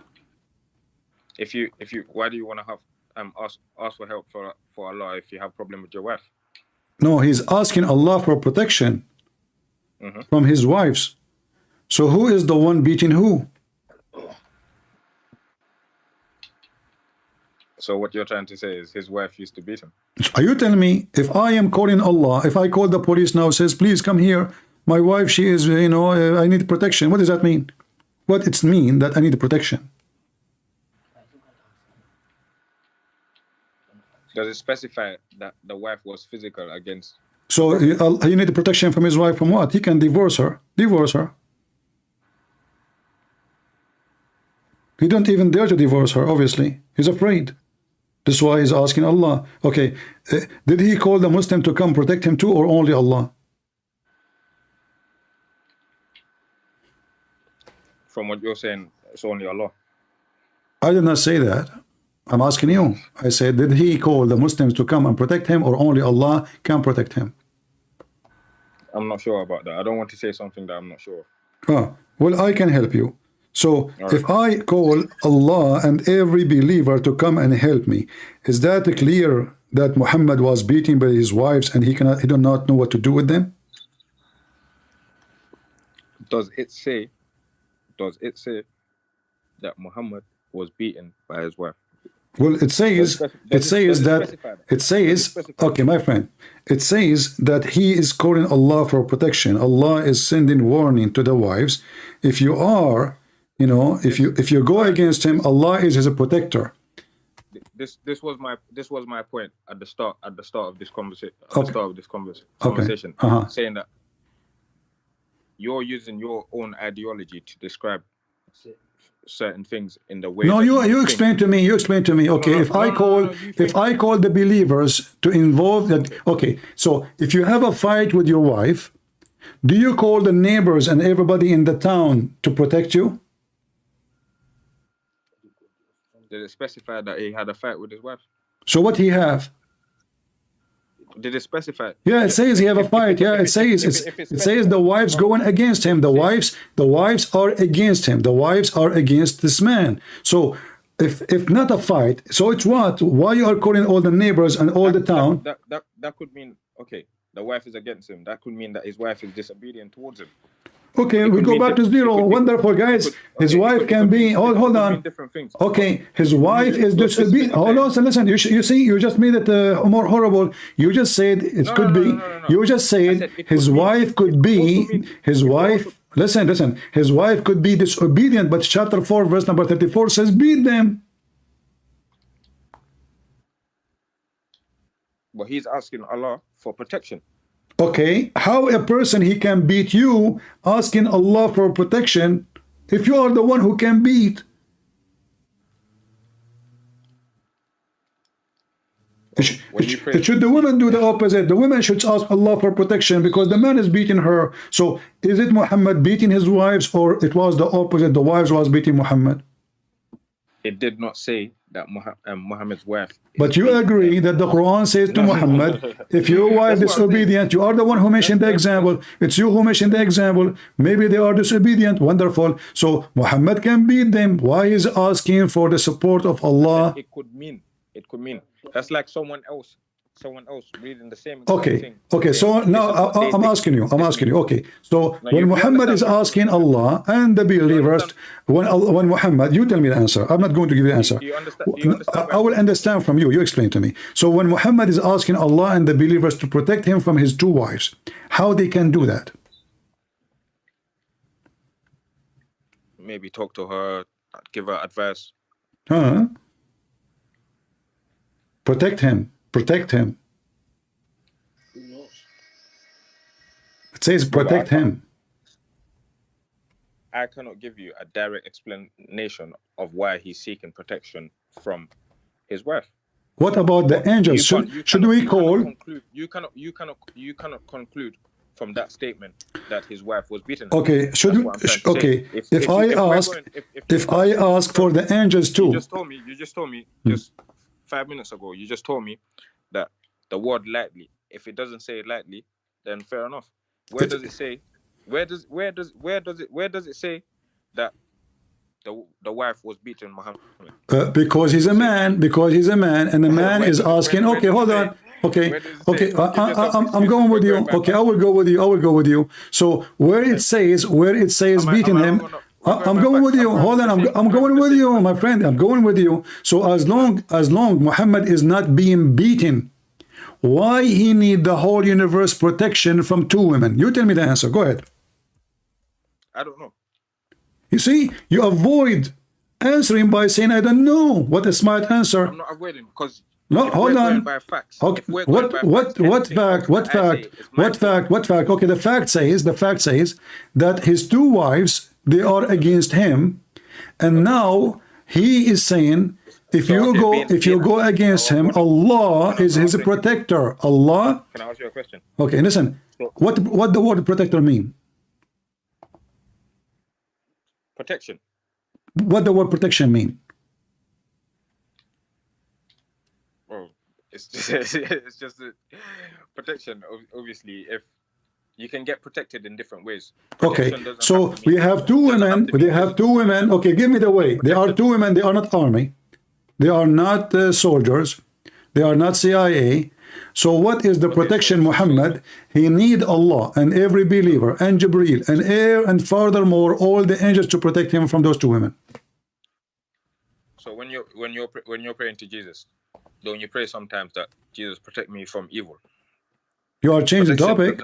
Yeah, I am not a woman fighting with my husband. My friend, this is about a husband and a wife, and the women she in Islam supported, she is subdued to the man, to the point I can beat her. And then suddenly we find that Muhammad is a potato. He don't even dare to beat his wives.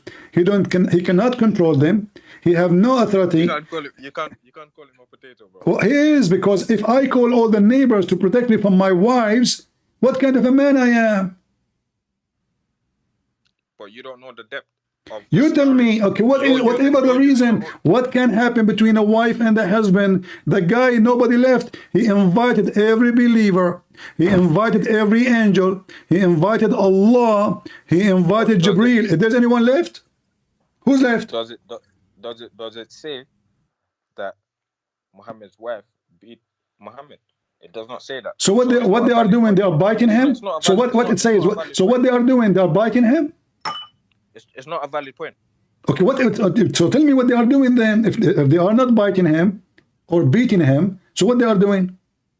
To the point, he need all of those. He need Allah and Jibreel and every righteous believer, Al-Qaeda, ISIS, Hamas, all the Muslims in the world, including you.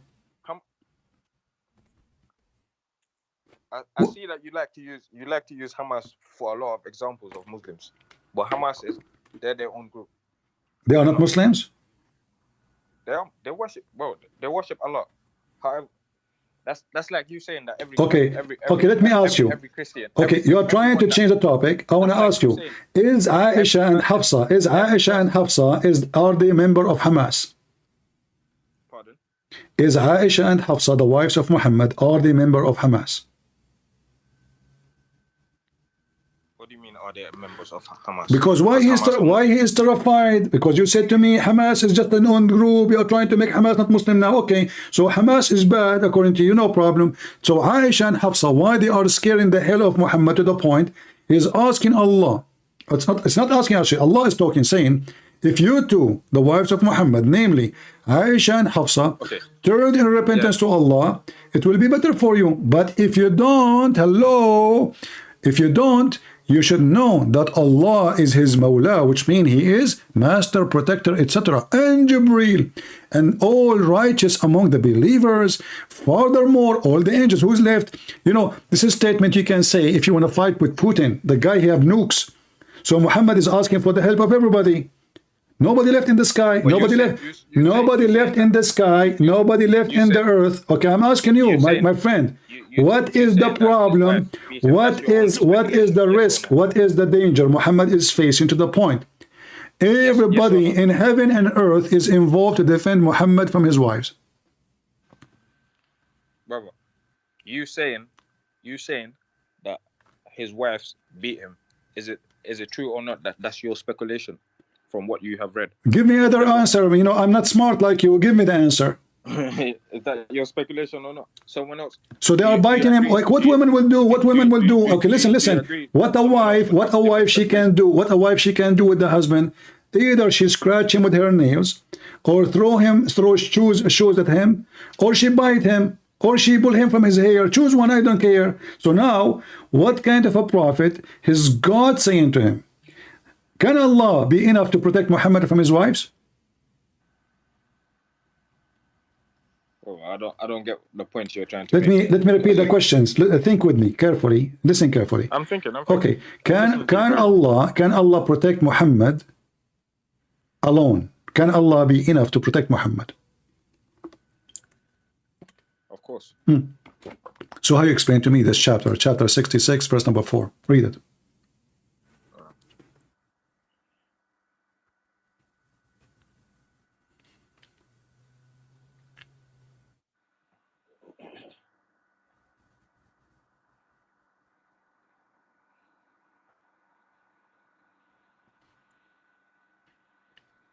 Okay, if you both, let me read it from your one. So we have the same description. Okay. 66, verse number 4. Yeah. If you two, turn in repentance to Allah, your hearts are indeed so inclined. But if you help one another against him, then verily Allah is his Mawla and Jibril and the righteous among the believers, and furthermore the angels are his helpers. What's going on? So Allah can protect him. You just said to me Allah is enough. I said to you, is Allah alone is enough to protect Muhammad? You said yes. Baba. My friend, did you say to me that Allah alone is enough? If Allah alone is enough, here we go, he got the protection of Allah. So what the rest of the party for? Nobody left. 1 billion Muslims are invited to the fight. Listen. Who is the one who's talking? Allah. If Allah, he knew he can do it alone. Is it not Allah that's sending the angels? Hold on. So Allah cannot protect Muhammad. He have to send the angels. Thank you. Is that enough? What? I don't get the point you're trying to make. You are trying to avoid the point. You are getting it. Allah sent the angels. Okay, he sent Jibreel. Jibreel have 600,000 winds. So, or 600,000 winds. So that's the way Allah. That's the way Allah is protecting him. Okay. One angel can Jibreel alone protect Muhammad? No. Can Allah alone protect Muhammad? No, because he needs Jibreel. Okay, now so we have Allah, we have Jibreel. Is it enough to protect Muhammad? No. The proof in front of you. And every righteous among the believer. So now we have 1 billion Muslims, they will join the fight. Is that enough? No. And furthermore, all the angels, all of this to fight 2 women, they are 5 foot tall. I don't know what point you're trying to. My point is Muhammad was a potato. If he can control his household, yes, he was. If he can control his household, he will not publish his laundry, and the laundry will not smell so bad to the point it went all the way to Allah. He put it in the machine. He found no solution. So he sent it back. He published it in public. And now he is threatening those 2 women. Listen, if you don't behave, I'm coming. Not only me, Jibreel with me. Not only me, every righteous believer. Not only that, all the angels. Who's left? I mean, this is a statement you can say if you are going to have third, like world war, like the end of the time war, like you have a massive army. It's just 2 women. One of them, she's a kid. Bro, in the translation that I'm reading, yeah, they've got a different speculation towards your speculation. Give me the speculation you have. Give me the one you have. In brackets, it says it said, okay, turn into repentance. Yeah, they are doing something bad. He's saying to them, okay, no. He's saying, listen, if you don't repent, Allah will come. Listen, repent is the condition. If they don't repent, Allah is his protector. He said if they oppose, yeah, oppose. Okay. You see, you are the one who said to me, the word is not there. Why you are adding it? You see, now it's added. It's between 2 brackets. Where's oppose? No. There's no oppose. I'm just telling you another speculation from a person that. Okay, so I'm asking you now. Okay, so what is the problem? What is the problem? How the wives of Muhammad are disobedient to Muhammad? He says repent. What they did? If your speculation. Okay, what they did? Okay, listen. Speculation is that the wives okay, I want to ask you. I want to ask you. Yes or no? What? Your speculation is that the wives will be my speculation that one of the wives of Muhammad. Yes or no? You said it. Okay, my speculation is one of the wives, she locked Muhammad in the bathroom. She will not open the door unless he promised her will not cheat again. The other wife, she have a shoe, high heel shoes, 10-inch. She opened a hole in his head. Prove me wrong. And now he is inside the bathroom. The door is locked. He cannot get out. He don't dare to get out. So they give them a verse from the Quran saying, listen to me. If you don't repent, Allah is my protector. And not only that, Jibreel is coming. We. And not only Jibreel. Listen. Furthermore, all the believers, all the army. And not only that, furthermore, the angels who is left. All of this because there's 2 women. One of them, she did bite Muhammad. And the other woman, she hit him with her shoes. Prove me wrong. So one second. In the Quran, it says that Aisha beat Muhammad with her shoe. Well, give me then what happened. What is Quran for? What is Quran for if we cannot understand what is behind the story? What is the story? What's happening? How the believer? You literally just said that. Yes or no? What I said that? That Aisha beat Muhammad with her heel until there's a hole in his head. Yeah, there's 2 holes. Actually, I have a witness here. I have 2 witnesses. They said 2 holes. There's a third witness. He said 4. You know, because I actually used. Is that in the Quran? No, this is in the whole movie. What Quran? I'm asking you. You said to me, I do not know. This is what I'm saying. So what I am saying to you that this is going to be a book from God. I mean, God, He don't need to this drama for 2 women fighting with the man inside his house. They're his wives. Very simple. There is no need of all this drama. I mean, who is left? Osama bin Laden is coming. The Caliphate of ISIS is coming. Az-Zawahiri is coming. Hamas is coming. I mean, what is enough? Maybe he will call Netanyahu for it. It's just two women fighting Muhammad. What is Islam is for? And I will tell you a story. Muhammad, he sent his wife. He told her, your father is waiting for you. He want to see you. She went there and she asked her dad, did you ask for me? He said no. So she felt suspicious. She went back home and she found Muhammad in the top of a woman. She is his maid. Her legs was up and Muhammad in the top of her. So his wife, she said to him, في بيتي وعلى سريري يا Muhammad, in my house, in my bed, you idiot. So Muhammad now, he promised her that he will make her father caliphate after him. The wife, she told the other wife. The other wife, she told the other wife. And then the other wife, she told other wives. And the other wife, she told the whole town. And then after all the town learned, Allah told Muhammad. What do you think about the story I just told you? It's my speculation or this is what happened? Where did you read that, brother? I'm asking you, and I did not read it anywhere. I'm just smart. Is it in the Quran? Yes or no? I'm just being smart. I just told you that I am making a speculation. So how do you want to prove that your speculation is a fact in order for you to... So what do you think about the story I just told you? Do you agree with it or it sounds funny and stupid? Some of it sounds funny. Some of it? Which some? Brother, I don't agree. Okay, I'll give you a straight up answer. I don't agree with your story. So why the story doesn't sound smart? No, it's not about smart or stupid or... So what it is? I'm telling you, give me an example from the Quran where it specifies that... Well, what I can do, I give up. I'm just trying to find out what's happening. So I told you that Muhammad, he told his wife something. The wife, she told the other one something. Then something got to something, and then she told the other women, and the women, she told other women. We can't prove that, so we can't jump into the conclusion saying that this is what happened, this is what happened. So okay, do you agree with my conclusion, or you think it's silly and stupid? I don't agree with your conclusion. Why? Because it's silly and stupid? If you that's your words. If you want to use that. Thank you very much. But this is what the Quran is saying. Thank you for saying this is silly and stupid. Here we go. If you read the verse before it, you will see the most funny, stupid Quran made by God ever. And remember, when the Prophet SAW disclosed a matter of confidence to one of his wives, between the bracket Hafsa, so when she told the other women, Aisha, Allah made it known to him, Muhammad, he informed part of it, not all part, and therefore, then he told her, Hafsa, therefore she said, who told you this? He said, all knower, all aware. You just say this is silly and stupid.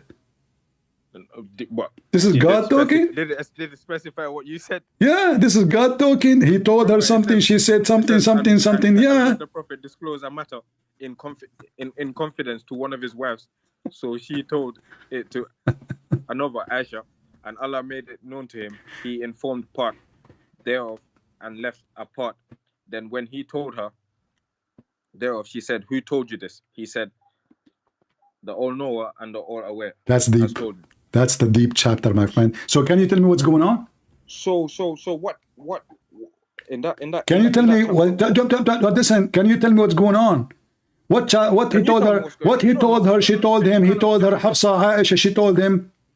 And then Allah made it, some of it known to him. Why didn't tell him all the story? I mean, what's going on? We want to know what's happening. What kind of okay? You said to me that you said to me that the Quran is the book of guidance. Don't you feel so confused? I mean, this is guidance. I want you to tell me, my friend. What's your name? What's your name, my friend? What's your name? My name is Samba. Samba? Yeah. Like dance, samba? Yeah. Oh, okay. That's a dangerous dance. Now, maybe this verse is about samba. It looked like one messed up. So listen to this. So if I ask you now, and you said to me, this is the book of guidance. What is the guidance you learn from the book of guidance? Give me interpretation. Go ahead. Or following the Quran is a way of life. Okay, a way of life that the Prophet told his wife as a matter of confidence. The other wife told the other wife, and then the other wife, she told the other wife. And then Allah told Muhammad some of it, not all of it. And then she said to him, who told you this? He said to her, Allah, the all-knower. What is this? Okay, told her, what she told him, what we are talking about. Do you know what you told her? You don't know. I told you. They found him having sex with the maid. Her legs was up like victory sign. Where does it say that? I was guessing.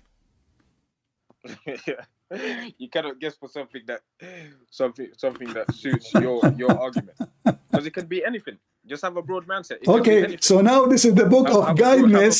Okay, hold on. Look what you just said. You just said that this is the book of guidance, but it could be anything. Let me guess. This is talking about Trump going in election against Joe Biden. Trump, he told his wife and he told his daughter a matter of confidence. So she said to him, Ivanka, who you really? So she told the wife of Trump wife, she went to CBN, NBC TV, and she told them, they said to her, where you get this gossip from? She said, well, Allah, he informed me some, and he did not tell me some. What is this? This is the book of gossip. This is a story of two old women, and they're 120 years old, and they are gossiping. They don't have anything to do. They are retired. What is this? Remember, you're using one verse to describe the whole Quran. Okay, give me what verse. This is the beginning of the chapter. The chapter. Here we go. The beginning of the chapter. At-Tahrim. O Prophet, why do you ban yourself from what Allah made lawful for you, seeking the praise of your wife, and Allah all forgiven? Okay, can you tell me what the Prophet he forbid himself? This is verse number 1. Huh? Not specified. Huh? It's not specified. It's not specified. So how this is the book of guidance? How we can understand what's going on if this book is messed up? What this has happened, the wife she found him in the top of the maid, her legs was up like a victory sign, free Palestine, and then she said, free Palestine, which means free my maid. And then the Prophet was doing boom boom, and then this is not my, no, this is the, you can use that speculation if it makes you feel better. It's what? You can use that speculation if it makes you feel better, but you and I know that is not mentioned in the Quran specifically.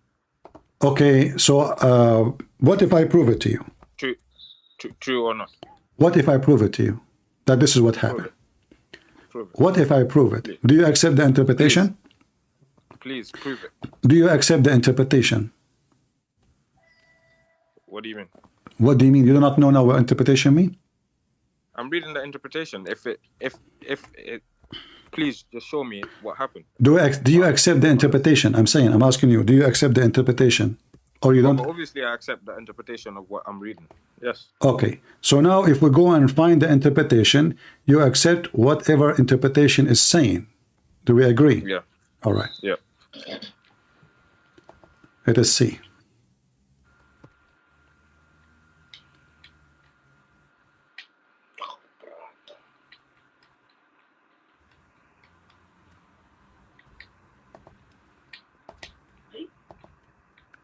All right.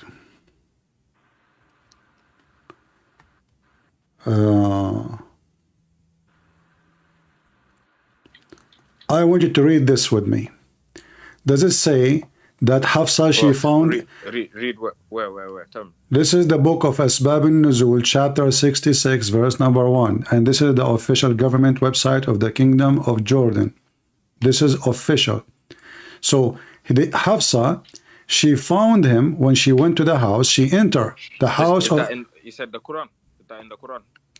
This is the interpretation. You remember I said to you, if I show you the interpretation, you will accept. You said yes. Said the Quran. Yes, this is the Quran interpretation. The Quran is translated. No, this is the Quran interpretation. This is the chapter we are talking about, chapter 66, verse number 1. I asked you, do you accept interpretation? You said yes. Well, I thought you meant the translation from the Quran. I want to see it. I said interpretation, and you said to me, no. You said yes.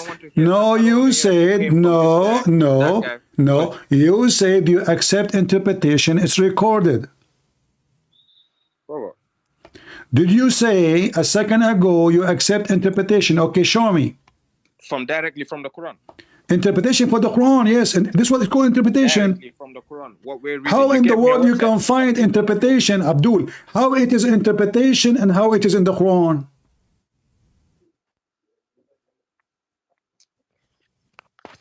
You're trying to confuse me now. I'm not confusing you. Allah confusing you. Like she said to her, and he said to her, and then she said to him, and he said, "Who said that to you?" He said, "You said what you said. You know, I saw what you say." And he said to her, and then she said to the, you know, hold on, I have a quote.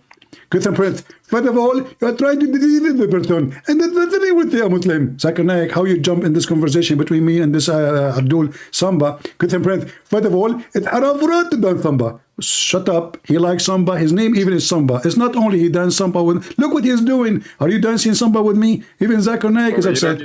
Listen, listen. The Messenger of Allah, bless him, entered the house of Hafsa along with his wife, the mother of his son, Maria. When Hafsa, she found him with her in intimate moment. In what? What? She found him. I said to you that she found him in the top of her and she have given victory sign to Allah. Her legs is up. Does it say in intimate moment? Send me a link of what you're reading, please. Ah, you like it now, huh? Intimate, huh? A second ago, you don't want to listen to me. The second we say intimate moment, you're interested. My point is, this is a stupid book. I mean, the man is having sex with his slave, and obviously, okay, it is. Look at this. This is God. This is God talking. Go read it. Read it. Does it say? Does it say? Islam as a religion. It's not a religion. Islam is intimate moment between sexual pervert man and his, sex slaves. Read it. Brother.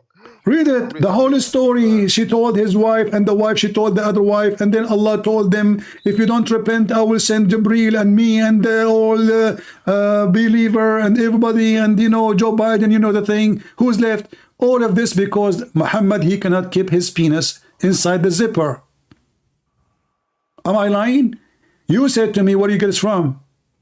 You said I said a mother of his son.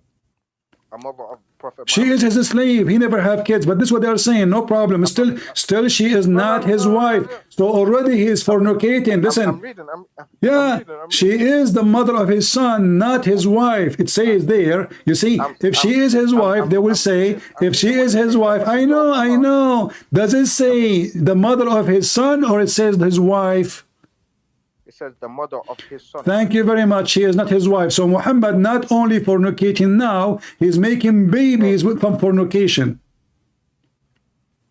That's what you claim. No, this is what it says. She is not his wife. The mother of his son. Because he's a fornicator. Because he's a fornicator. This is why it doesn't say his wife. You see, when you're giving an argument, you need to state the facts. I am stating the fact. This is why the wife, she is upset. This is the wife, she is upset. She is his maid. She is his maid. She is not the wife.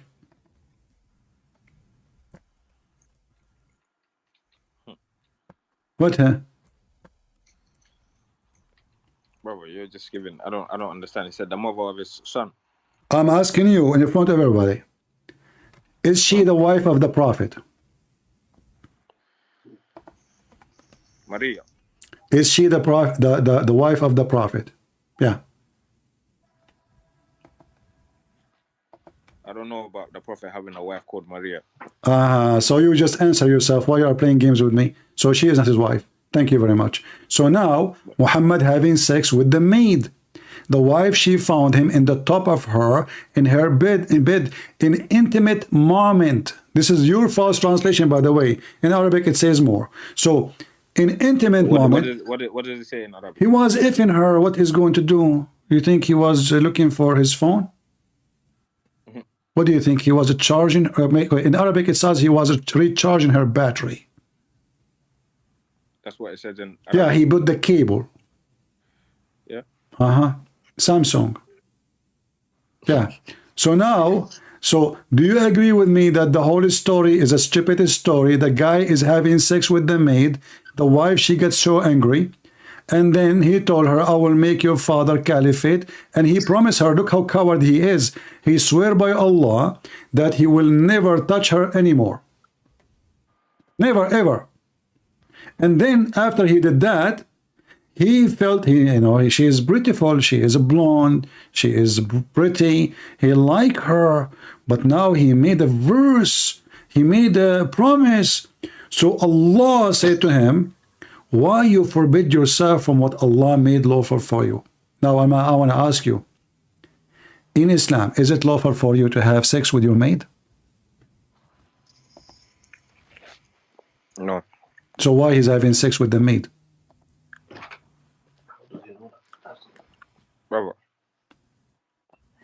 What, brother? Did he not seek forgiveness to Allah? What forgiveness? So I can now. So I'm a prophet of God, but the verse says what is lawful for you. Okay, hold on. You said it's not lawful. Hold on. You said, everybody heard you. It's not lawful for him to have sex with his maid, correct? Yeah. Okay, but the verse saying it's lawful for him. Then why would he seek forgiveness? Thank you very much. You are the one who said, but he seek forgiveness. This is a stupid religion. Again, it is falafel. Listen, if it is Allah, he is asking Muhammad, why you made her unlawful for you? Why you forbid yourself from what Allah made lawful for you? I asked you, is it lawful for Muhammad to have sex with his maid? You said no. So where in the Quran it says lawful? You see, you remember we spoke about contradiction before. You said to me, can you give me a different example? Here we go. There's no a single place in the Quran. Listen, there's not a single place in the Quran says that it is made lawful for Muhammad or any Muslim man to have sex with his maid. What the Quran is saying, you can have sex with captured slave, not with the maid. Not with the maid. Capture only. Capture from war. Can I read another interpretation from a different guy? You can read. Give me the name so we can laugh. Al-Mikbas. Al-Mikbas. And Ibn Abbas. Ibn Abbas. Ibn Abbas. Yeah. Okay, here we go. I'm reading Ibn Abbas in front of me. Thank you very much. Ibn Abbas is my cousin. Go ahead. Okay. So, and from his narration of the authority of Ibn Abbas, yeah, that he said regarding the interpretation of Allah saying, yeah, Muhammad marrying Maria, yeah. Muhammad what? Should I read the brackets? What bracket? From the interpretation, regarding his interpretation, Allah saying, O Prophet, i.e. Muhammad, BBUH, yeah. Why banest thou, which Allah has made lawful for you, i.e. marrying Maria the court, but he did not marry her. Yeah, listen. So he's sleeping with her before he married her? Yeah, listen. the mother of Ibrahim, because he had forbidden himself from marrying her. That's false translation. He forbid himself from effing her. My friend, he forbid himself from effing her. This is a false translation. This is a no, not Mary. From nikah. Okay, hold on. Okay, I will go with you. Okay, I will go with you. Now, Allah said to him, why you forbid yourself from marrying her according to you, right? Okay. But did we read in the previous page where it says that she found him with her intimate, and you are the one who says to me that she is the mother of his son? Mother of Ibrahim, yeah. Okay, so now Muhammad, he have a son from a woman, she is not married to him yet? Yeah. So what he is?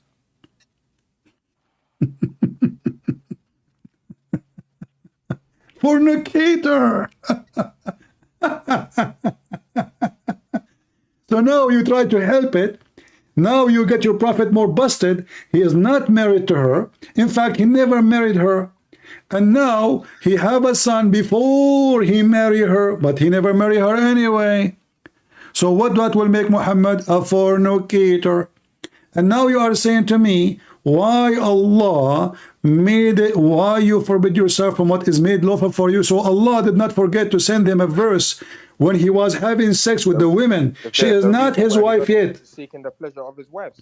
No problem. But why Allah did not send him a verse says, you idiot, why you are asleep? Hold on. Is it lawful? Listen, I will go back with you. You said, I ask you, is it lawful for Muhammad to have sex? I said to you, is it lawful for Muhammad to have sex with his maid? You said no, correct? Hence why he seek forgiveness.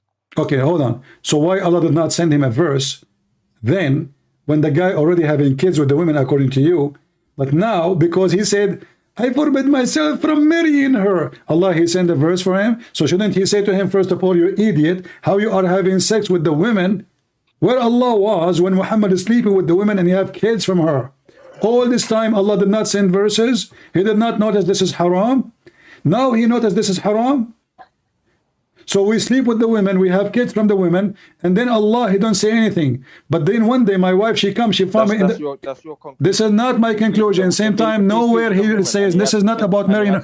Listen, okay, let me ask you, did he marry this woman?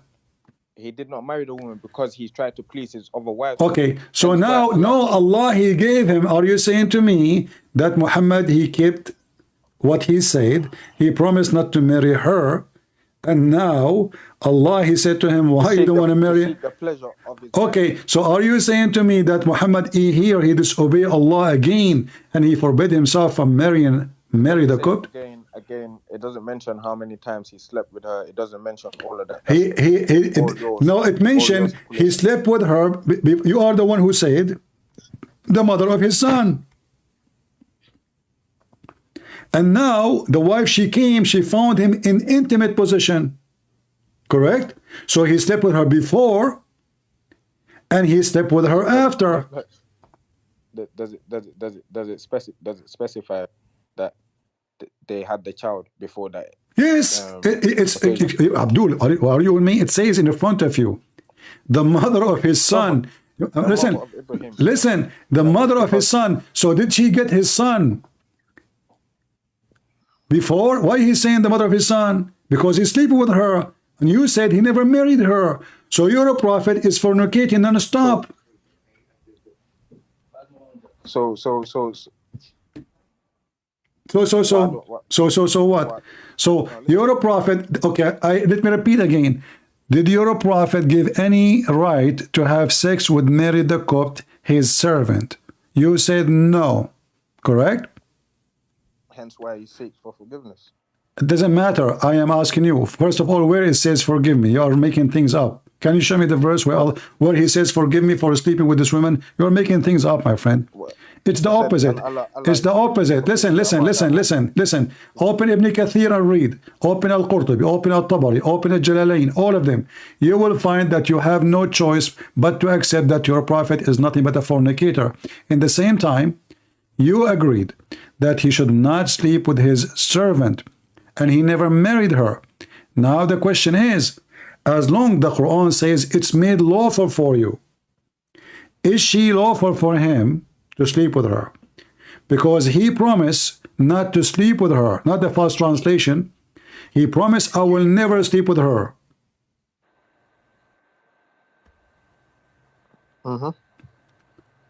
Yeah, and then he told Hafsa, don't tell anybody. Why he's staying? Why he don't want anybody to know if he is doing something good? He doesn't want to disclose of his sins. Why do people? Okay, so Muhammad now he knew it is sin, and then Allah he get involved. So the wife, she told the other wife, and the other wife told the other wife, and the whole town know about it. At the end of the day, Muhammad, by like 10 months after, Allah informed him. Is that a story from God? And Allah never made it lawful for him. And you keep saying to me, he asked Allah for forgiveness. Look, read with me carefully. This is Al-Jalalain says, Allah, he said, why do you forbid what Allah made lawful for you in the term of your Coptic handmaiden, Maria? Do you see it? When he lay with her in the house of Hafsa, She was what? She is the maid.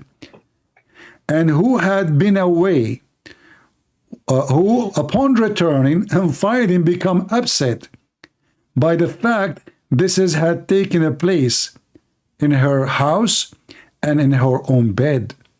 So not only he is a cheating, sleeping around, by saying, she is unlawful to me. Muhammad, he said, she is unlawful to me, seeking by making her unlawful. So did he marry her?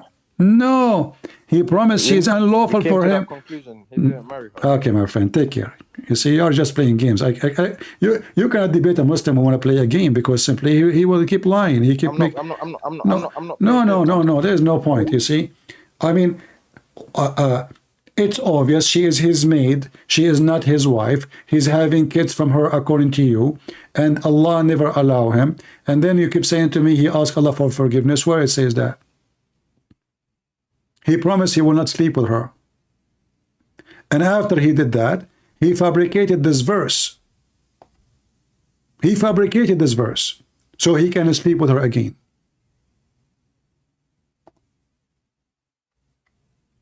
Your prophet is a pervert.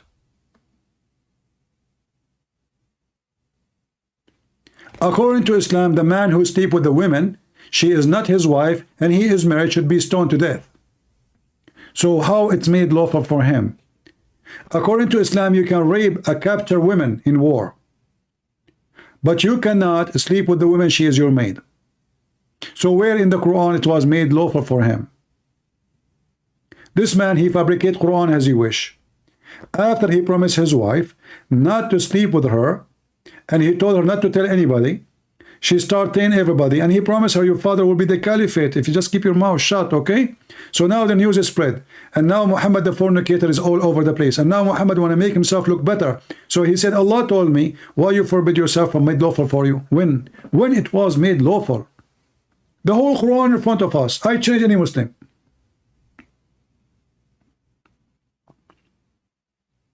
If this is a religion from God, so what is Satan? Who is here first time? If you are here first time, don't forget to subscribe, and tomorrow unsubscribe. For if you do so, according to Islam, if you subscribe to me, this is not a good deed. But if you unsubscribe, Allah will double your deed. So think about it. Subscribe and subscribe, subscribe and subscribe. You will make a lot of deeds. This is a good deed religion, brother. A man can F a dead woman. It's a good deed, brother. He can F his mother. There's no penalty. Haram. It says in the Quran, haram. It's okay. It's haram, yes. But even if he F his mother, there's no penalty, brother. Okay? And if a man, he see a child, she is 6 years old, he can, you know, it's a good deed. She's orphan. She's orphan. Did you hear the Muslim saying that Aisha was orphan? Abdul, her father became a caliphate later after Muhammad's death, and now you made Aisha orphan just to justify why he's having sex with a child? They made the girl orphan. They killed her father. And then they come to us and they give us speeches about bad deeds and good deed. It's a good deed religion. Yeah, like, you know, this guy, what's his name? Abu Adnan. He is explained the good deed of his friend Sheikh Uthman, who took his wife. He took my wife. He took my wife. And you know, they are potatoes. They are brave. They are men to the point. They grow a beard, and then they go into the internet talking about who took his wife. Who did not take my wife, you know. What a man. You people are really.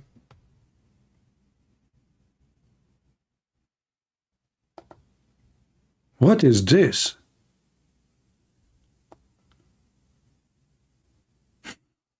What about dating in general? Should young Muslims even date? No, dating is haram. Haram. Think about niqabi. Dating is haram, but sleeping with the friend wife is halal. Dating haram, brother. Haram. Haram. We can only do boom boom to a woman wearing burqa. And this is a sneako. I mean, Oh boy. Even his name is weird. Can we look, Sneeko, like this guy, he slept with half of his town, and now he is asking Sheikh Uthman where to get a wife. So this guy made a video to tell you how to get a wife. How you get a wife? Tell us. Inshallah. Assalamu alaikum. Wa alaikum salam. This message for brother Sneeko. Really? May Allah bless you and may Allah strengthen your iman. MashaAllah. MashaAllah, MashaAllah. First, you want to ask me who is this guy? Who's this guy? We're going to put that till later. Yeah, yeah. Yesterday, you had an interview with Osman. Uh-huh. You asked him how to find a good wife. You ask him about the dating and about OnlyFans. And he is like, what? OnlyFans? What is that? Really?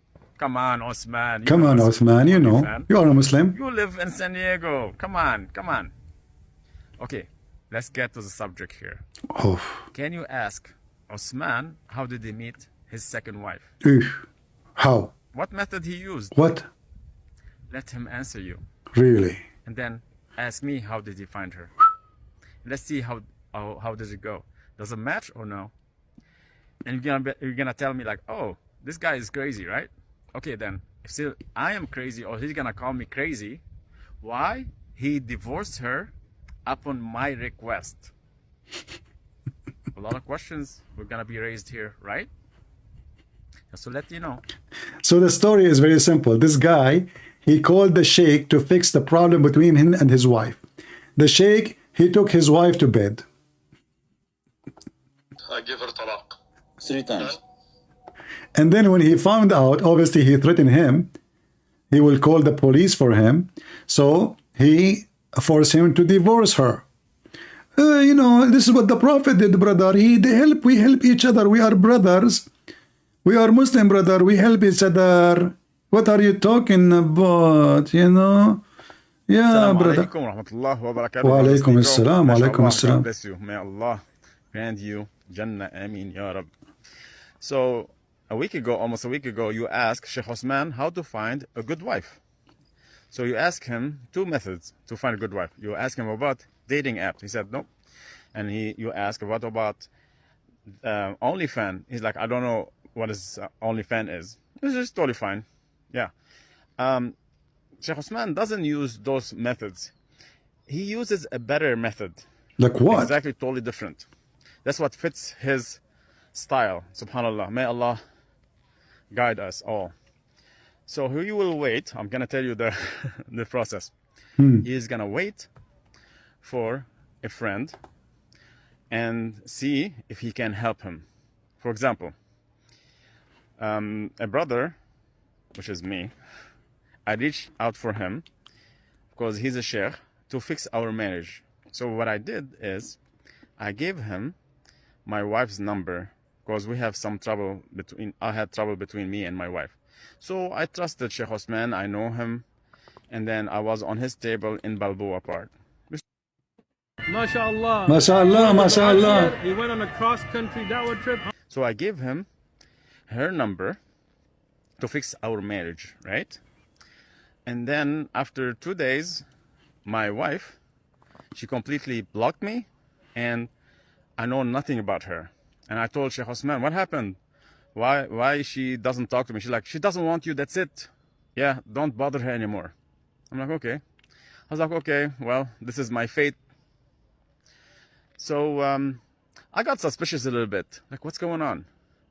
So somebody told me that she got married, like after a month of our separation. I was like, this is weird. This is not Islamic way. And then she's still my wife. Why she married somebody else? I'm like, this is weird. She's a very private person. She doesn't talk to any guys. Okay. She's very private. So, subhanallah, I did some research. She is very private, but a few days after, she is in the bed of different man. She don't talk to anyone else. Only Sheikh Uthman. Very private, listen. Very decent, very decent.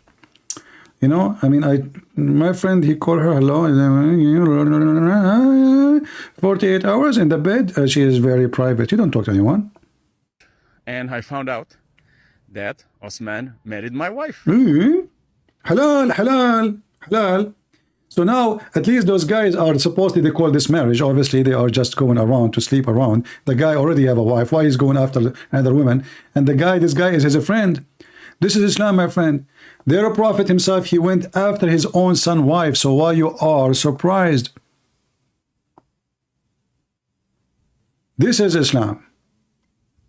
Garbage in, garbage out. You cannot deny that Islam is garbage. Thank you all for being here. And before we finish, don't forget to subscribe if you are new here. And you can always, I appreciate people leaving comment. And feel free to download my videos, share them on your channel. But if you don't mind, just leave a link for people to find where is the original videos is located. So I want to say thank you. May the Lord bless you. And this is your brother Christian Prince, was serving you humbly for today. And there is a friend, he called me, he wanted me to fix his marriage. And I'm going to fix it according to Allah. Takbir. Potatoes.